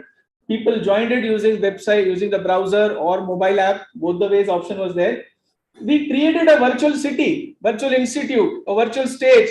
But on the virtual stage, can you see the PPT slide little bit small? That is a PPT which was running. So it was real-time pieces, and you will be, I mean, we were very happy to see, or we were also laughing at some time that you can actually walk in this. I didn't add a video, but you can actually walk here, you can move, you can jump also. So people jumped on the stage, they went closer to the PPT to watch the PPT. There was a student who was trying to touch the PPT also. Virtually, you are getting a real life experience. Now, this is one way, but think about a situation. I'm just giving you a loud example and don't relate it exactly how it is going to happen. I'm just giving you a loud example to think. Why should a student come to your college to take the convocation certificate? When ABC is there, DigiLocker is there, everything is there, right? So a student may go into the meta world of RJ College and then talk to the clerk in the section who is present there in some window and tell, this is my ID. He said, okay, your ID verified, digitally verified, virtually verified, your certificate will reach you in the next microsecond. With one click, the clerk gives the certificate to that fellow. I look at from my institute's example because we have 70,000-80,000 students unnecessarily coming to our institute for unnecessarily administrative works. Not required. Our IT secretary, Dr. Rajesh Agarwal, if Madam remember, he was the Maharashtra State IT secretary. He said in one of the speeches in Convocation Hall in Mumbai University one day that automation and digitization doesn't mean that you bring everywhere IT related things. It also means removing the physical interfaces which you have added unnecessarily. That also is bringing ICT into picture. We have so many unnecessary places where IT is where people have been, tables have been kept, desks have been kept. The person has to move from desk 1 to 2 to 3 to 4 to 5. Finally, the work is done in 10 days, 15 days, 10 months. Think about this meta world, in what way it can change the education scenario. So many things can be done. I am trying to give you loud ideas and you can work on that. Internet of Things. So everything on mobile devices can be handled. Nowadays it happens, we book everything on our mobile phones. What America couldn't do, India did. During the COVID time, Arogya Setu app, America was not able to give the vaccination certificate. They used to give a slip that you have been vaccinated. And we gave a digital certificate. The next second you got an SMS. You get your vaccination here and you get a certificate on the SMS. Download it. Now this is what Indian mind is. This is what Indians are. They are very creative, innovative, provided in the classroom you don't tell them fold your hands, finger on your lips. Don't tell them to do that. Tell them to speak. Tell them to talk. They will do wonders. If these two students had not come and met me, we wouldn't have conducted this. Because I was also talking about Meta. I had heard about it. I was talking about it. But I didn't do anything inside that. So we need to experience it. So this is one example. There are many second world here. There are many examples like Meta on which we can work. It is quite interesting. It will also give you relief from all that which we do regularly. If every day we do one particular thing and one day we do something different, that day is good for us because routine se thoda alag. Why do we need a break? Many of us say we need a break. With American culture coming up, we do 5 days a week, 6th and 7th day we have to take a break, go for some outing somewhere. Why that break is required? Because your mind doesn't want to do routine things. rote learning, routine things. Mind is not allowing you to do, but you are forcing it to do. So the 5th day, 6th day, you want to just move out. Try to do these kind of things on the 5th and the 6th day. You will enjoy, and your remaining 5 days also will be enjoyable, not only for you, but also for your students. Okay, ma'am? Thank you. I'll just finish. This is just 2 slides more. So these are the challenges, and also it includes the opportunities in distance education. So equity, accessibility, though NEP talks about it, it is still very difficult in a large population like India to happen in one day. It will take some time for all of us to get it, because infrastructure has to be upgraded, cost wise it has to be made effective, digital literacy has to be brought, and so many other things. Quality also has to be maintained, because all of a sudden when UGC said that you should publish research articles, everybody started publishing research articles, people started their own journals, then UGC came with care list, and now there is another story of that care list which is coming up. Earlier there were 2 PhD, for PhD 2 articles, now there is no article required. These things are changing because we try to immediately shift to something which is quite attracting to us. Quality of education, so that also is very important. Creating e-content, 4-quadrant e-content, don't jump into that. Do it with complete sensibility. Otherwise, it will again create a different story. Then technology, assessment, evaluation. We have to come out of this traditional methods of assessment and evaluation. And the last line is about Parak. I hope you have heard about Parak, which is a part of NEP. So it is performance assessment review analysis of knowledge for holistic development. It's an institution, it's a center through which assessment strategies are going to be taught to the teachers. How should you assess? Why should you assess? When should you assess? How much should you assess? Now these questions are questions which are there in our mind for for many years. But we have been doing it. The colonial education system, even after Britishers left, we are continuing it. 75 years we have continued. Now we want to make a shift. It will take some time to make that shift. In Times of India, all of you might have seen in some of the online presentations by somebody that there was a cartoon by R.K. Lakshman, right? In that cartoon, there was a picture of a jungle, one big tree, and below that tree, the lion was sitting on the table, and he said all animals were gathering there, and he said, now all of you have to give an examination. If you pass the examination, I'll allow you to stay in the jungle. Otherwise, I'll throw you out of the jungle. What is the examination? Climb the tree. So lion is saying to climb the tree, to elephant, to lizard, to snake, to everybody. Every animal should give only one exam. Climb up the tree. And then if you don't climb, then you will be thrown out of the jungle. It was a cartoon. Now this is how the education system is, evaluation system is, examination system is. We want one strategy for all. Though we know that our class of 120 people have 120 IQ levels, still we want only one strategy. Why that personalized learning is asked to do? It is because of this one reason. Otherwise, why should we can have one common exam for all 130 crore people in India. It is not that we should just give exam for the sake of exam. A person has to be evaluated, and why those competency levels? I was happy to see the rubrics there. We all should be trained to create rubrics. We all should be trained, because it is not giving marks and certifying that so and so person has passed, so and so person has failed.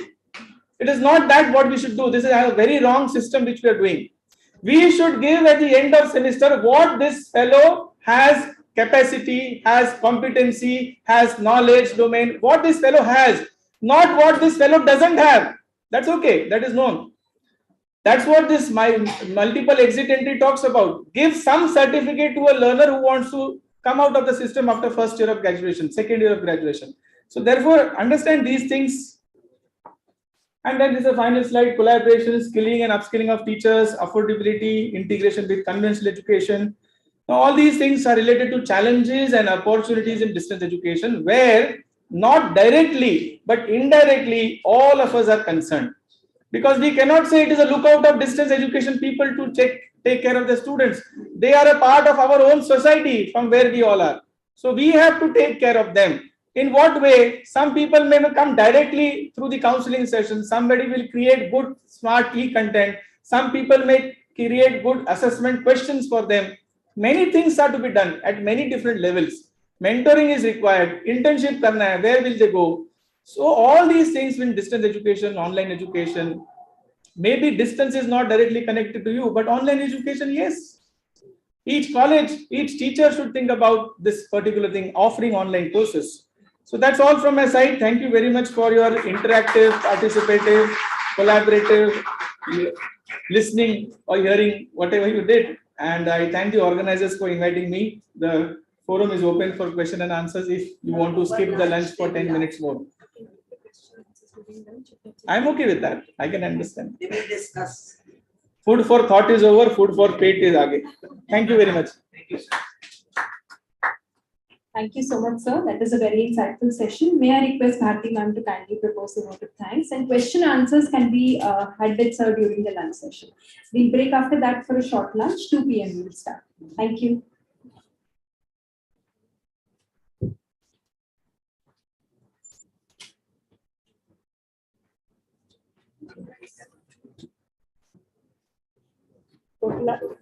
Would like to thank you, sir, for guiding us on transformation of distance and online education through NEP 2020.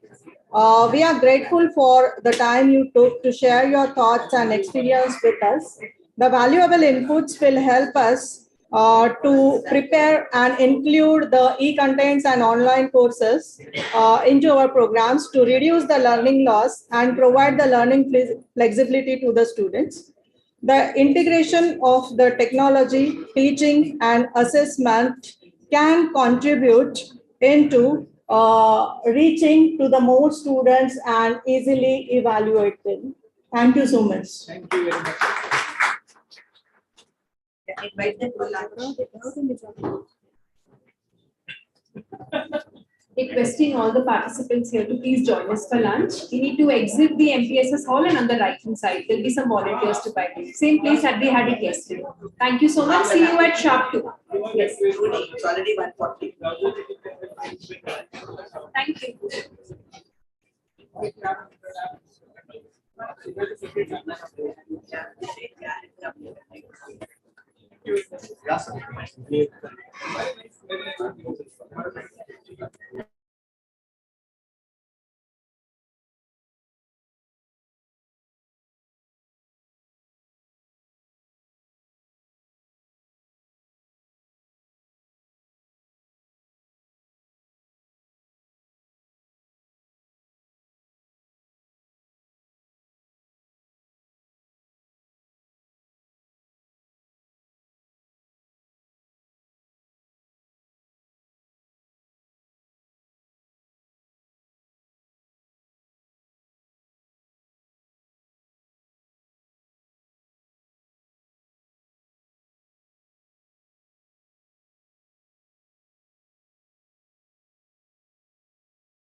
Hello.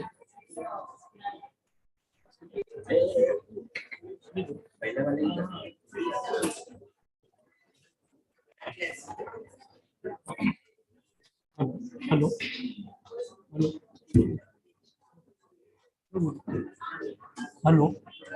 Hello.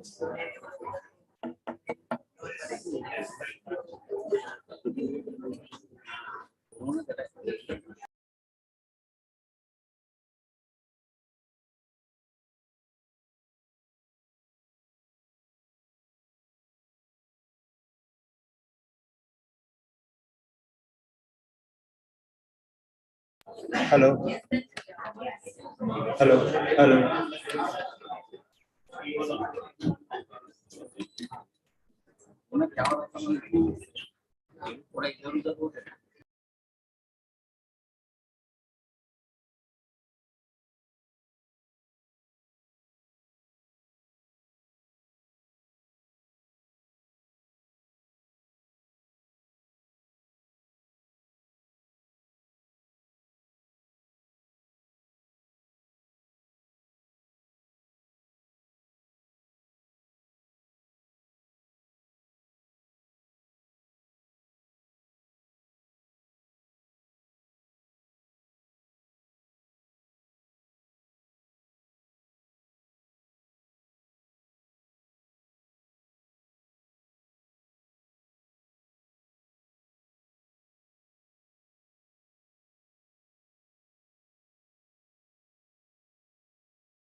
We shall begin before we commence our third session. I would like to, ma'am, would you?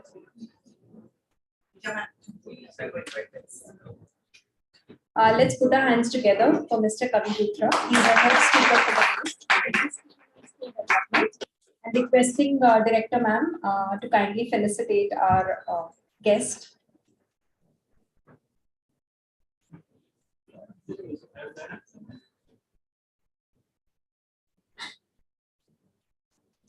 Thank you, sir, for taking out your valuable time. And we seem to have overstretched our time, but thank you so much for joining us today. So there are lots of fruits.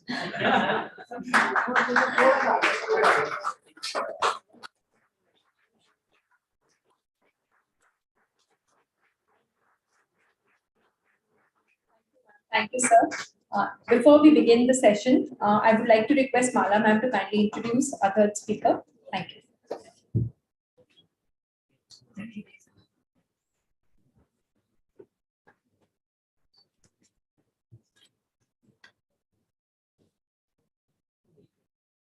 Good afternoon to one and all present here. It's my pleasure to introduce our guest speaker for the next session, Mr. Kavi Luthra, Chairman and Managing Director, Leo and Sagittarius Consulting Private Limited. Mr. Kavi Luthra is having 36 years of experience in field of education, both academic as well as vocational. He was a part of Skill India mission for 14 years and has trained more than 1 lakh of students at pan-India level. His core strength has been industry relationship and engaging with them for training the students. In his present assignment, his company is focusing on providing the young graduate students global opportunities by enhancing their employability, skills through internships in international companies, thus leading to global employment. He is also propagating entrepreneurship among young graduates.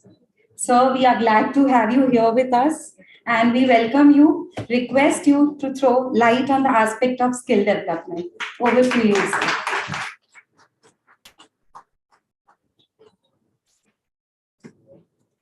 Hello, good afternoon, everybody. अब सब उठ गए या exercise करवाऊं?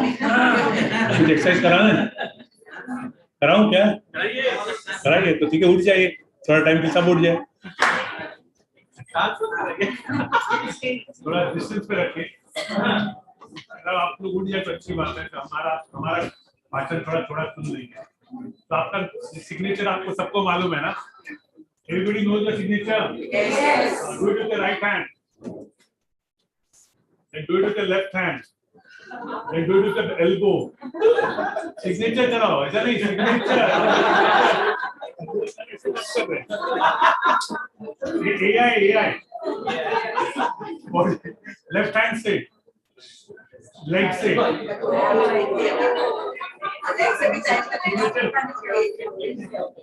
Left leg. Good afternoon.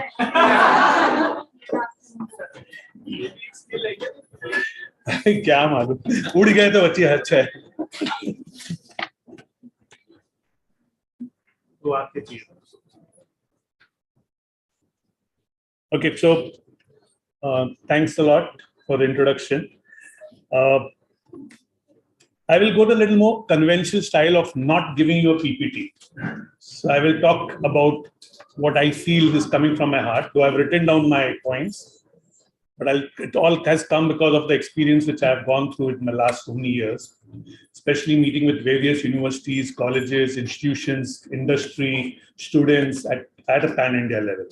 So जो भी मैं बात करूँगा is related with the experience which I have gone through. So it may be having some relevance directly to you with respect to NEP and also what difference it can make to your organization, your institution. So I will be covering something about job versus career, which is a very, very important aspect where the difference needs to understand आप लोग को और आपके बच्चों को, in fact. Especially मैं parents को भी यहाँ address करना चाहता हूँ, if whoever is a parent here and whoever is listening to us across. Second, I would like to talk about employability skills, like especially though UGC के अभी जो नया निकला है apprenticeship embedded degree program, and international careers, and then what institution parents should take up in my last part of the speech. Basically, my entire thing is going to be on the last mile of education life cycle. So मैं उससे पहले आप लोग के ऊपर छोड़ दिया. You all are the best people to judge what is right. I'll just give you the outcome of it and backward planning आपको करना, which I think so. Sir ने भी काफी अच्छा बताया, Madam Komal Ma'am ने भी बताया. It's already there with you. I don't want to enter in that space because that space I've always been in for last 36 years, and I'm happy now being out of that space. So that's what I'm going to talk about. So, as everybody knows, job and career में एक छोटा difference है, where it is job is also something like मैं subway में नौकरी कर रहा हूँ मेरा daily wages के लिए. But a career is something which a student or a person indulges into it as a long-term vision. मतलब मैं इसे long-term 30 years, 40 years जैसे आप लोग हैं, अभी मैम है, जो भी है, is something what you look at for that many years as a future. Like for me also, it was education per se from last 36 years. So same way, everybody of y'all has been into that thing. And similar way, people may be in financial, people may be in mass media, people may be in journalism, etc., whatever technical or non-technical part of it. So it's more about now, which is very important which for us to understand while I'm speaking all about, it's about Industry Revolution 4.0. Everything what Sir also spoke in the last 2-3 slides of his was about Industry 4.0, and that is something which is very important, and it leads to only one thing: reinventing education based on the Industry Revolution 4.0 and also NEP 2020. So it's going to be completely on that platform itself. Having said that, I'd like to start with a small story. It's about one very near person of mine, which I'll tell you the name afterwards. So suppose if I want a job as a research scientist in Meta company, that is Facebook company, as a research scientist, so what should be the qualification of that person?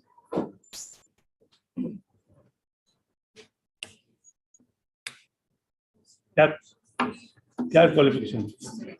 Some technical person, computer science, IT. Correct. A research scientist job in a Meta company, Facebook. So it's going to be all about IT, computer science. Okay. Any other difference? My daughter Mahi is a MA clinical psychologist. She went and did her PhD in evolution psychology and cognitive science. She's working right now as a research scientist in Facebook, Meta.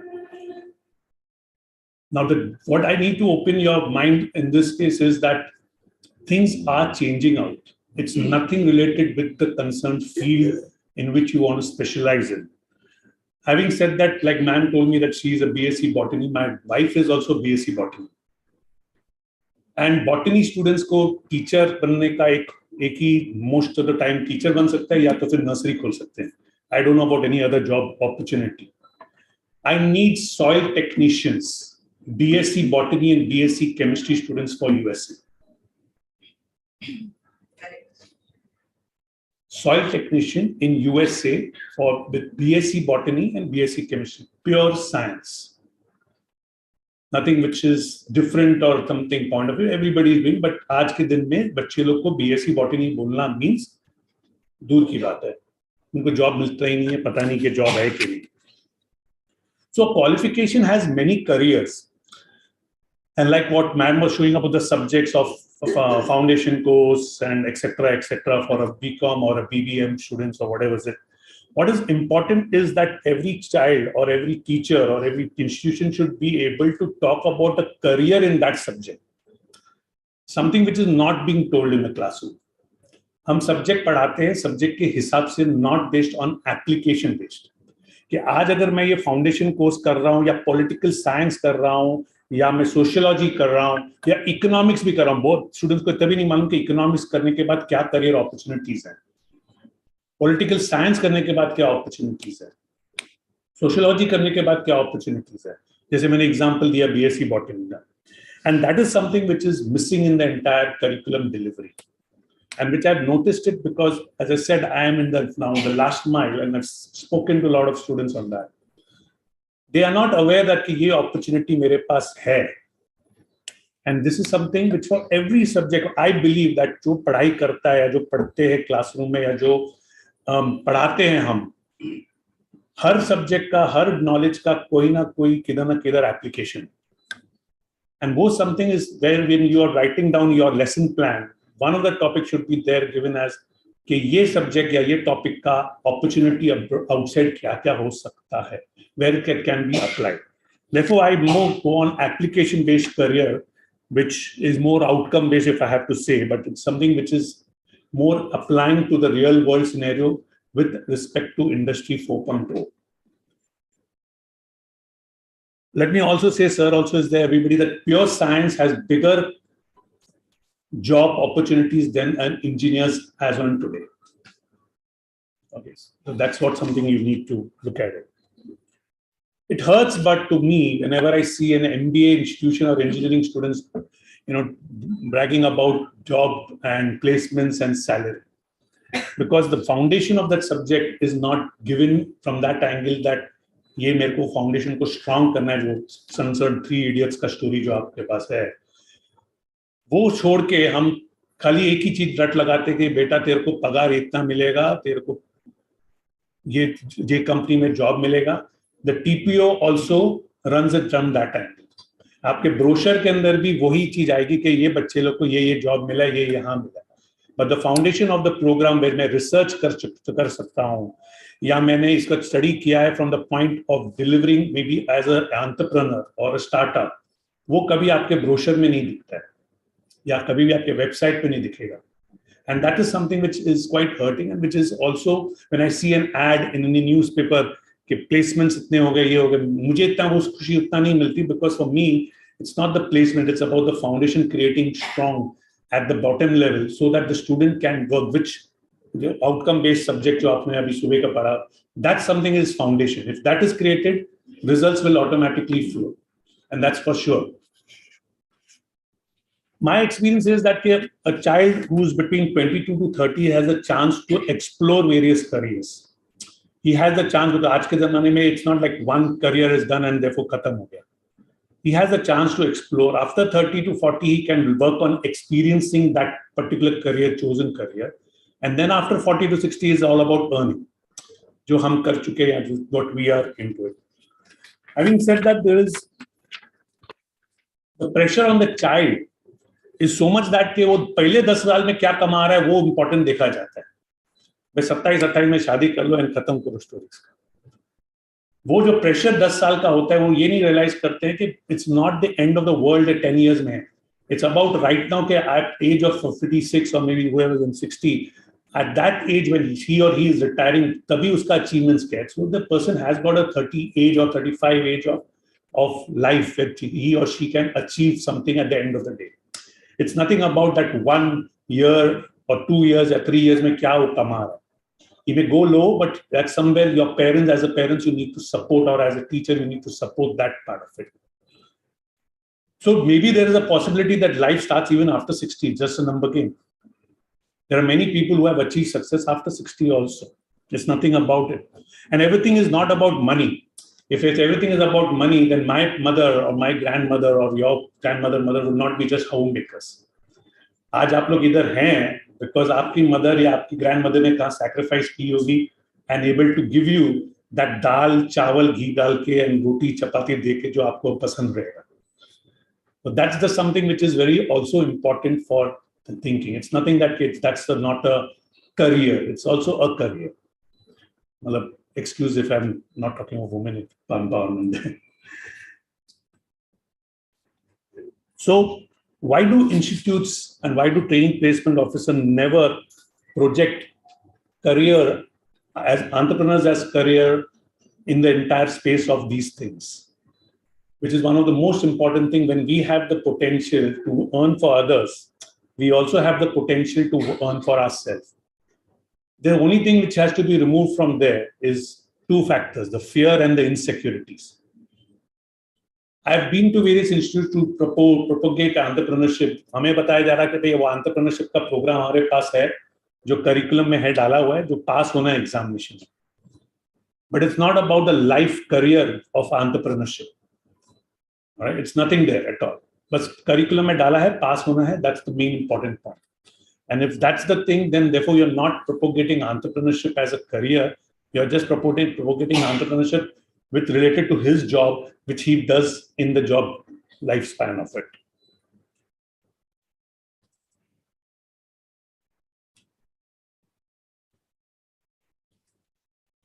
The second thing which is important in this is the research part of it. Institutes have to invest time and lecture. Time जैसे आपने lectures जैसे ने बोला 7:20 to 8 lecture होता है 48 minutes का. वैसे आप लोग के पास एक lecture का time होना चाहिए जब you're talking about research or you're talking about projects. I've come across institutions जहाँ project चिपलून में सर गए तो मैं भी रत्नागिरी में बहुत घुमा हूँ and various colleges we'll discuss about that later on. But it's about the projects में जाके देखता है वही घसा पीटा projects चलते रहते हैं lifetime. There's nothing which is new. So that's something which you need to propagate that. Why I'm saying about research, why I'm saying about entrepreneurship, it's a skill set which is required outside. Right? Like sir has said that the 2 slides of it was, if it's a problem, it's also an opportunity. The same way is entrepreneurship and same way is research. आज हमारा India is research point of view से काफी पीछे है. Let me also tell you one thing, like while I'm going to discuss this after some time, Maharashtra is the last in the number of sending students, when sending candidates abroad for job with respect to actual working. We may be number 1 for sending students abroad for education, which is around 50 lakhs kharcha karo, 1 crore kharcha karo. We may be number 1 in there. But for a job, no, we're not. Because हमें वो दिखता है कि पहला हम गए वो नौकरी नहीं, पहला पढ़ाई करने के. And things are going to change, which I'm going to come about. The teachers need to be patient with the students while developing the curriculum and the creative side, especially to remove that fear of trying the new things. And especially when visualization is concerned. So I'm talking about एक session जब लेते हैं, we talk about entrepreneurship in incubation, we're talking about capstone projects, we talk about financial inclusions. Is that part of your topic, especially when you're saying that boss, हम college के 10% को entrepreneur बनाएंगे? That's the vision statement or mission statement which you're talking about. Is that possible? I don't know whether you have that alumni of entrepreneurship immediately after the college.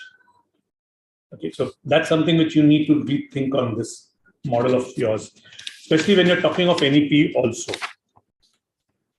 And especially when they dream about this, when you आप उसके अंदर dream डालते हैं कि भाई कि मैं ये बन सकता हूँ या आप बना सकते हो, automatically the achievement starts flowing, and because the action supports it.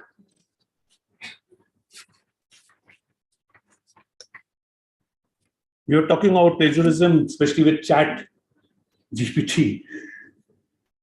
And if you have seen certain articles in newspapers and even in Google, many institutions have banned Chat GPT. Even added filters now. Earlier there were no filters. Yeah, but do you think that is right or wrong? That's a question whether Chat GPT should be banned or not banned. Do you propagate open books examination?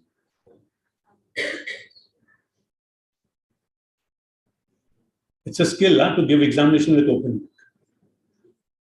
It's not easy to pass. I've given my professional examination called CISA. I don't know who knows CISA, Certified Information System Auditor.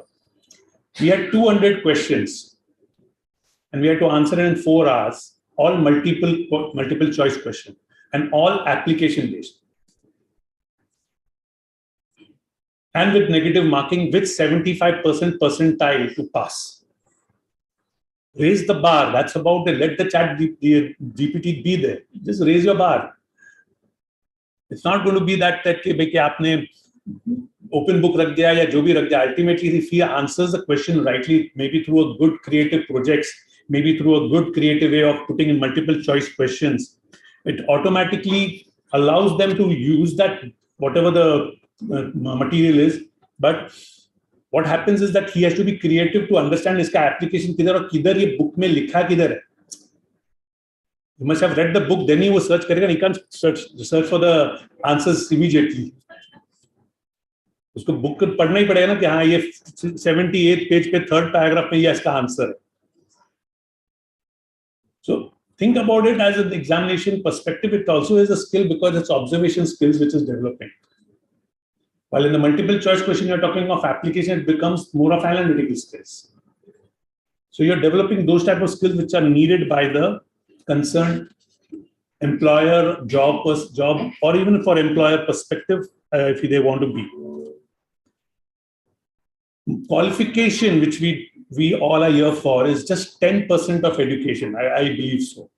It has nothing to do with anything else other than that certificate. वो भी आपको पहले 3-4 साल के लिए ही जरूरत पड़ता है. After 4 years के बाद आप कोई भी नौकरी करोगे, आपको सर्टिफिकेशन मांगेंगे नहीं, आपका खाली एक्सपीरियंस पूछेंगे. I'm talking of professional. Teacher job में वैसे भी by the UGC standard or AICTE you may require to showcase that certification. But in professional, a corporate world, after 4 years, it's just a paperwork to be just kept it in the file, because rest of the time they are going to just talk about your experience, your achievements, and how you can work through teams. So it's all about that. Having said that, my son is a BE chemical engineering from Thadoman Shahani. He's an MS from environmental science, but today he's not doing any of that job. He's doing sales. He's a sales head in a sports company. So qualification hai, application nahi hai. So I feel that कि मेरा 50 lakh waste हो गया. But खुश है कि उसने अपना career choose कर दिया जो उसको अच्छा लगता है. So that's the point which is to be understood from that angle. What is more important after that 10% is knowledge, your skill, your attitude, your passion, belief, and other parts that is most important for the career to be part of the curriculum, which sir ne bhi bataya or madam ne bhi, Komal madam ne bhi bataya. That's going to be the most important part of it. Recently, I was just talking to one my old colleague, and मैंने उसको उसकी बेटी के लिए books भेजा था because she's in the 2nd standard. So मैंने उसको NI Britain और वो सब एक कॉमिक भेजा. तो मैं बोला वो बुक पढ़ती है तो मीनिंग कैसे ढूंढती है? सिंपल है, Google as usual.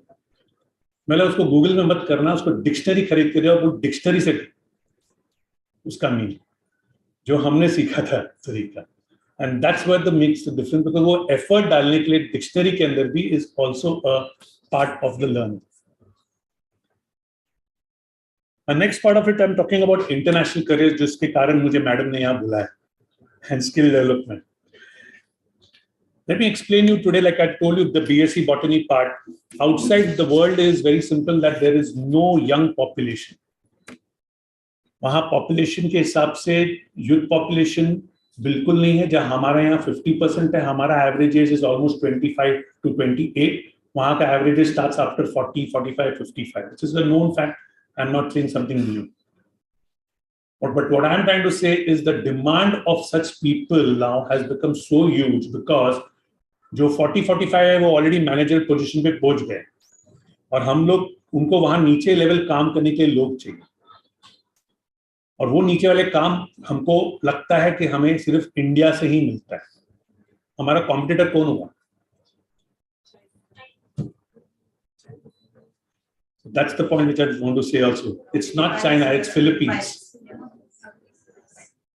It's Indonesia, it's Thailand, it's Pakistan, which is Sri Lanka, जो already हालत बुरी है उनकी. You'll be surprised that कि वहां से लोग ज्यादा जाने को तैयार है than इंडिया से. That's why I said India is the last. अब इंडिया के अगर मैं ज्योग्राफी के हिसाब से बात करूं तो उसमें भी पंजाब हरियाणा वाले, साउथ में केरला वाले या even the north east are the maximum to go. आप देखेंगे नॉर्थ ईस्ट वाले इस पूरे इंडिया में घूमे हुए. केरला हर घर से एक बंदा outside, and that's one of the reason why उनका literacy rate is almost 100%. Because वहां से वो क्या करते, पैसा यहाँ बेचते. तो यहाँ पैसा बेचते हैं तो वो खर्चा किधर करते, इधर ही करते, और इधर ही खर्चा करते तो यहाँ का इकोसिस्टम बनता है. That's one of the things which we at my company we are doing is we are not going to 8 towns like Bombay, Pune. I've done almost 2 months in I've done almost 3,000 kilometers around in the entire of Maharashtra, going to the remote villages in every place, including take it region like Nasik, you talk about Aurangabad, you're talking about Nagpur, Amravati side, and then even the Pune region and even the Konkan region. That's why I said Konkan dil mein jaa. And you'll find that there is a spark there where people will love to go there out. And the point over here is that when they go out, वहां से वो लोग एक बच्चा भी जाता है तो 20,000 तो घर पे भेजेगा, और जब वो 20,000 घर पे बेचता है तो उस हिसाब से वहां इकोसिस्टम चालू हो जाता है. And that's the same thing which we at A Town or A Town should be able to understand, that it's no more a career of doing a qualification outside India. It's about working outside India, which is going to help. आप qualification यहाँ भी अच्छी है. It's not that it's so bad around here.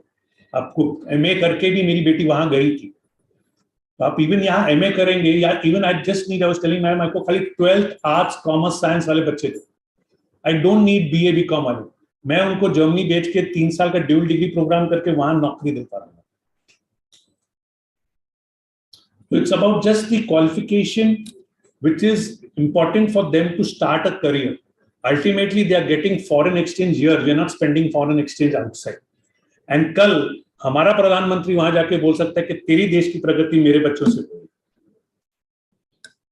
And that's the point which we have to drive with all our students. It's not that के qualification which is important कि वहां जाके मैं 50 लाख 1 करोड़ करूं, बट मैं वहां जाके 50 लाख 1 करोड़ कमा के वैसे कैसे इंडिया में भेजूं, और वहां की कंपनी का मैं प्रगति कराऊं, वहां का देश का GDP बढ़ाऊं. Simultaneously, we get our also GDP high. So we just need to understand that while there is a high qualification and high experience people required abroad, while we say about IT as the field where I was in a wedding on Chennai last 2 days before, and everybody in the wedding, sorry to Tamilian there, क्या है मेरा बच्चा abroad है, क्या कर रहा है IT. It's not about IT. Let me tell you that the demand in international careers are so huge. Like I gave you an example of soil technician, they require agriculture people, they require construction people, they require project management, they require maths, physics, English teachers. As low as maths, physics, English teacher उनके पास नहीं है. So that's the type of demand coming there. I need people horse breeding के लिए. A person who knows how to breed a horse, क्योंकि उनके race course उनके पास बहुत बड़े हैं, लेकिन they don't have people to take care of their horses. So for them, the people who I require is those people जो हमारे race course या माथेरान में या महाबलेश्वर में horse चलाते हैं. Imagine what they get here, maybe hardly 10-15,000. The starting salary of theirs is not less than lakh rupees. And you all know here that to get to that 1 lakh, how many years you have to put in of your hard work. So that's the advantage of our international careers, which is coming up. And every country is encouraging them.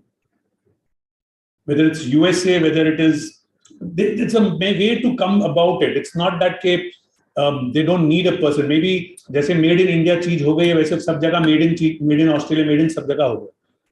So they all have that restrictions. But पहले you have people in India, in that country to absorb or not. नहीं है तो आप जाके बाहर जाइए. So they know that they don't have, because all are aged. So therefore they have to come back to us or country like us. And if today we don't take that action of sending our students, that giving that opportunity to them, like Madam was saying that हमारे जो ये college में there are people who are not coming from a very rich background. They are coming from a marginal background. So they are the right people to go. Giving them the opportunity. That's the reason I mentioned about correspondence students. So they are far away. Qualification wise, they're passed out what we need just as a basic understanding. The maturity part of it, but the opportunity is available. As simple as retail sales, हमारे यहाँ जो क्या बोलते हैं, nothing but chicken. Have you heard about nothing but chicken and the other part, variety of chicken thing? They need people over there who could be selling this chicken the same way we are selling here, and the starting salary is 2.5 lakhs.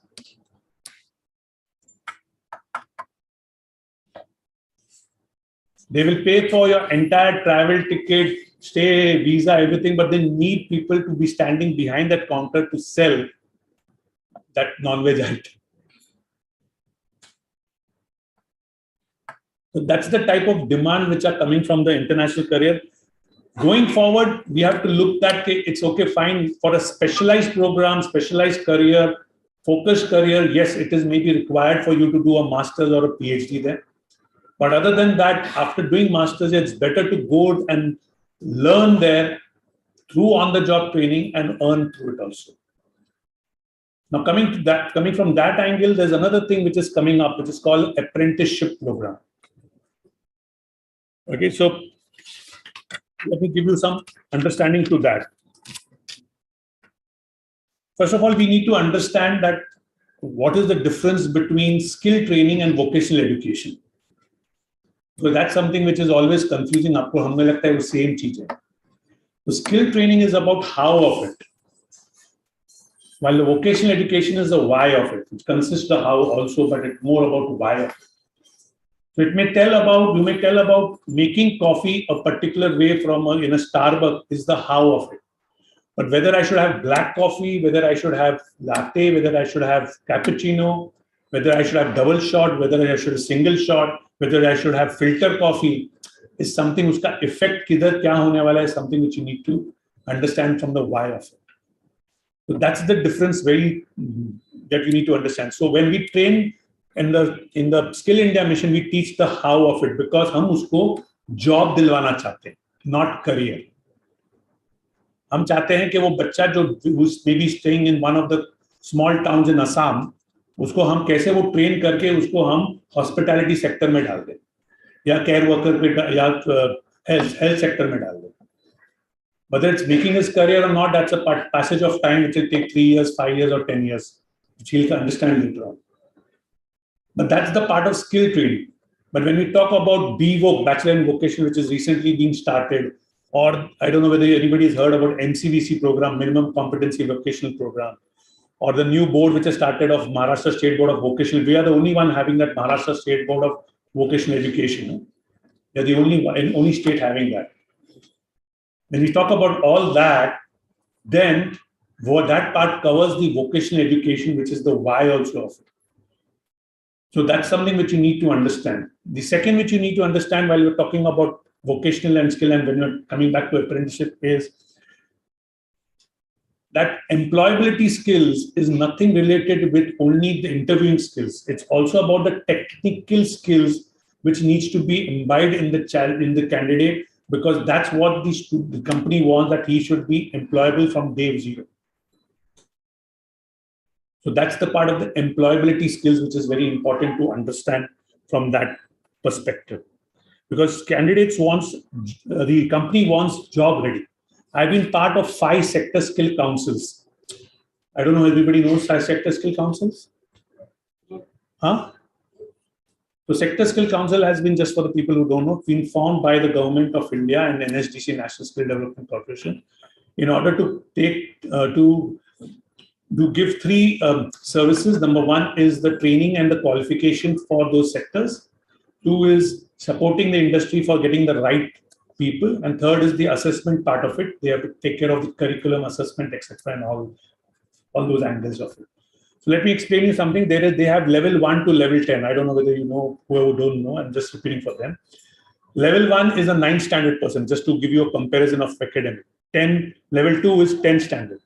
Level 3 is 11, level 4 is 12, and it goes up to level 10, which is PhD. So tomorrow, you should not be surprised that I am a level 10 certified plumber looking for a bride. I don't know who will do. So that's the type of expertise which they are developing in this. Yes, so they are approaching various colleges. I don't know if somebody has approached. Correct. So now I'll tell you about what we were doing. Every standard, 11 standard, let's say 11 standard, can be given a level 3 certification. So maybe you have subjects like, let's say 11th commerce, मैं commerce graduate हूँ तो मुझे मालूम है. SP, OC, your economics. So a person could be level 3 certified in economics. Level 4, he could be a certified in SP. And when he goes to first year BCom, he could be level certified in accounting. When he goes to second year, he could be in income tax. And if suppose he's taken the option of computer in the last year, then he could be a level 6 certified for IT. So he gets a variety of certification certified by the body, which is the Sector Skill Council, who's running these, who are run by, the management is run by companies which are, like say, like Automobile Skill Development Corporation is run by 3 organizations: FADA, Federation of Automobile Dealers Association, Society of Indian Automobile Manufacturers, that is OEMs, and it is run by, I'm forgetting the name, but it's about component, ACMA, Automobile Component Manufacturing Association. So these are 3 sectors, 3 companies joined together to run this program, which is driven in various job roles. Okay, so they call it as qualification packs. That's a very technical type of it, which I don't want to dwell right now. So that's what they do. And those people can be, let's look at that, how this qualification can be linked to your engineering. If you're giving engineers. So let's say an automobile engineering institution, starting from a diploma of 3 years, followed by the degree 3 years. Every level, he's also being certified by the Sector Skill Council in the career he wants to choose after he's doing engineering. What will come out of this? Skill, job readiness, attitude to work, and immediate job from that time. Acceptance has been huge. So similar way it is given, everything in even commerce, banking, accounting, it's all there. It's how you want to pick and choose and put it into your curriculum.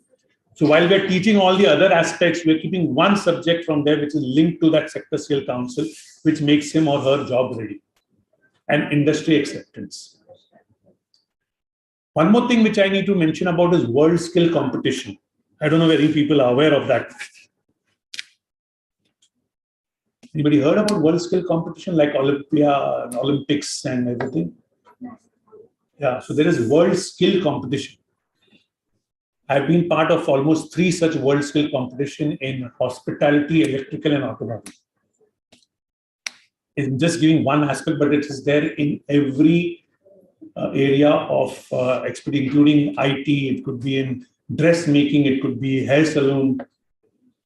There is World Skill Competition. Now imagine if you are running such program, why your students cannot compete with those people in the World Skill Competition and get a bronze medal or a silver medal or a gold medal for your country. If sir says that he has the best of the candidates who work on AI, they could be the people who could be working for the World Skill Competition and getting a prize for it. There's a process to it, but it's there. Just imagine and put yourself that I was so proud in informing that one of my electric students had gone for the World Skill Competition in Russia to participate on behalf of India, not behalf of my institute. So that's the way it is different. And when such type of students come out, let me also tell you, again, as a matter of practice, my automobile students have won many competitions against engineering students. So what was I doing? That's something which is you need to know. I'm giving you my success story so that you can relate it, how you can work this out. We had a program called Alpha, Advanced Learning Platform for Higher Achievements. We named it just for this point of giving a name to it. What was the program all about? It was a 3-year degree program in which the first 6 months and the last 6 months of college mein wo bacha padega. First 6 months ke liye foundation, last 6 months ke liye project. But baki 2 saal he'll be going out to work. 4 days he'll be working, 4 to 5 days, and last 2 days he'll come to do his studies further on. So for 2 years he's going out. For 2 years he's going out, earning that money, whatever he's getting a stipend. But more important, he's learning at the job by way of his understanding the technology, the culture, the process, procedures, and a feel of it entire कि job होती क्या चीज है. It's a very simple thing. आपको 9 बजे वो अंगूठा मारना पड़ता है ना. Now the same thing if I say about Japan में जाना बच्चा, when I give such type of speech to any kind of students in institution, मैं बोलता हूँ आपको अगर जापान पढ़ने जाना है तो 9.01 भी नहीं चाहिए. You have to be at 9 pressing that button. So that type of culture is learned in that abroad, and by way of which they get an opportunity to work at the global level. The same way as we should do it in India is we should get these students working for the candidate, for the company, at a stipend, at a learning thing, and we should define competencies. As in, during the 2 years, he has to learn these 36 modules. It's not that जाके वहाँ काम करना. तो company को भी हम बोलते थे कि आपका सुपरवाइजर को साइन करना है कि इसको A grade, B grade क्या grade मिला है for that competency and skill. So it's something like starts from like safety. So when I say automobile, he has to know the safety standards. So has he known about the safety standard in that company? Yes, tick mark, how much he gets, A grade, B grade. Supervisor signs that he has done that type of activity. If he has to work on brake oil, then he has to sign that type of activity. So he's supervised by them. And that's how he gets that expertise. So based on this, we had the multi-entry and multi-exit program in the same program, the 3 years. So he used to get a certificate, he can get a diploma and ultimately earn a degree, which is as per your NEP right now. We were the first one to start way back in 2009, this program, when there was no BVOC. To start this program, which is linked from a certificate to a diploma to a degree, all in vocational space. And vocational, mind you, is not only technical, it can be in any of the fields which you are offering here in this particular college. Ultimately, it builds career. So we have that UG program, which is a 3 or 4 year multi. The same thing we had that over here. After 1 year, 2 year, and 3 year, which we wish to make that possible. Now UGC has come out with one more good program, which you should be aware of it. It's Apprenticeship Embedded Degree Program. Please look at it. It's one of the best programs which you can take it up for even commerce students. And I think so UGC is giving quite good benefit out of it. I don't know if you are the real people who will know about it, but when we were marketing this program of embedded program, I was so confident about that this program is going to be the next happening. But we are very late in on doing that because already Germany is doing that. Switzerland is doing it. Australia is doing it. It's already being there done outside. While for us, it's just been introduced. But now also it's time, I don't know yet, it's not been completely formalized. Right, sir? I don't know. 40%. But if it gets formalized, please tell your colleges to adopt it. It's the next big thing happening, and it's something which is going to be making a difference. Like I said, I am not entering into the academic part of it, which I think so the last 2 days expertise have been there. I'm talking of the last mile. And that's last mile is something which is going to be the need of it, because when you're saying of apprenticeship, the NAPS, NAPS, that is a new one, apprenticeship, allows even a 12th commerce student to do apprenticeship. And nothing shameful about it. Ultimately, he's learning while earning and getting that experiential learning. So one of the things which you need to look at how you can adopt this part of it.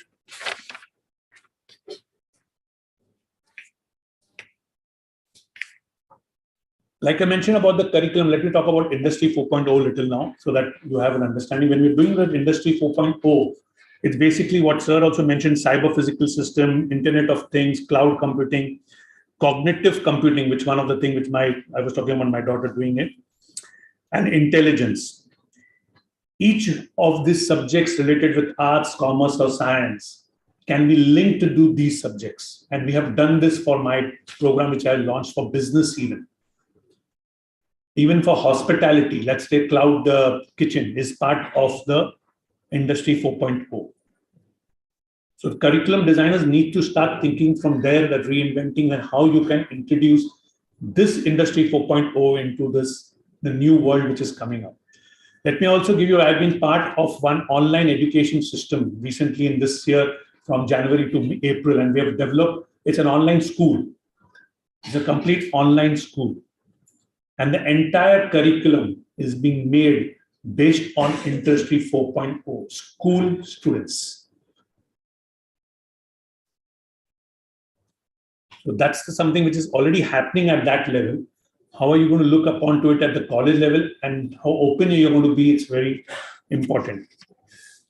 Something which comes out is also international study tours. हम study tour यहाँ लेके जाते हैं, but something about international study tours also is the next experiential learning for candidates. When I'm saying tour, it doesn't mean that मैं Eiffel Tower देखने जा रहा हूँ. I'll give you one program which we designed for France. With France, we had developed this program, or a 14 days program, which we were trying to teach students, candidates, for learning pastry making. So 1 week they were supposed to be in that institute, learning the art of making pastry based on the French cuisine.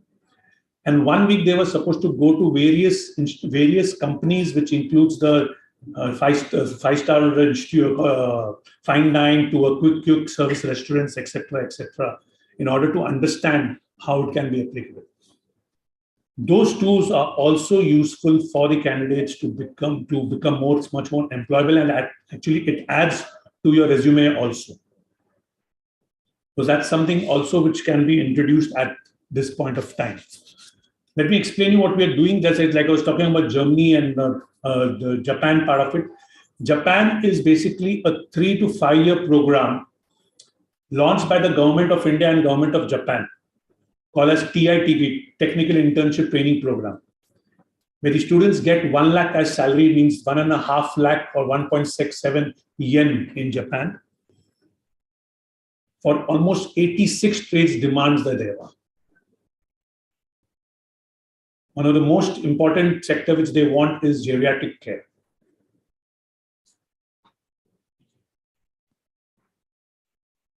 They need constructions, road building.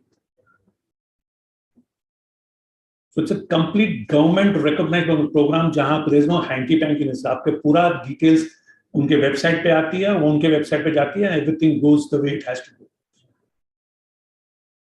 Student goes there for 3 years, they learn the Japanese language here, and then they go. Why I'm saying this is because start a foreign language program at your institute. इसका demand 3 साल या 2 साल या 1 साल के बाद जो specially जो लास्ट ईयर बच्चे हैं उनके ये एक फायदामंद हो सकता है. Because when you know the language and when you apply, it becomes easier for them to get an opportunity. Germany works on a dual degree program, which is same like an apprenticeship, where they work for 3 years learning and earning, and followed by the job placements, guaranteed placements, which starts with a 2.5 lakh salary. So you're learning while you're earning the part of it, and your qualification, which is there, is recognized. So I'm visiting various ITIs across Maharashtra, and my articles I don't know, my madam to भेज दूंगा just to see. Newspaper, ITI students are getting job opportunities in these Germany and Japan countries, out of which 2 girls of mine have been chosen for automobile trade. So even girls are able to go to these type of technical types of trades. It's not restricted to only the men industry.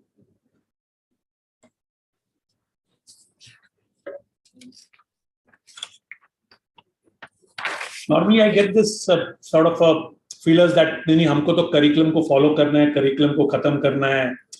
That's the normal attitude of various colleges and institutions. I say let's go by the X plus Y theory. X अपना college का करो ना आप university का, but Y तो भी बढ़ाओ. जो industry को चाहिए. Let it be part of the curriculum. You charge the fees, man.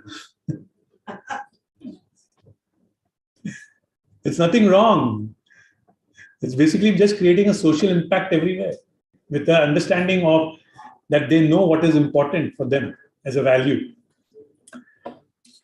So that X plus Y theory becomes most important from that angle.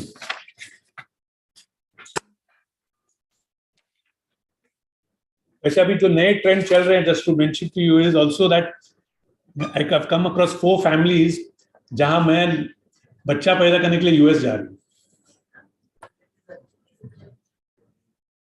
That's also a new trend now. So qualification is one part, job is one side, but वहाँ citizenship भी मिल जाता है. That's just on the lighter side. Having said that, I have must mention something now about the institutions and parents. I want that institutions should stop fearing and they should be more creative in understanding that the person who's coming to offer them program is not always a scammer.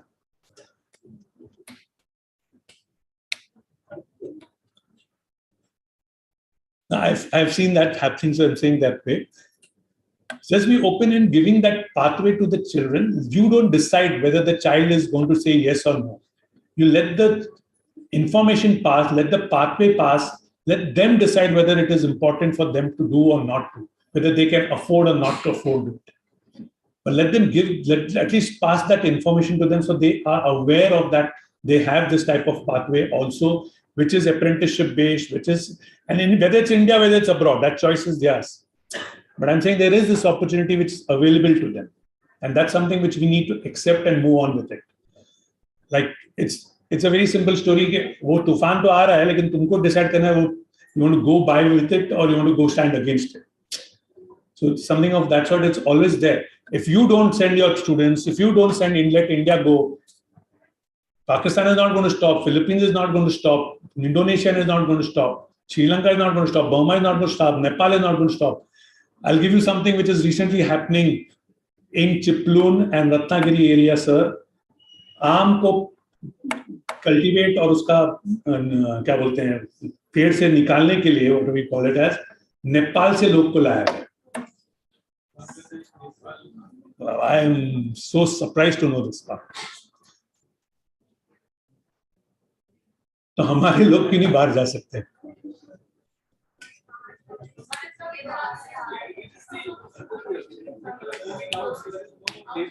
No, that's because it's not lucrative, sir. वहाँ लोग आते 3 महीना जाते 3 महीना रहते. I know about my friend, my colleague who's there. मतलब मेरे को वहाँ नहीं जाने के काम करना. मेरे को I don't want to do such a hard work. A lot of the permutation combination there is different. So because let's say that same Ratnagiri Konkan region, they don't have any industry, much big industry there. Okay, so they are sent to the Maratha regions of Kolhapur, Pune, all that place जहाँ सबसे ज़्यादा industry है. The answer of this TPO is that जो 2 महीने भी काम नहीं करते, they run back. They come back because they don't want to stay far away and don't want to do hard work. And that's something which I've been saying about inculcating that type of habit right from day zero in the college. And college is the right place to start with. You're aware of Japanese also, when they look at the video, maybe looking at the videos of YouTube in Japan, the cleaning part starts from the school time. It's not later on. हमने तो Covid में सीखा झाड़ू मारना. It's that way. So one of the things which you need to understand as an institution is stop that fear and let it be innovative. Let's be creative. Let the information pass on to the students. How beneficial it is, let them decide. They will come back to you for advice, but let them decide. Let their parents decide. That's something which you need to understand that. Having said that, I'm looking at these 5 areas where you can make an improvement in order to understand the skill development in an NEP and the global aspects of it.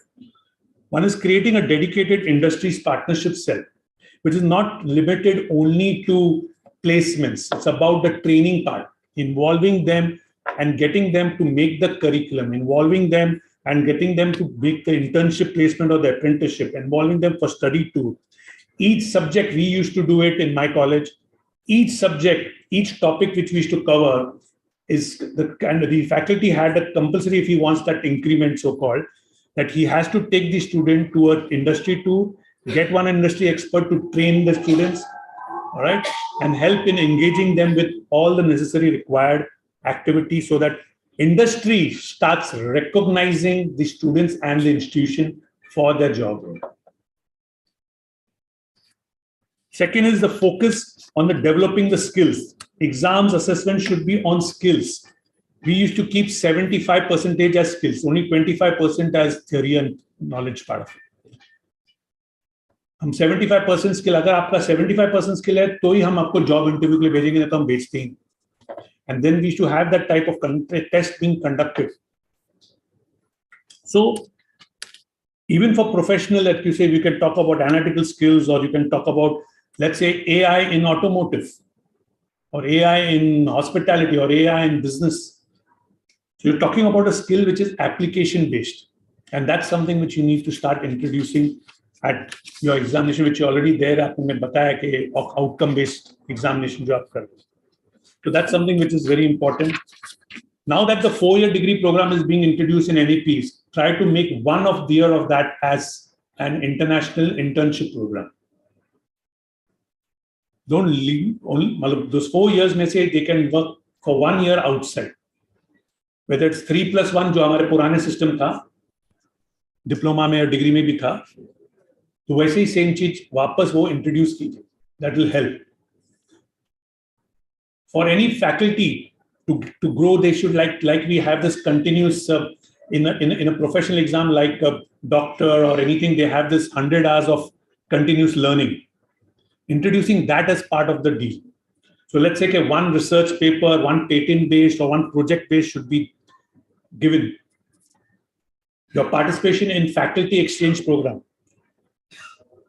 Now faculty exchange program could be also an industry के industry वाला इधर आ रहा है और यहाँ का faculty वहाँ जाके काम कर रहा है. We have done this. So I'm saying it is possible. Or international faculty exchange program. Okay. Then conducting lectures in an international reputed institution. From here or from going there as a special, because as a college you can sponsor them or you can invite them there. We have a special person who can take these lectures and they require it. There's a big demand for the same.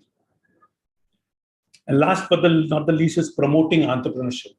If 10% of your students have become entrepreneurs, you create an ecosystem into the entire India where you will get more of job givers than job seekers. And entrepreneurship doesn't mean curriculum. It has to be the entire part of giving them support right up till they are becoming successful in the job, in their entrepreneurship. We used to have a separate cell saying that कि ये बच्चा को licensing से लेके government के licensing से लेके marketing से लेके technical तक लेके उनको support दें so that they become successful. We used to take them to Ronnie Screwwala. जैसे we had a various like Ronnie Screwwala types of people. वह वहाँ जाके उसको lecture देते थे by these type of people who could give them understanding of how he became an entrepreneur. So that's something very important which is there. To the parent, please stop interfering. I've got TPOs who are complaining कि माँ बाप उसको बच्चे को cross करने देते नहीं road job करने के.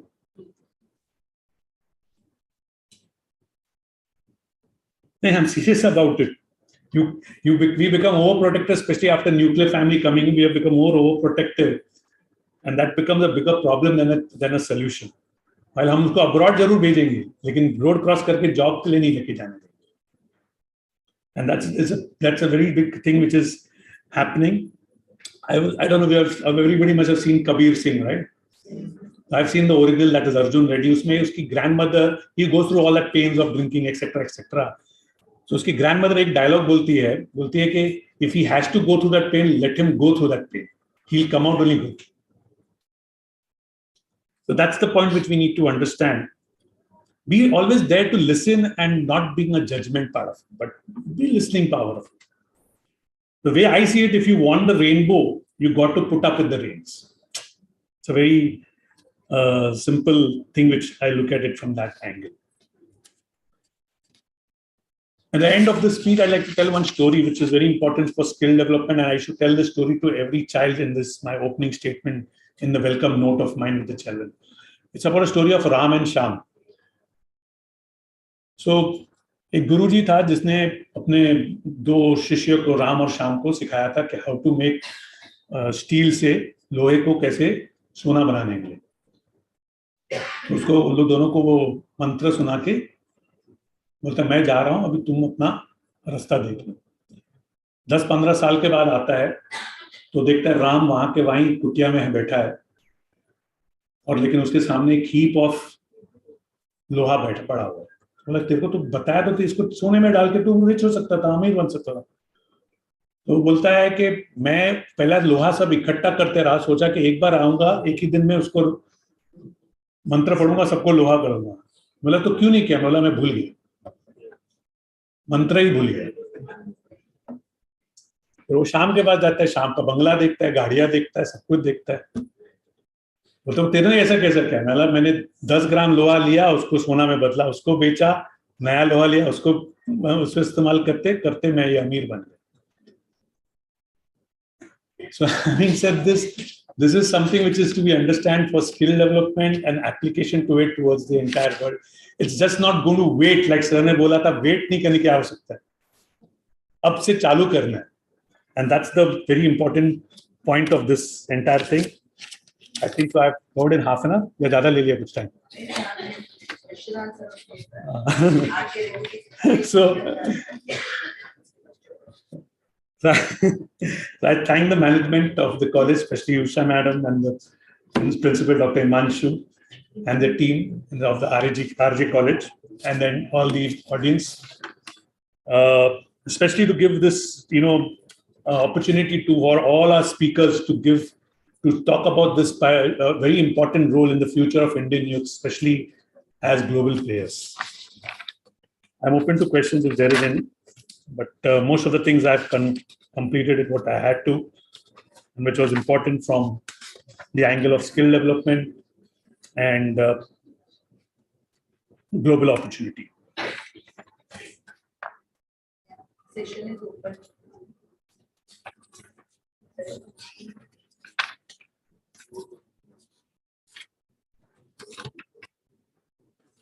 I have this, if I'm allowed to speak this, I have this small thing which I learned, which I just got from Twitter.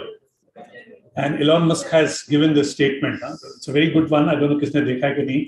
मुझे को आज सुबह मिला. I thought I'll tell, but it's something which you need to just listen to it before we close it.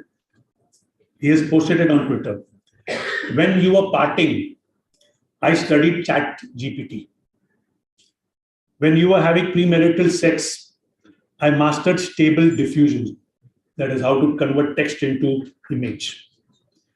While you wasted days training at the gym in pursuit of vanity, I was training ML models, that is machine language. And now that the world is on fire and AGI, that is artificial intelligence, is at the gate, you have the audacity to come to me for help. Thank you.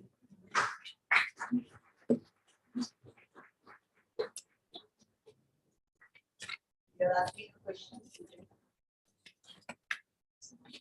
लोग सब समझ गए बराबर से. अब वो सोच रहे हैं कि मेरे को कभी इनवाइट करें उनको कंसल्टिंग देने के लिए.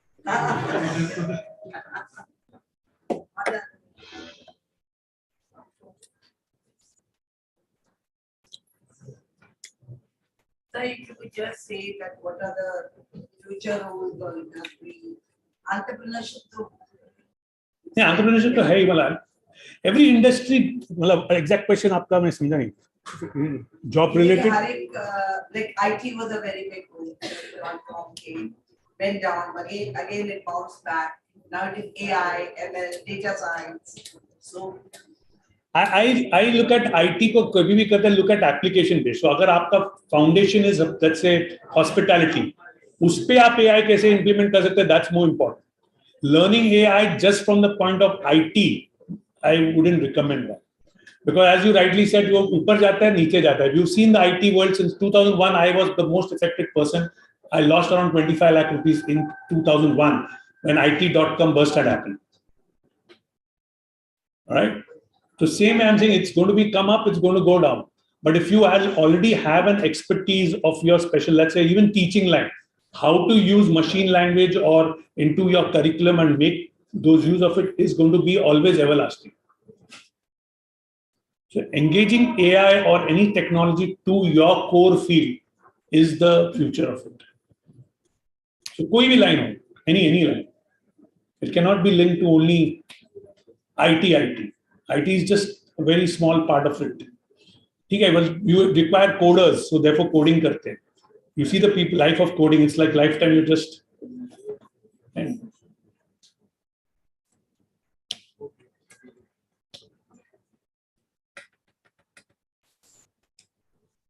so how many colleges are here? Let's say just Just raise your hand. just raise your hands. Colleges के नाम खाली बता. Only one representative is enough. I am a student of that. Okay. Wilson College. I've done my auditing there. So I started my career as CA way back in '83, and I used to come to Wilson College to do auditing.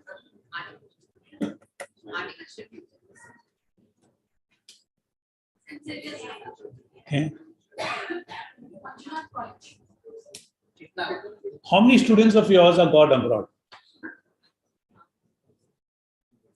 for work, right from college, not education? Not for education. That's fine, but alumni होंगे ना आपके? Sir, our many students go for work. Canada is a very favorite. मेरे को दिखता नहीं है वहाँ कहाँ भी. आपका कहाँ बोर्ड दिखा नहीं मुझे. हमने बोर्ड में लगाया ही नहीं. क्या है वो आते ट्रांसलेट जाते हैं. पर अभी हम वो सोच रहे हैं आप जो बोल रहे हैं. We are not trained now. So if you just do a pattern study of theirs, if they're drawn for job, not for qualification, आप उनका study करो. But my experience mostly they go for higher studies. हाँ मुझे मालूम है वो तो मालूम. हाँ वो ठीक है. You're spending money and then your return on investment comes in lifelong. I'm saying about those people who have gone there for job. Do you have record of it? Yeah, we have.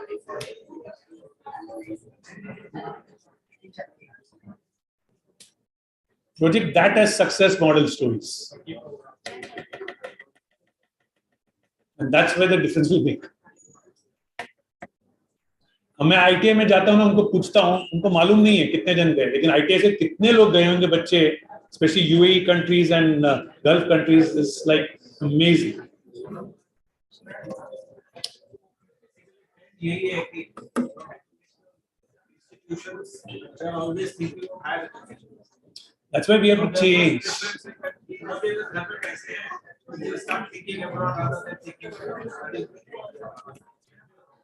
So my speech was basically to make that attitude change while maintaining the NEP or making that academic peak there where it is.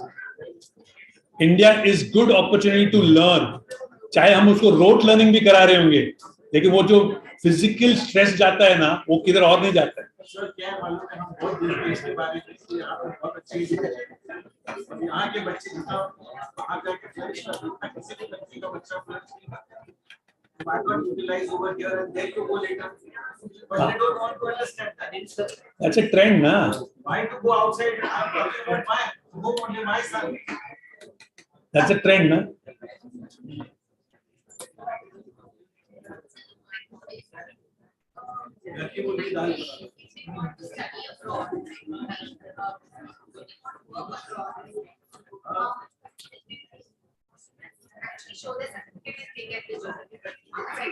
I need 500 people in 2023. Give me.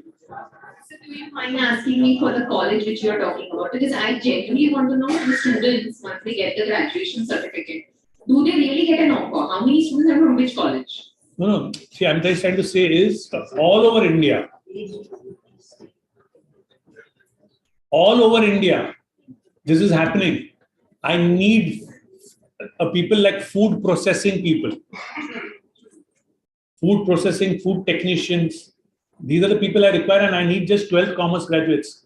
And I've got students who just recently in the last 2 years after post-COVID, I've got almost 100 students who have gone to Germany. Almost 589 students here, website pair have gone to Japan at pan-India level.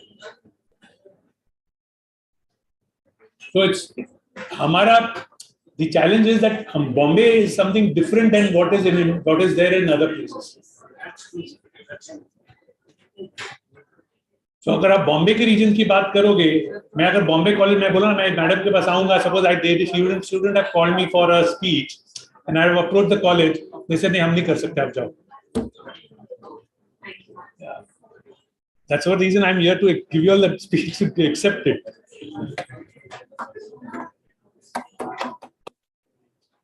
Yeah, thanks. What time is it?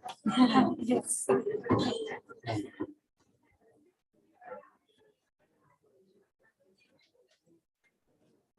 Thank you so much, sir. That was insightful both as a faculty and as a parent as well. So now before we move on, I'd like to call Mala ma'am to propose a vote of thanks. Thank you.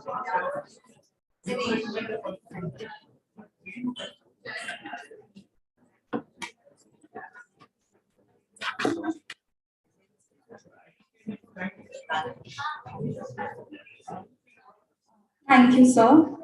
On behalf of everyone present here, I thank you for guiding us on the important aspects of skill development in new educational policy and highlighting how important it is for our students to grow further in their career. Highlighting on a totally different sector, Sir has rightly differentiated between job and career, targeting at different skill sets one needs for entrepreneurship, research, and international career. Thank you, sir, for your contribution and precious time to grace this event. Thank you very much. 4 o'clock sharp will start the valedictory. 4 o'clock sharp, we will start valedictory functions. Thank you.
Your kind attention. Can we have everyone seated? The guests have arrived. The guests have arrived, so we'll shortly be starting in another 5 minutes. So to the online participants as well, we'll be starting in another 5 minutes. So please stay tuned.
So the guests have already arrived. We're just waiting. The online participants, just please stay tuned.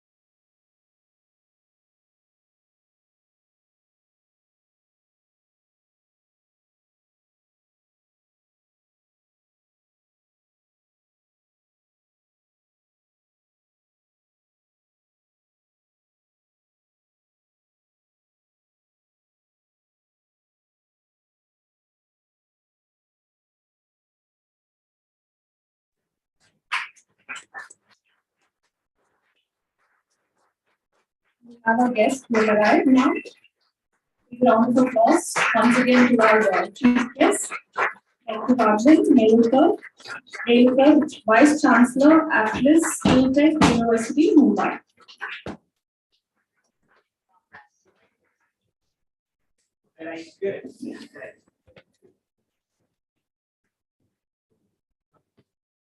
Thank you. Thank you, everyone.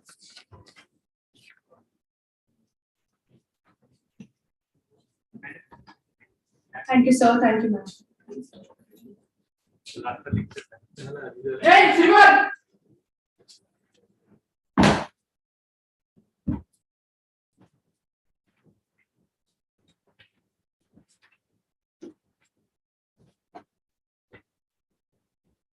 So I welcome everyone once again to the valedictory function. A very good evening to one and all present here and all the participants who are online as well. We shall begin with the Gayatri Saraswati Vandana by Kaustubh, FABA student, psychology.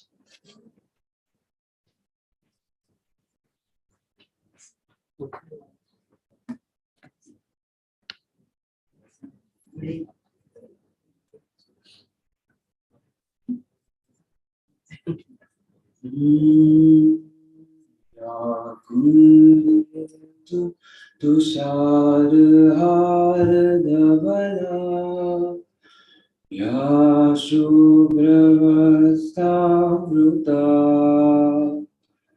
या वीणावरदण्डमण्डितकरा या श्वेतपद्मासना या ब्रह्माच्युत शंकर प्रभृतिभिः देवैः सदा वन्दिता सा मा पातु सरस्वती भगवती निःशेषजाड्यापहा। ॐ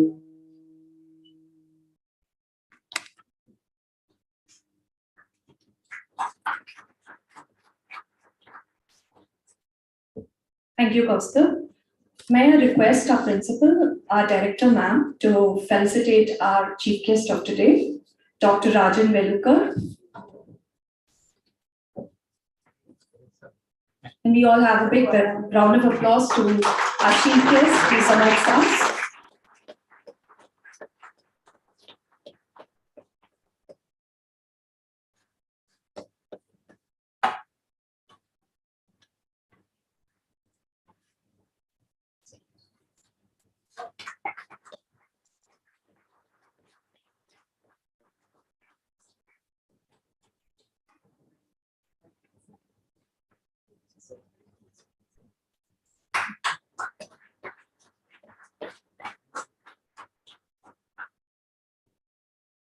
Thank you, ma'am. Thank you, sir. I would like to quote Mahatma Gandhi's saying on this occasion. You may never know what results come out of your action, but if we do nothing, there will be no result. The future depends on what we do in the present. We believe that the policymakers given us the opportunity to explore and implement new reforms to enhance the quality of modern education. If everyone here can spread the awareness and can contribute towards the change, the new educational policy will definitely reach out to benefit the student sector. On this 2 days webinar, we've had some wonderful stalwarts who have given us a beautiful insight on what the NEP is in store for us. Now, it's I request the IQAC coordinator, Dr. Bhushan Arekya sir, to come over and brief us about the 2-day webinar which is taking place.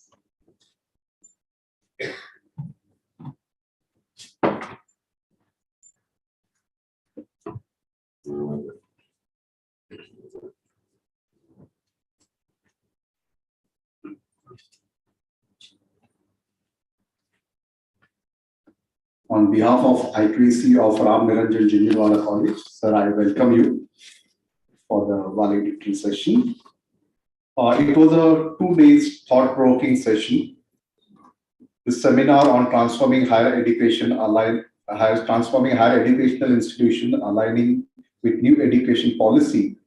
The seminar was sponsored by NAC and under the aegis of Paramarsh. We conducted this 2 days webinar, which was offline as well as online. We invited Mr. Shri Mahendra Ganpureji, who is the state spokesperson for the state of Maharashtra, who informed us about what is the changes that would come after the new education policy from the primary level right up to the higher educational institution. This was followed by a keynote address by Professor Nitin Kalmarkarji, who is the former Vice Chancellor of Savitribai Phule University, who outlined the philosophy of new education policy and what institutional restructuring is needed in order to effectively implement the new education policy. After him, there were sessions. The first session was by Professor Cyril Thomas, who spoke about how do we integrate multidisciplinary and interdisciplinary courses and how curriculum can be redesigned so that we can deliver the goals of new education policy. She spoke about how curricular can be redesigned in order to make it multidisciplinary that will cater to the diverse section of the students as well as different stakeholders. This was followed by second session on academic bank of credit. The session was delivered by Dr. Milind Marathe, and he spoke about how NEP has envisaged academic bank of credit as universal system and how it will help in creating a seamless horizontal and vertical mobility of students. He also discussed about the core and minor subjects that can be brought, and we can have an academic bank of credit, and it will be helpful for the students. This was followed by a session by Professor Varadraj Bapat, who spoke about how we can integrate traditional knowledge into the current curricula. Sir said that institution must customize traditional knowledge in order to suit their institutional needs. On the second day, Maushmi Datta spoke about outcome-based education. She spoke about how this outcome-based education first started in the industry, and in the course of time, it has been integrated with the educational system, and why NEP has focused on outcome-based education. The reason being because now there is a fundamental shift from teacher-centric to student-centric education system.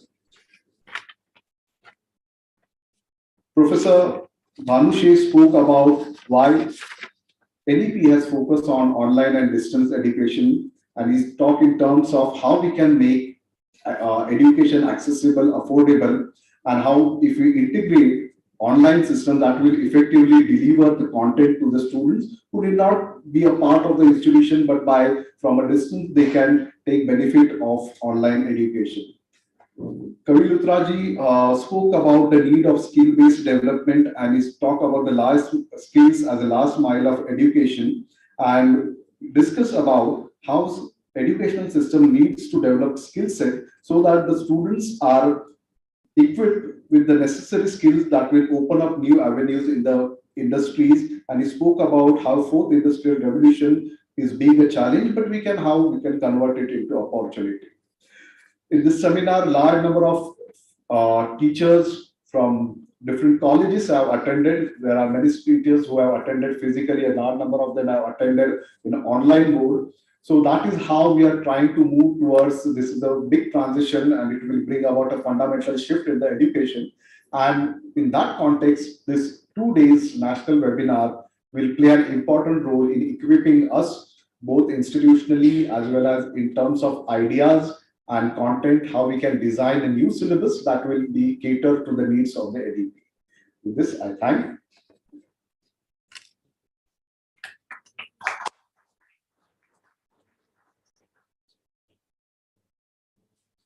Thank you, sir, for taking us through. We all have a takeaway from this 2-day webinar. I'm sure you all agree to it.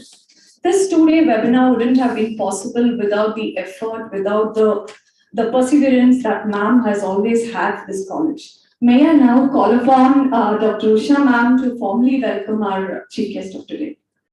So big hand to ma'am.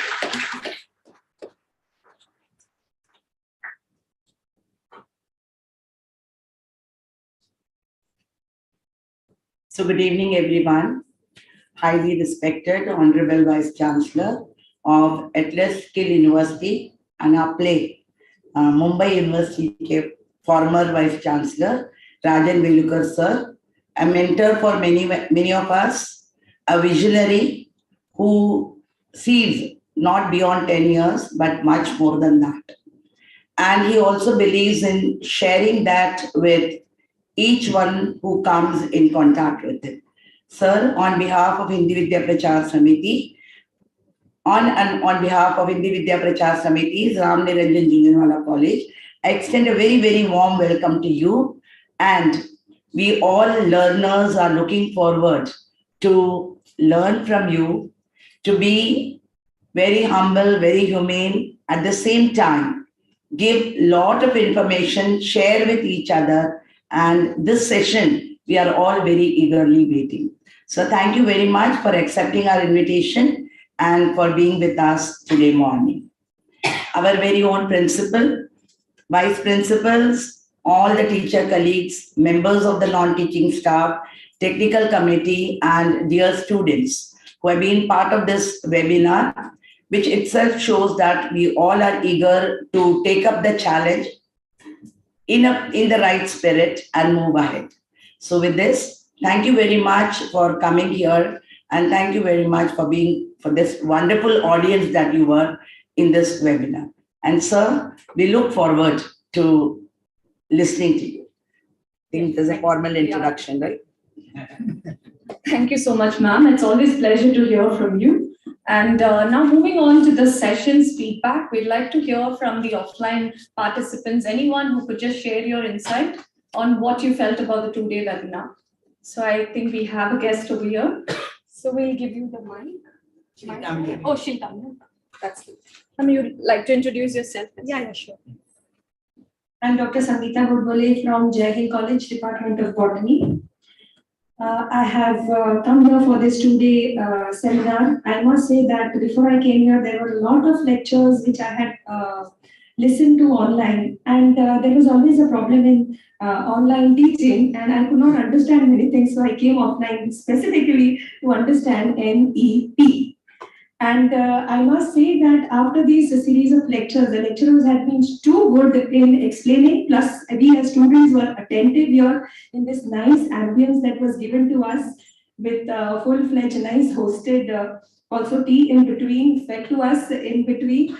I must say that there was a lot to understand because it was a continuous session. The speakers were excellent, which I knew they would be under the able guidance of Dr. Usha Madam, who has earlier also done many seminars, and always they turned out to be very nice.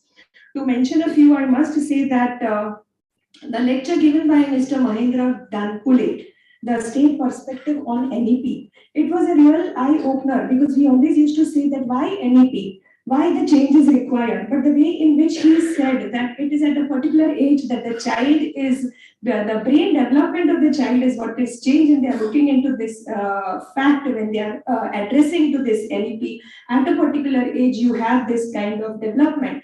That was an eye-opener because I had not listened to anyone in the online sessions talking on this particular aspect. So it was really very nice. Then there was a lecture by today, Dr. Moshini Datta. Initially, we didn't have any technical problems, but the way in which the content was prepared by her, it really did not matter whether technical problems arise or don't arise. And everyone understood. And the way we are talking about PO, CLO, PO, and whatnot, the confusion about all these things were really taken care of, well explained how they are, because we only multiply things and we give, okay, this is our result, but we do not understand why we are doing it. And that was very well explained by Dr. Moshini Datta. And I must say, Dr. Mandar Manushe, today's lecture was also excellent because he really gave, because we always see about e-content. As a botanist, I really couldn't know how to create an e-content. I would want to do it, but the opening opportunity that he gave, and in the lunch session, he gave us time to discuss about this. Plus, there was new incentives. I think many teachers will now approach you, sir, for creating e-content, because everyone wants to do it, but we really do not know how to do it or how not to do it. Then we also had Mr. Kavi Luthra, who was talking from parents' point of view and job opportunities, so that was also equally good. Added to that, I must say that the speaker, Professor Nitin Karmalkar, Vice Chancellor, former Vice Chancellor, I cannot end this session without telling that the problems what teachers are facing, we are always ready to do with NEP.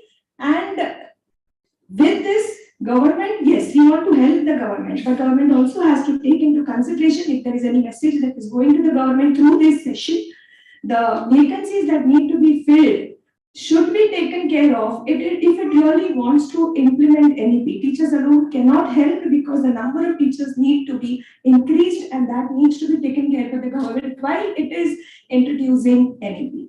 To end this, I would also thank for the wonderful food that was supplied, wonderful ambience that was provided by Junjunwala College, and we would definitely come again here.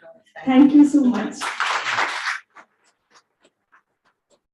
That is a huge round summary of every speaker for the past 2 days. A big hand to all the speakers who have taken time for the 2 days and have spent a quality time with us, clarifying all the doubts. I'm sure all of us agree to the fact that this NEP seminar has really given us a very clear insight. Thank you once again for providing this opportunity to us. Now I call upon our IQSC coordinator to give the introduction of the chief guest. In one line. Okay, sir, we'll do the honors. New education policy. Someone from who is online wants to speak, want to give a feedback. Yeah. I think I just missed out on that. You can take over. Yeah. So you can ask. You can unmute the person. Yeah. You can unmute. Yeah. Mrs. Nisha or Ms. Nisha would like to talk. So can you unmute?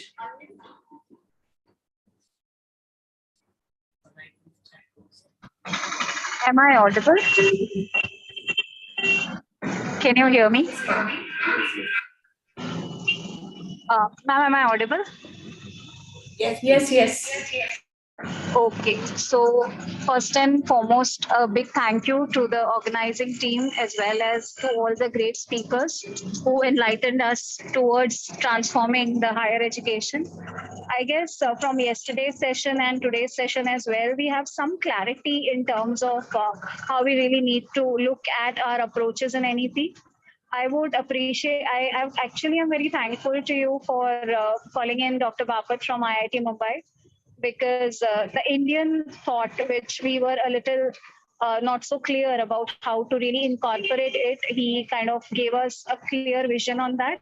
And today when we were talking about the program-based and outcome-based education, so I guess these two things, when we need to merge along with all the other things which are told to us in the sessions which we have had from yesterday, gave us a step forward towards it. So a very big thank you for organizing it online as well as offline. I understand the technicalities and the effort, and I highly appreciate all the effort that the team has taken. So thank you on behalf of all the online participants as well.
This to close or close?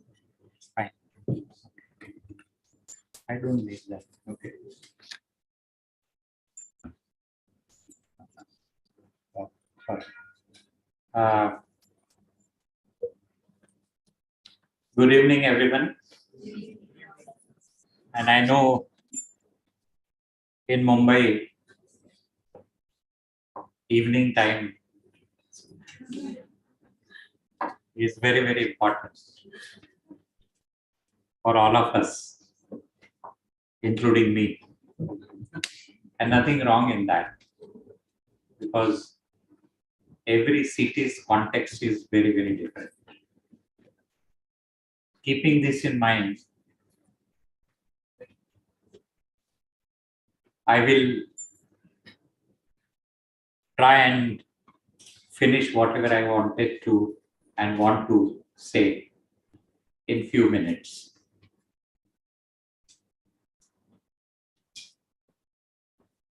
Dr. Usha Mukundan,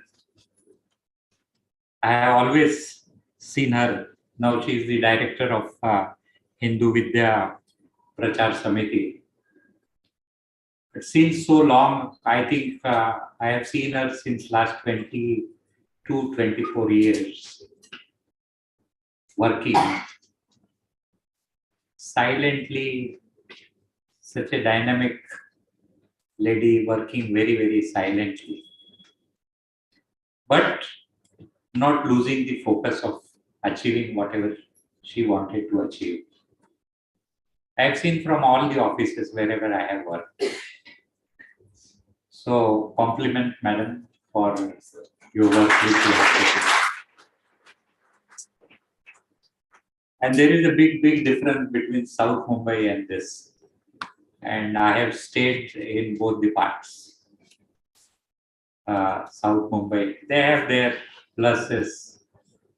And this part of Mumbai also, they have their pluses and minuses. And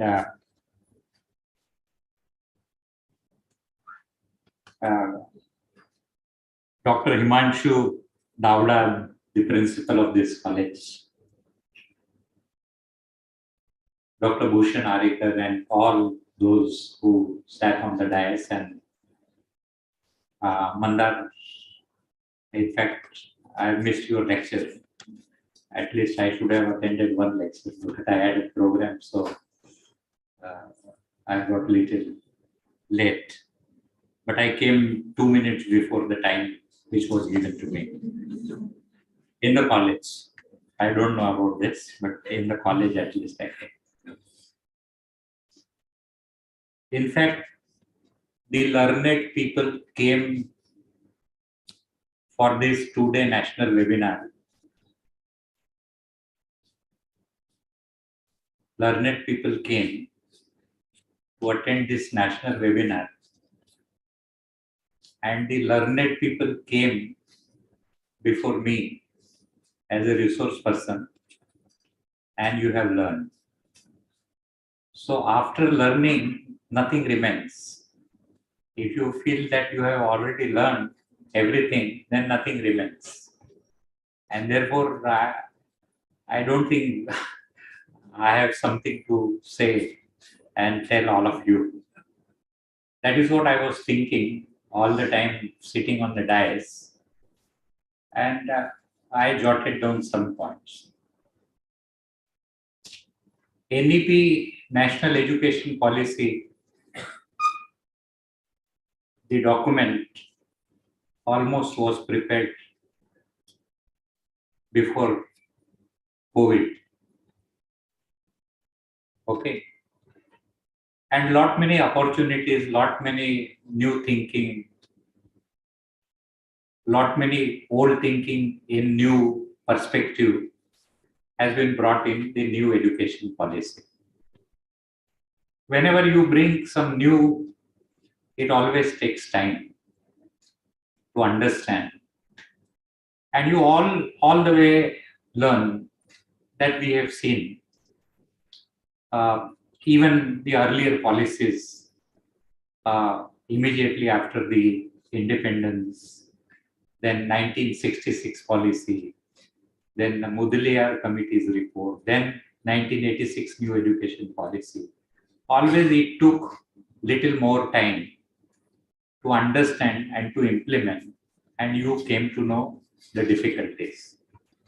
The same thing in the present context, the new education policy has thought of future and how do you enter in that future and how do we address the future challenges through this new education policy which has been drafted, and all of you have read and all of you have heard from so many people from so many quarters. I'm not going into that. How do we address this and how do we look at it? So problems always will be there, but with problems, the opportunity also comes. And therefore, the moment you look at it from a very different angle, then you start getting solutions. And therefore, you also will have to look at new education policy from a different perspective, even after reading the new education policy, because almost it has been finalized before the pandemic.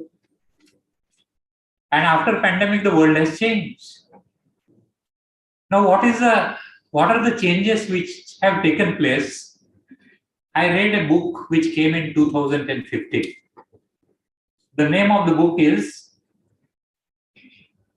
if somebody is sitting from economics, they might have read, and the book's name is Zero Marginal Economy. If you read this, what does this mean? Zero marginal economy. Cost is zero. If you read, you will understand, are we moving toward that? And therefore, you need to look at it from a very different angle, this new education policy. And then you will have to look at it, how do we address that and how do you prepare yourself for that? And your today's preparation will help you to solve the problem of today. But you will have to again prepare tomorrow, because tomorrow, whatever is going to come is very, very different. Chat GPT. Have you challenged Chat GPT anytime? And have you got success out of that? You challenge ChatGPT. You must challenge ChatGPT. Otherwise, this challenge means I am not saying in the court of law. Okay? But you challenge them, give them the problem, which they will not be able to answer. And there people are they're doing it. I have given a research to my own people. And people have challenged ChatGPT, and the ChatGPT said, sorry, we cannot answer about this, whatever question. That is the inquisitive which you need to put in among students by using the new education policy in your curriculum. Okay? That is the chance which you have with this new education policy. And I'm going to talk about what are the challenges which you are going to face. I was just reading something yesterday because I wanted to do some research. And then in that research, when I was reading, there are 5 things, 5 questions which we need to ask ourselves. First is, what if cost of learning? I talked about zero marginal economics. Now I am talking about learning. What if cost of learning is driven down to zero? Which is happening today also. Okay. I talked in 1995 about open home learning. And you know it has increased a lot. Now, because of the digital technology, what if cost of learning is driven down to zero? And if this is going to happen, you imagine, are students going to come to us for learning? If not, then we need to change the business. Business means I am talking about education and I am talking about the approach. Okay. I am not talking about NEP because the whole 2 days you have talked about NEP and their implementation, what is new, what is not new, and what is new, everything you must have talked in 2 days and then you got the perspective. But now you will have to think from a very, very different perspective. That if learning, and I can show you some of the videos which are available, not videos, the content which has been developed is so well in 3D, which is available, they will learn from that, which we cannot create in the classroom. Even if we are using the technology, we will need that kind of laboratory to create that kind of content. We don't have. If you ask me, in any university, that kind of laboratory is not, including IITs. The kind of content which is being created, we don't have. Okay, we have constraints, various constraints, financial constraints, infrastructure constraints, the framework constraints and formatting constraints and all these things we have. But we need to go beyond. But if it is available, you don't have to reinvent the wheel. You just have to tweak it. And the kind of technology which is being available, you will have to bring. Otherwise, it is available to them. You name the book, the child will give you a book, whether by purchasing or by anything, unethically. But they are into that. So this first question, answer you think in your mind, and then what you need to do and what you need to bring into the classroom. And then using this new education policy, the flexibility which is given in the policy, of course you have to get, क्योंकि कहते हैं कि जब तक तुम्हारे पास नहीं आता है तब तक विश्वास मत करो. ओके, लेकिन लिखा है, लेकिन हो रहा है. How do you bring that? The second question, they're saying, what if higher education providers are accountable for results? I have recently written one article, and that article is learner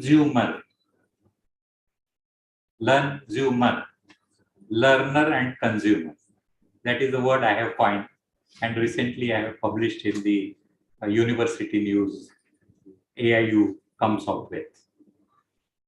And still, I'm working on that. How the perspective, how the thinking of the students have changed, to whom nowadays we are talking about learner. But now I say, because 42% of the students are in private space, isn't it? You are charging 6,000, somewhere it is charged 6 lakhs of rupees. So the whole landscape has changed. And you will have to think about this new education policy from that perspective. So what if higher education providers are accountable for results? Second question, very, very important. And results is beyond outcome based, beyond outcome. Okay, we need to go beyond outcome. Attainment, the program attainment and course attainment. And there is a way, and there is a lot of research, mathematical models have been used to do that. But we are in real sense, we are not doing it. There may be 1% examples in the country, even not 1%. I have not seen, I have not came across. Some people will claim that they have done it.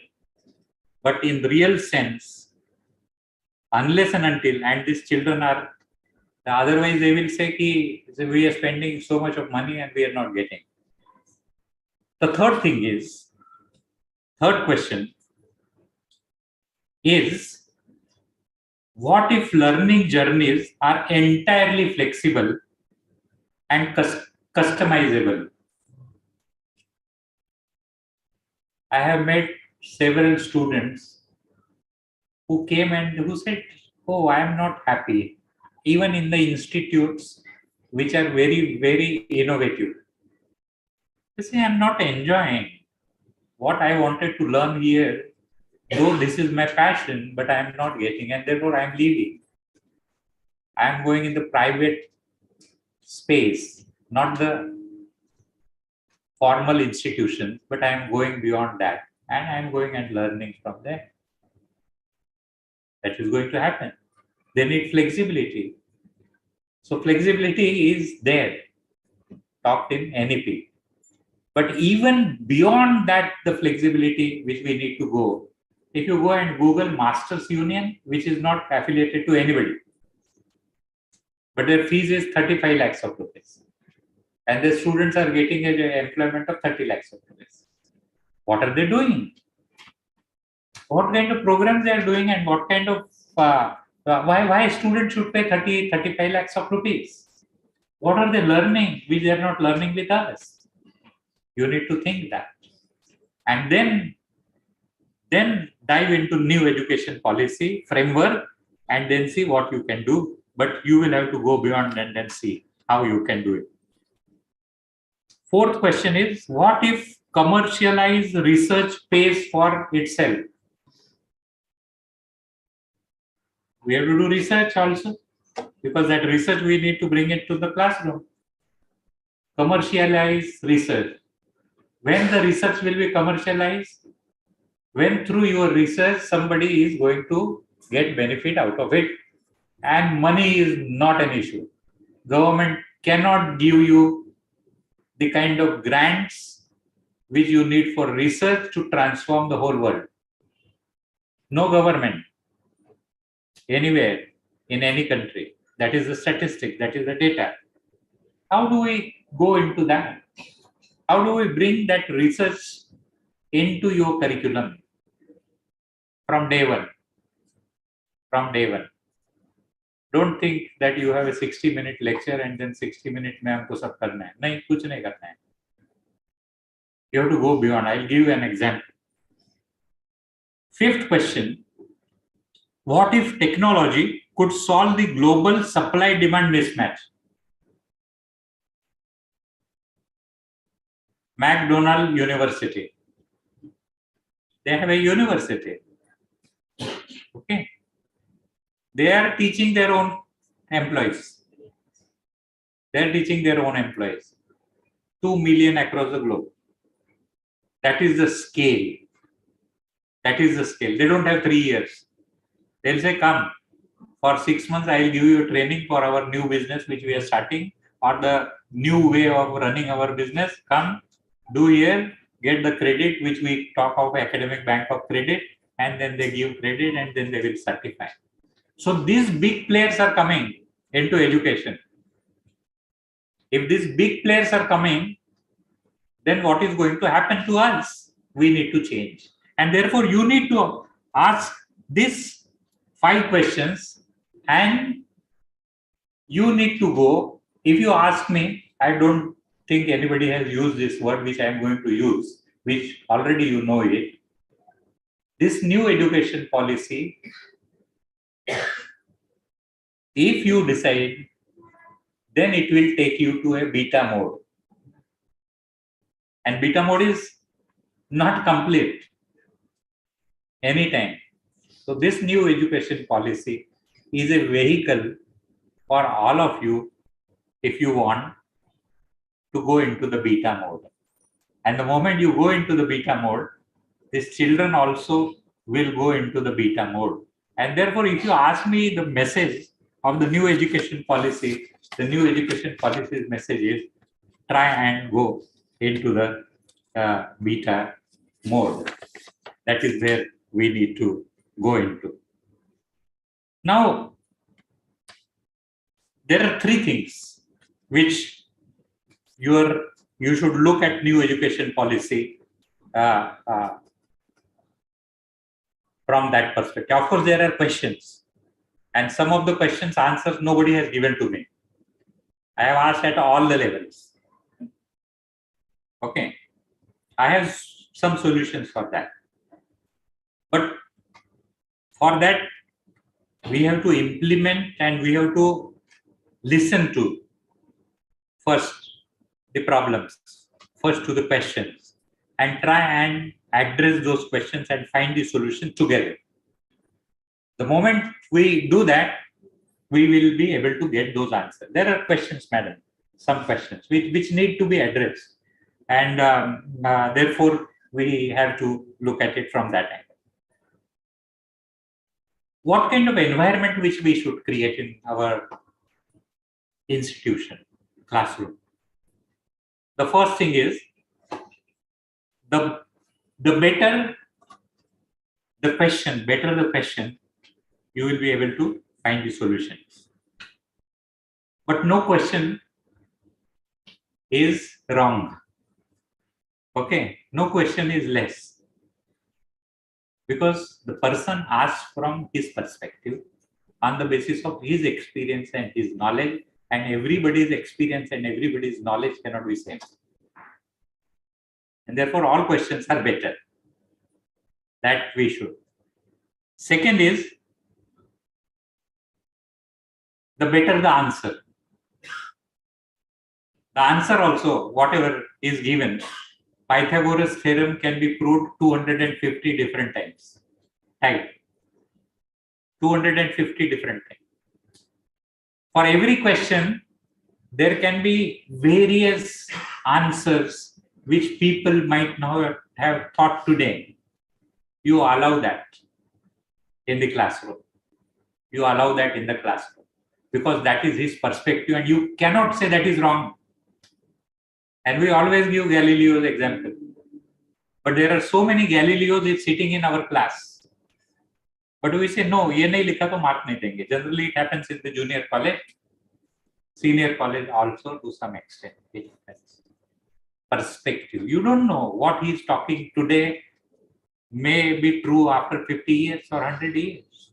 And there are hundreds of examples. And my subject is statistics. So I know, I have seen the solutions, whatever people have said, it became true after so long. That is the third thing. And then only this world will work. I will just take few minutes. I met one professor recently, 20 days back, who came to our university and she was delivering a lecture on circular economy. Now the whole world is talking about circular economy, which Kumarappa in 1945 talked about economy of permanence, 1945. The professor was not knowing.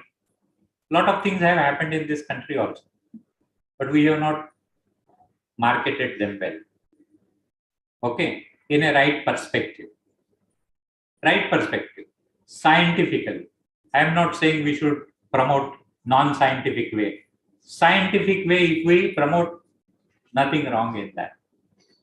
Now, the whole world is talking about circular economy, but you and me may not be able to think what kind of PhD she has done.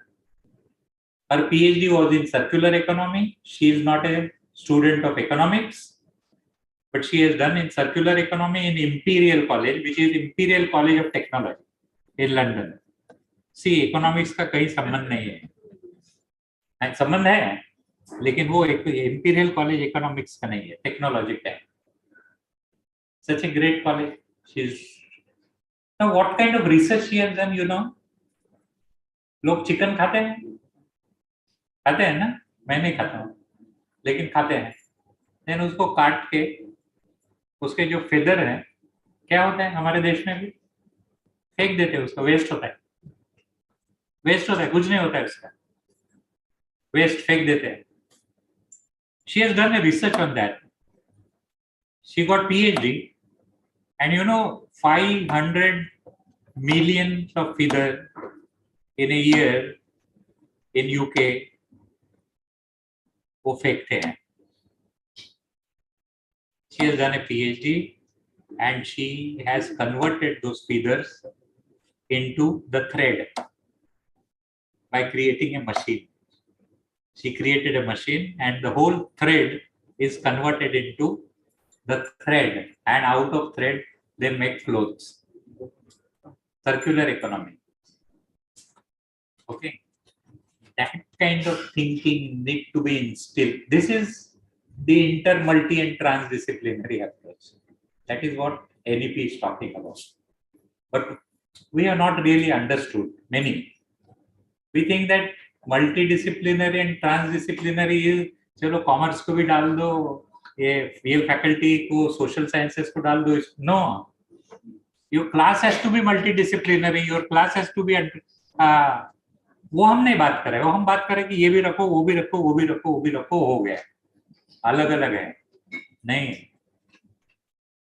Ultimately दाल चावल सब्जी एक में मिला के फिर खाते हैं ना. दाल चावल सब्जी मिला के हमको उनको खिलाना पड़ेगा क्लासरूम में. That is interdisciplinary, multidisciplinary and transdisciplinary. That is what the definition is. अभी हम एनईपी को इस पर्सपेक्टिव से देखेंगे, it will be different. Tomorrow, a physics professor and finance professor, both of them are coming into the classroom and teaching finance course. Not physics course, finance course. होता है ऐसा. In the New York Stock Exchange, a hardcore professor of physics, abstract physics, teaching in Harvard University, known all over the world for his research, left his job in 1989 and started talking about, had gone to New York Stock Exchange and started his business, hedge fund.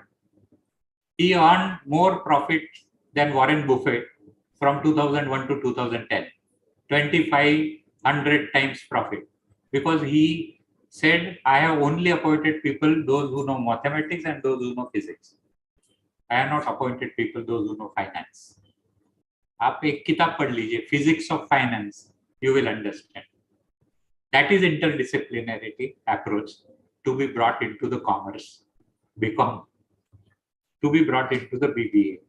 That is what. If we do it, new education policy is fantastic. If we are not doing it, if we are doing this and this, as a separate दीवार खड़ी कर देंगे, तो नहीं. So the wall we need to break. We need to take it from that new education policy.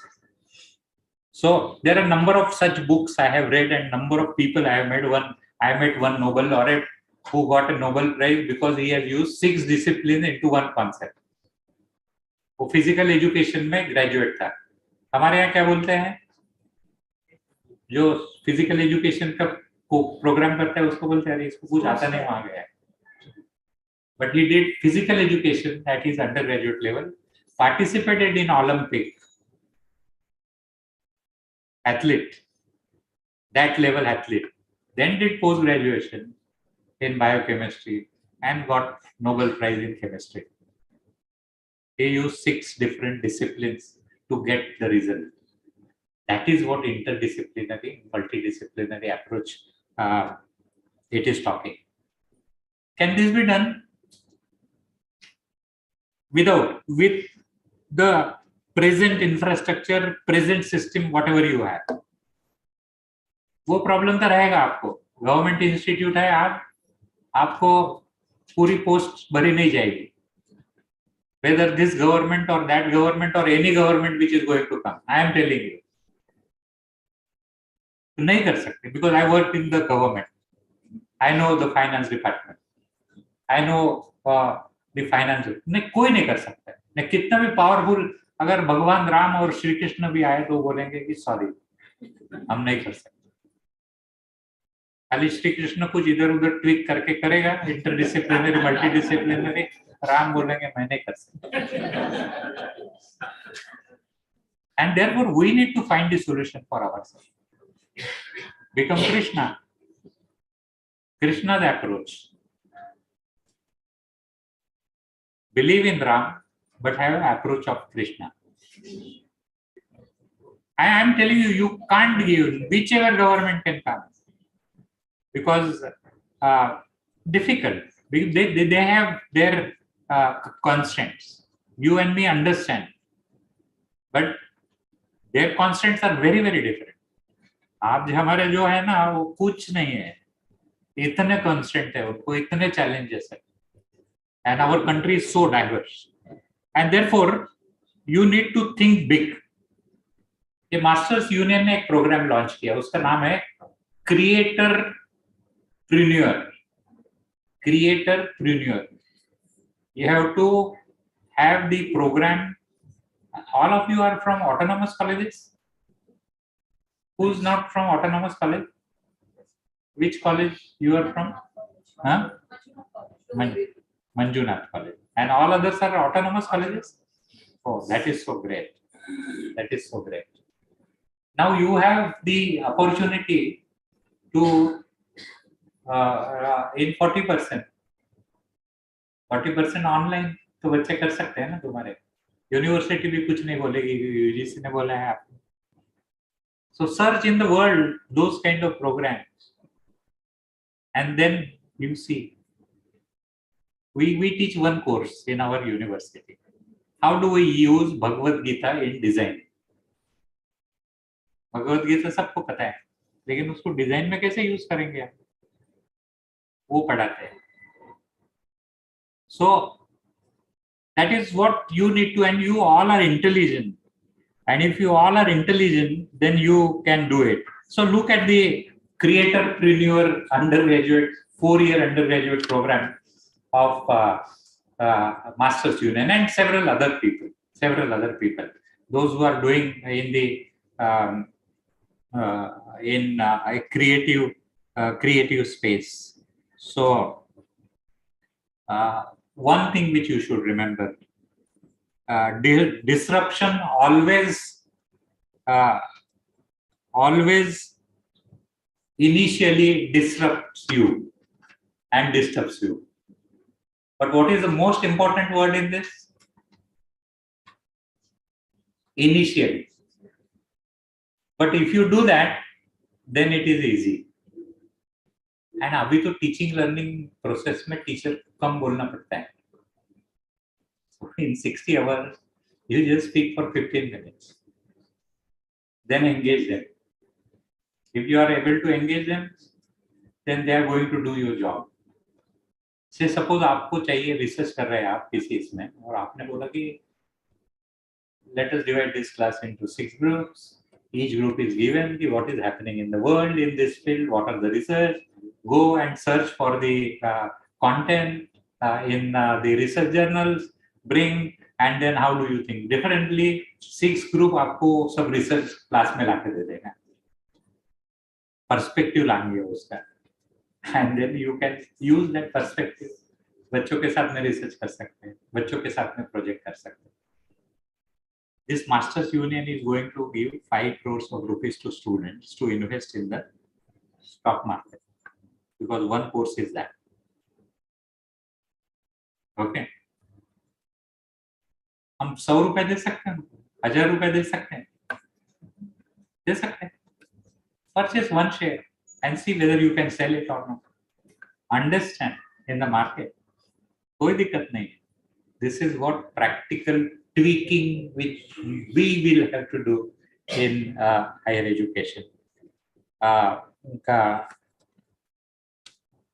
This is about general because this is not a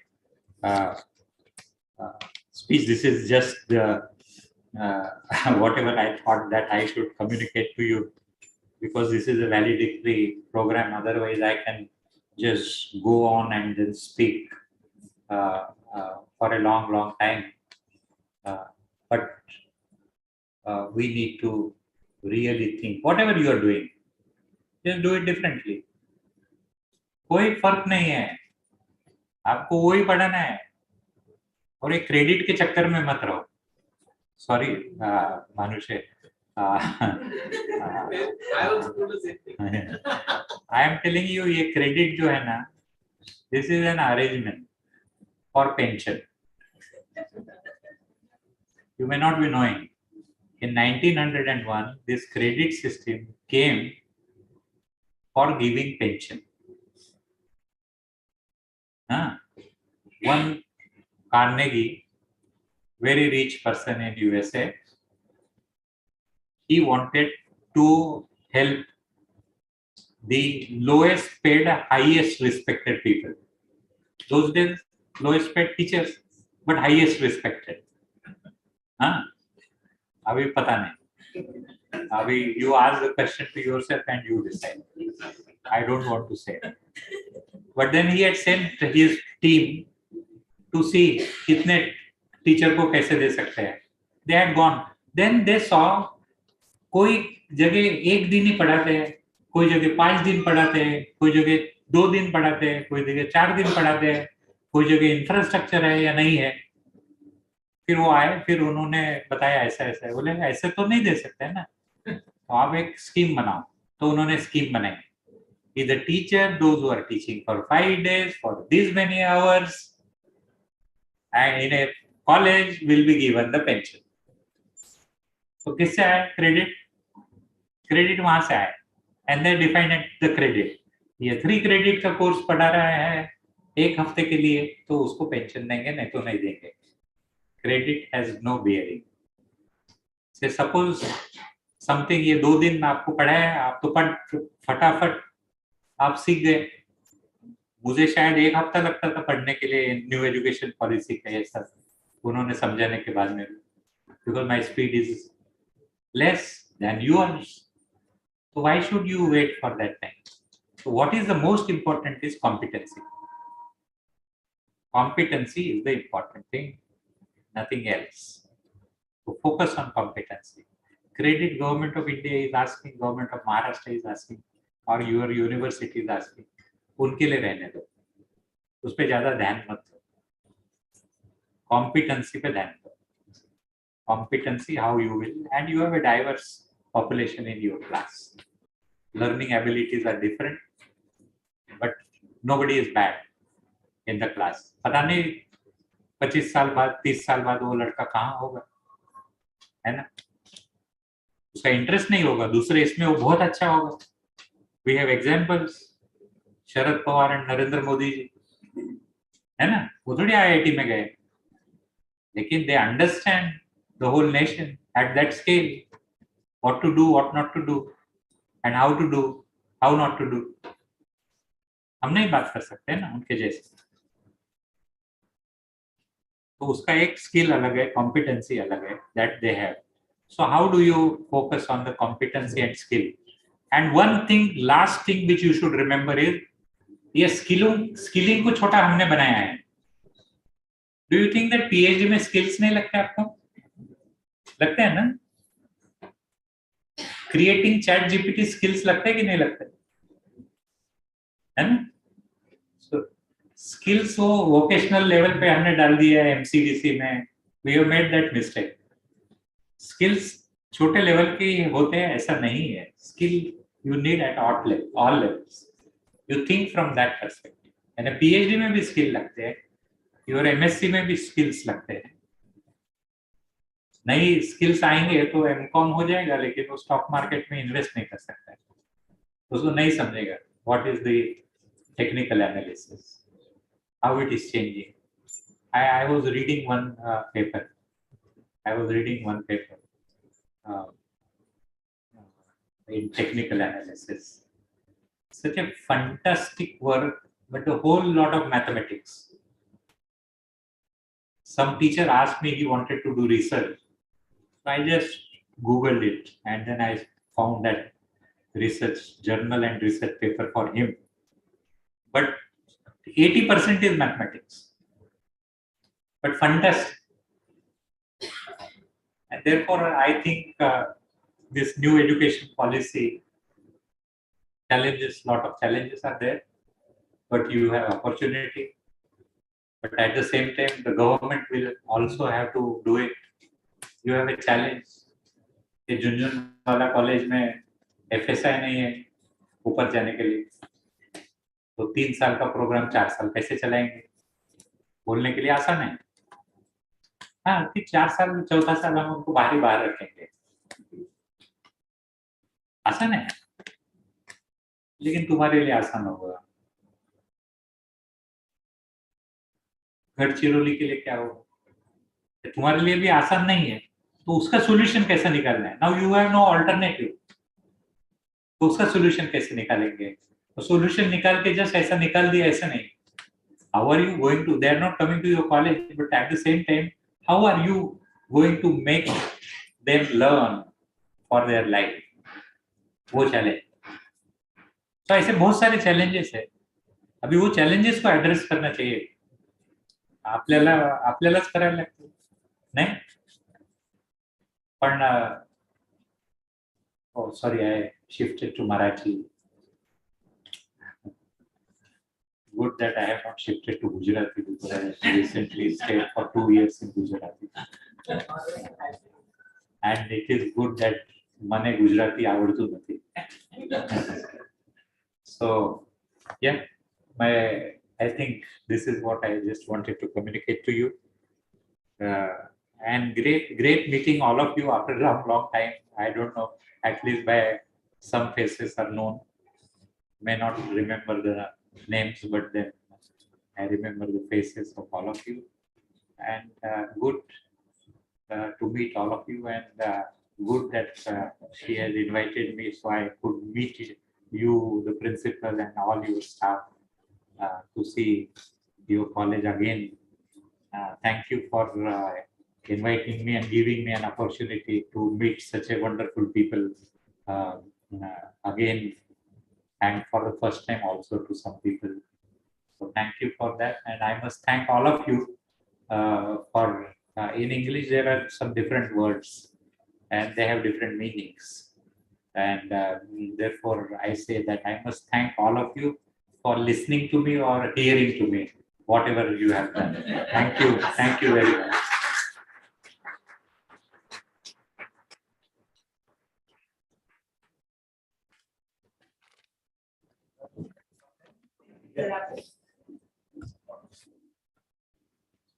Thank you, sir. One of the key messages that we could understand from your insight is that machine cannot be replaced by men, but machine can be used to enhance productivity of men. And the NEP aims to provide a sustainable, holistic approach towards learning. I would like to bring some of the important aspects with the whole two-day webinar. 1986, 1992, 1998, and 2020 marks the history in education sector. If not now, then when? Always we ask this question to us and we wonder who's going to start or who's going to lead. Whereas if each one of us can say, let me be the change you want to see, we will all help in implementing the NEP effectively. On this note, I would like to point out Shakespeare's quote. It's not in the stars to hold on our destiny, but in ourselves. With this note, I would like everybody to think about a holistic approach to implement the new education policy for the better and for the betterment of the society. As the saying goes, everything happens for the reason and for the better. The NEP is definitely for the better. The days are not too far away where the Indian education system is going to be looked at par with the global education system. We wish all the institutions, educators, governments to be the change you want to see. And it also goes to all the online participants who have been listening to us patiently to also look into the perspective of what the two-day webinar has been bestowing us, and wish you all the best. Now, to end the note, I would fail to, miss out on introducing our principal once again. So he's a person with dedication, compassion, and humble, helpful always, and is a mentor to all of us. Definitely, we'll all agree to this. And may I call upon our principal to render the vote of thanks. Thank you very much, Prasadini Madam. Yesterday in the inaugural session, as a first teacher, I welcome you all. And today, the last teacher leaving the campus, I am here to propose a vote of thanks. Respected chief guest for valedictory function, our very own Vilkar sir, who is here on this campus in our Diamond Jubilee Year celebration. And I would like to remind everyone here that sir was also a chief guest when we had Golden Jubilee celebration 10 years ago. All the resource persons who made it possible to have this wonderful interaction for 2 days. Usha Mukundan Madam, again our very own, for giving us these wonderful speakers. All the principals of different colleges who gave necessary permission to the teachers to participate in this 2-day webinar. My own teachers, my technical team, something which you very much appreciated, Mahavir caterers, my caterers for the college who served food during these 2 days. Technical team, and someone who always converts all the moments into memories. Mr. Sachin, who is still clicking. He knows sir doesn't like being clicked, but he does it. So thank you, Sachin. And thank you all the delegates who joined online, making this webinar a success and making it participatory, not only at Mumbai level, but at national level. At Junjunwala College, every new year starts in a very auspicious way, because every new year, 3rd January, we celebrate as birthday of Savitribai Phule. Thanks to Mumbai University again, who has given this opportunity, because for the academic year 2016-17, our very own principal, Dr. Usha Mukundan, was awarded the Savitribai Phule Adarsh Shikshika Puraskar. So to keep that memory and achievement alive and to serve it as a role model for the new generation of teachers and students, we celebrate Savitribai Phule's birthday and felicitate on that day at hands of Usha Madam, one woman who is empowered and has made a change in life of not only hers, but many. Our this year's guest was Padma Shri Rahi Bai Popere, Beej Mata, and it was this very auditorium where that function was held. Reference to this function is because during her talk, she said something very nice, which is very much apt to our NEP. She said, "Myaze kai shikle, te karun karunas shikle." That means there's a lot of that one can do or learn by doing. And that's exactly what we have to open the window for our students. Learning by doing, but to open that window for our students, first we will have to enter into it. So I think without thinking much about how, when, and what, let us take this opportunity of NEP in changing our teaching, learning, evaluation, and being a better mentor for our students. I said yesterday that VRJ College has a very positive attitude. This is again my positive attitude. With this positive attitude, I thank everyone who made this webinar a success. Thank you very much. Come again on campus. Thank you.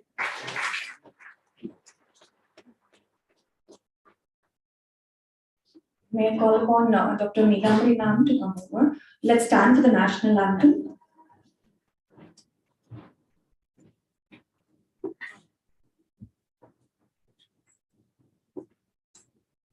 जनगण मन अधिनायक जय हे भारत भाग्य विधाता पंजाब सिंध गुजरात मराठा द्राविड उत्कल बंग विंध्य हिमाचल यमुना गंगा उच्चल जलधि तरंग तव शुभ नामे जागे तव शुभ आशीष मागे गाहे तव जय गाथा जनगण मंगलदायक जय हे भारत भाग्य विधाता जय हे जय हे जय हे जय जय जय जय हे.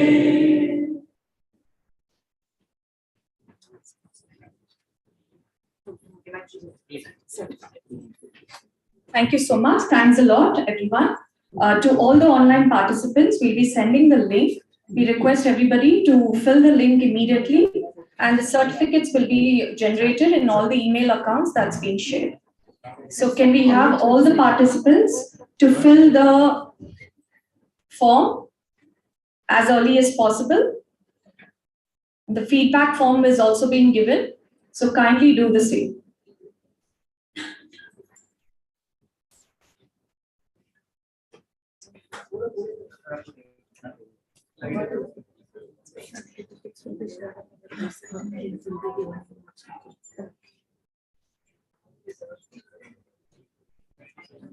Kindly note, the certificates will be shared in the website.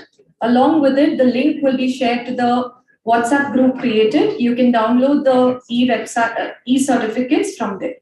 So that will happen in a day or two. So please look into the website. Along with it, download the link which will be shared to you all in the WhatsApp group. Thank you once again for being a wonderful audience. And we hope to see you all once again in future endeavors. Thank you once again. Thank you. Already there? Some hard copy? Oh, soft copies, they just have to download it. As you can see on the screen, there are soft copies which is already generated. You can download your own soft copy.